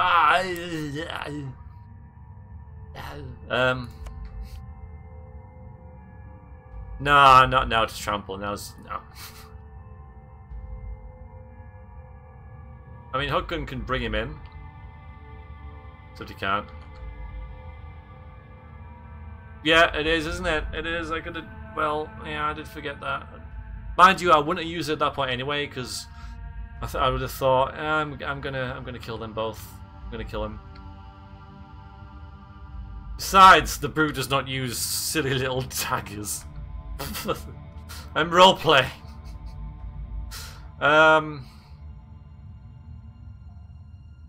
I mean, we can regular attack him and then move.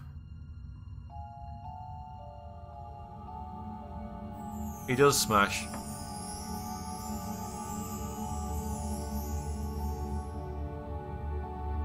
I mean, it'll do warding strength this round, so it's sort of, it's hurting a little bit, but not too much.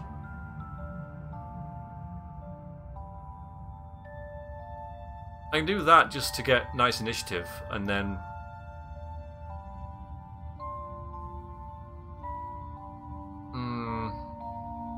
moving in there is kind of, oof. I could grab and go. To go like 1, 2, 3, 4, and then have him come out here and stuff.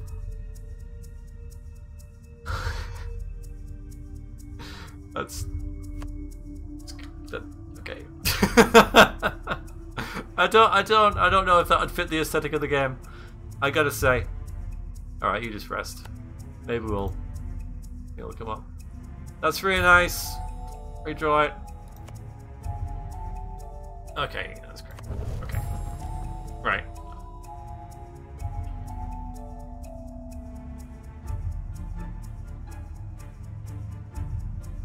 Oh, a mine. See, we can do stun shot and mine. Ah, just do it. It'll be fun. No thought in that whatsoever.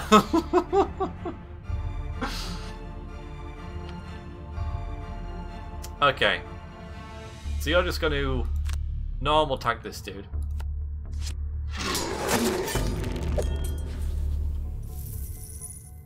And then we're going to charge blindly. I like how you can use the boots mids. Oh boy.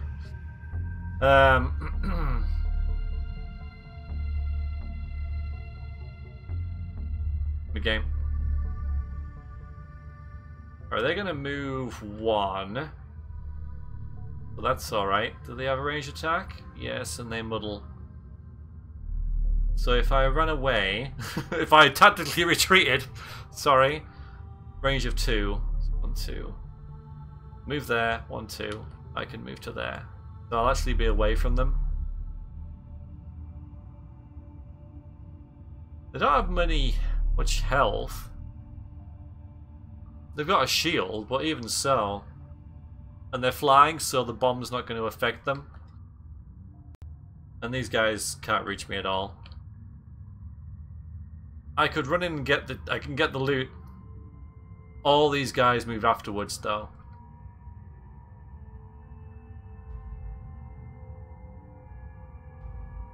Mind you, muddle's only been for this turn anyway, so it's not going to matter. So let's just move there and that'll be fine. I'll move there and then get the loot.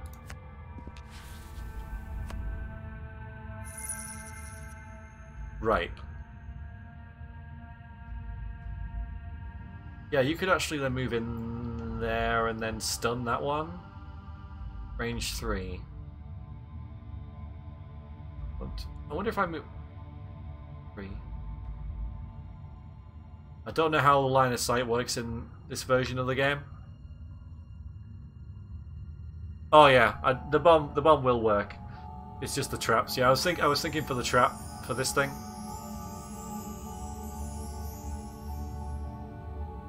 Mind you, stun makes him stop working at all, doesn't it? Alright, I'm just going to move here. Thank you, Gifty, I appreciate it. You take care, man.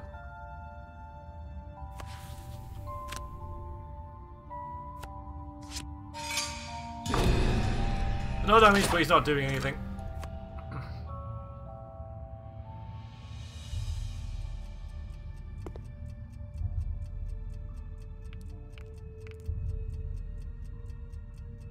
Okay. Oh, yeah, you're close together, we're not close enough.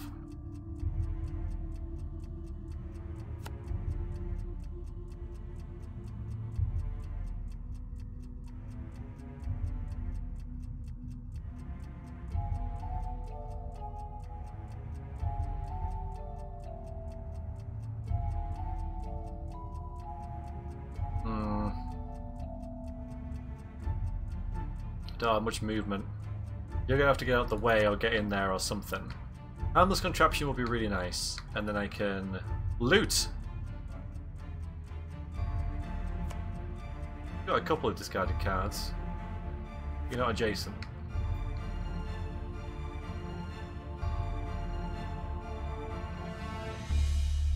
Mind you, that toxic bolt would take out that thing.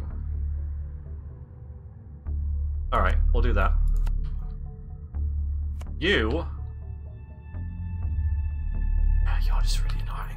So annoying. I want to get next to him. Then maybe spare dagger will work.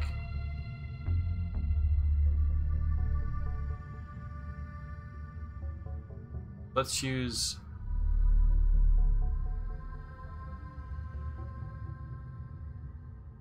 Could move in there with a normal move like that, and then do eye for an eye. 1, 2, 3, 4, and hope he gets attacked. Yeah, okay, I'll do that. Then he can retaliate.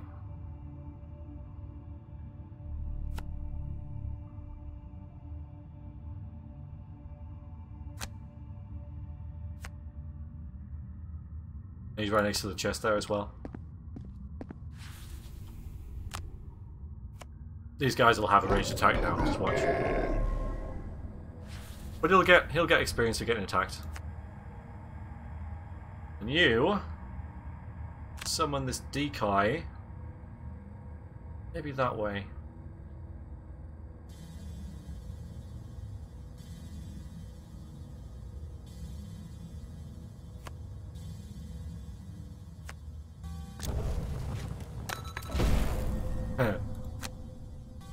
Hit him out. 9 damage. Needed like 3. Attack him. Come on. Come on. Pile in. Ah, it's a ranged attack.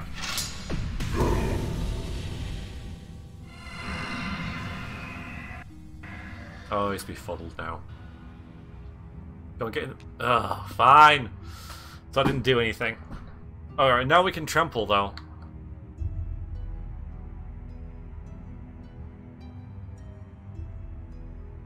Yeah, we can go through them too. And get spare dagger out as well. I'll do that all the way around.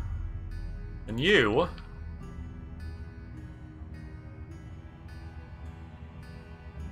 See, the mine I could have put there. But of course I don't have the mine. Let's heal him.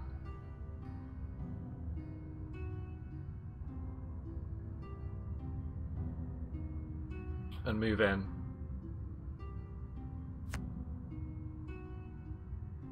Maybe get the treasure. Moving and attacking, you just got a really hard attack, but that's fine. Yeah, you can stay out there, that's all good. The rest of you are just doing just stuff. Okay, so. Fine. Mind you, I might be able to reach the... I don't know. We'll work that out.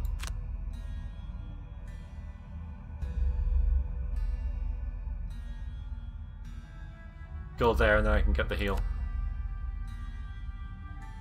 See what we get. Not a lot.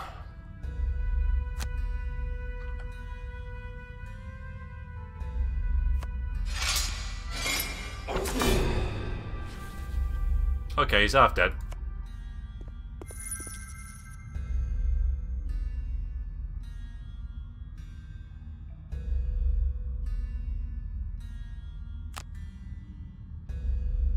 These guys are really annoying. They're hard to kill and they keep muddling you. Let's get the gold.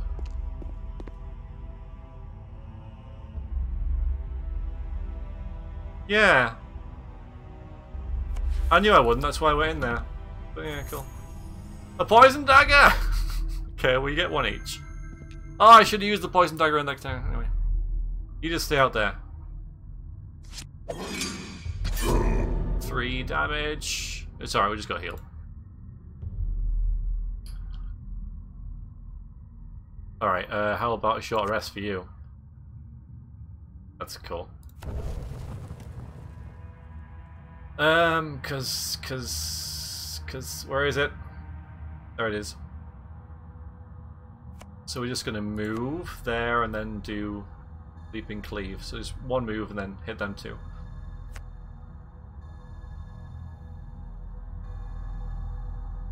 I'm tempted to flamethrower this.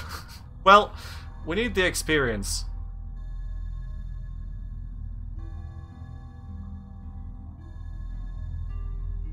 Ah, it's so...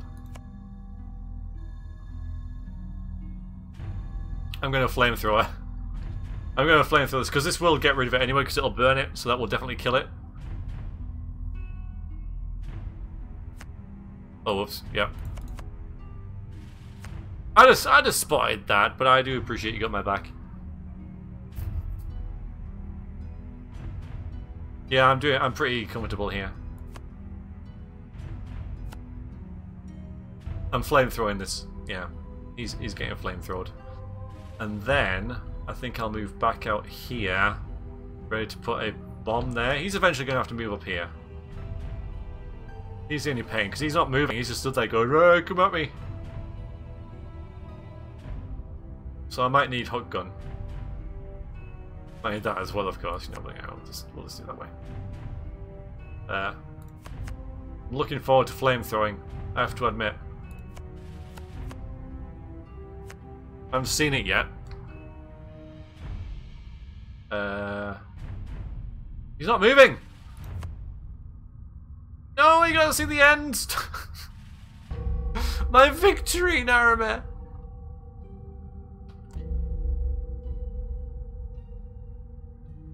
Alright, no.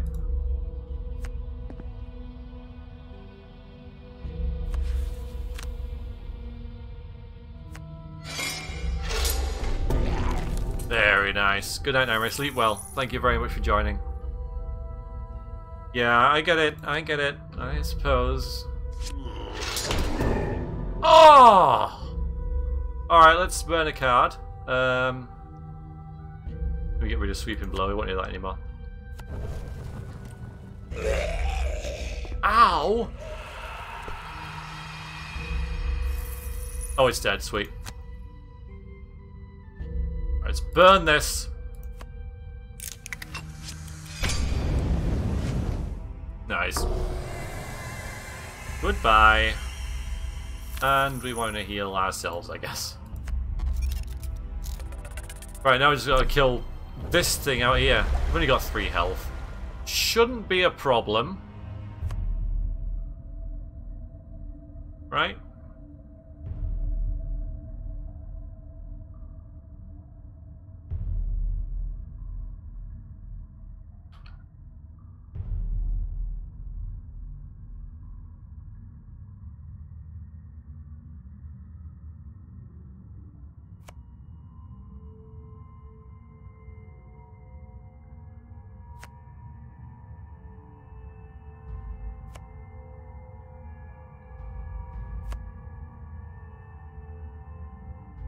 Oh, I really need the movement.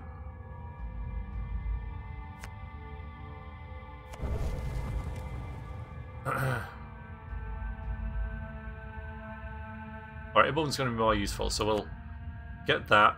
Alright, 1, 2, 3, 4.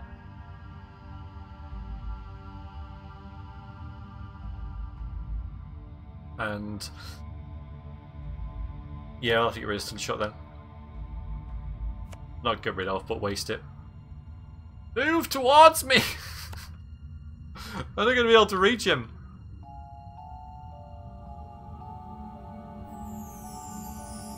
Right, we don't need to retaliate, so...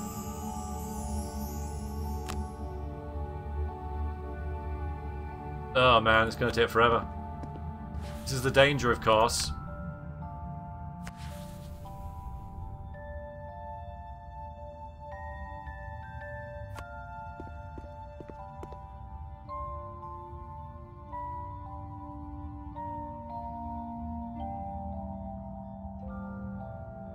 Yeah, I know, but I am.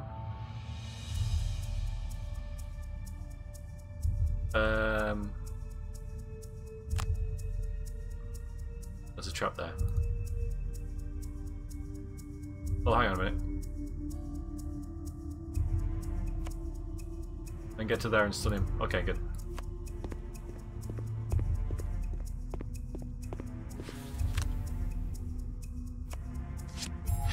Oh, we killed him. No, we didn't. Okay, good. Well, at least he can't hit us. And then we can at least reach him and stuff and get some gold, obviously, as well. Right, the brute's sort of out of it. He's got the leaping cleave thing.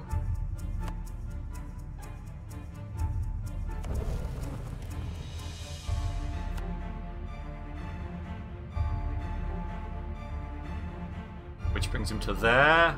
1, 2, 3. No, so we're gonna have to use like shield bash or something.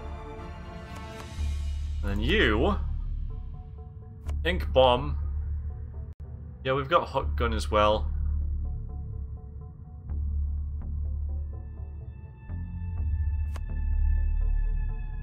I mean, that should really just do it, shouldn't it? Unless it's a critical miss. We've got him.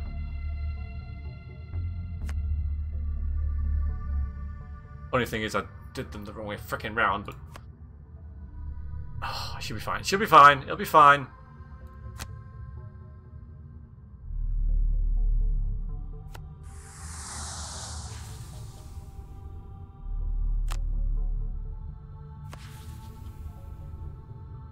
He gets a free attack on us. Hopefully it won't immobilize us or anything. Mind you, that's... Oh, I healed. I healed. Okay, damage 0. Just watch that. That heal's gonna screw us over.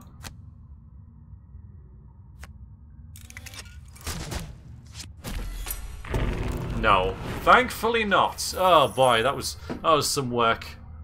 And yeah, we're gonna loot. Sadly. Absolutely nothing.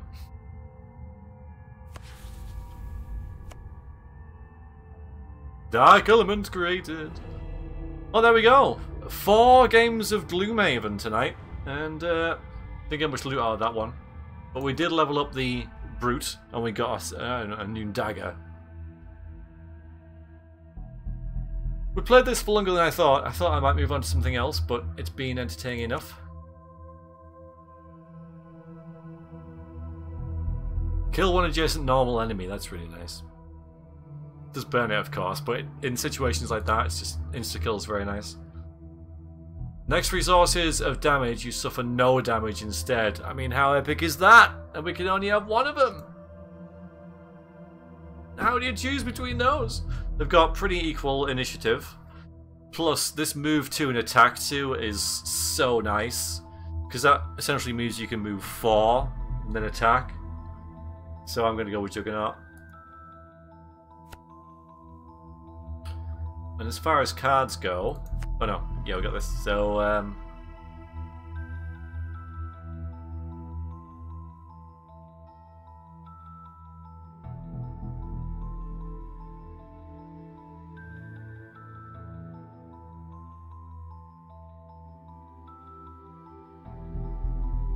I like the extra ability. We just saw in that game though how I'm gonna get rid of these minus cards. How ability is useful. I don't know. Oh, hello, Calvin.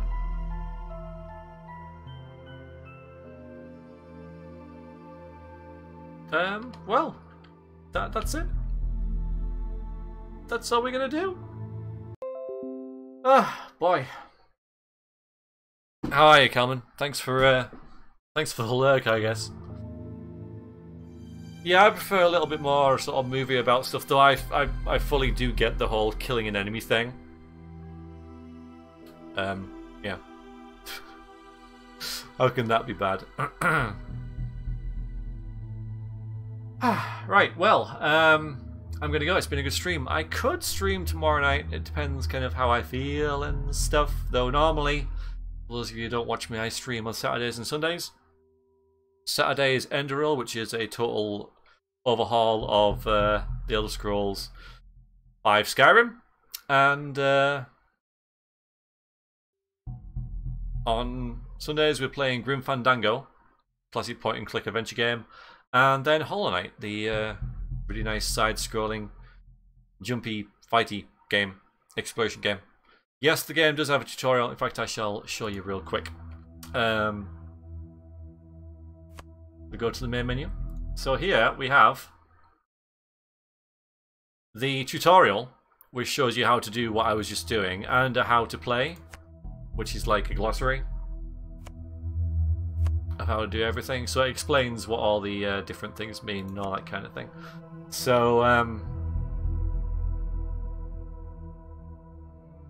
it's quite good for everything, really. All good. Very good for that. I mean, I didn't need any of that because I'd already played it, but yes, it's very good to teach you the game. You know, like someone said earlier, if you want to learn Gloomhaven, pick this up first. I don't think it's much, and then it'll definitely tell you if you enjoy it. But playing it on tabletop is a whole different experience. Yeah, I'd say it's... I had a lot of fun tonight, but it's more fun around the table, which is what it's designed for. So, no surprise there. Right, I am going to go. It's been a pleasure streaming for you at all. I do appreciate you guys sticking around and chatting and watching, whether you lurked or chatted or whatever. Thank you very much, and hopefully I will see you again soon. You're very welcome, Yola. Hope you had fun. See you, Foulskeld. Have a good one, everyone. Take care. Toodaloo.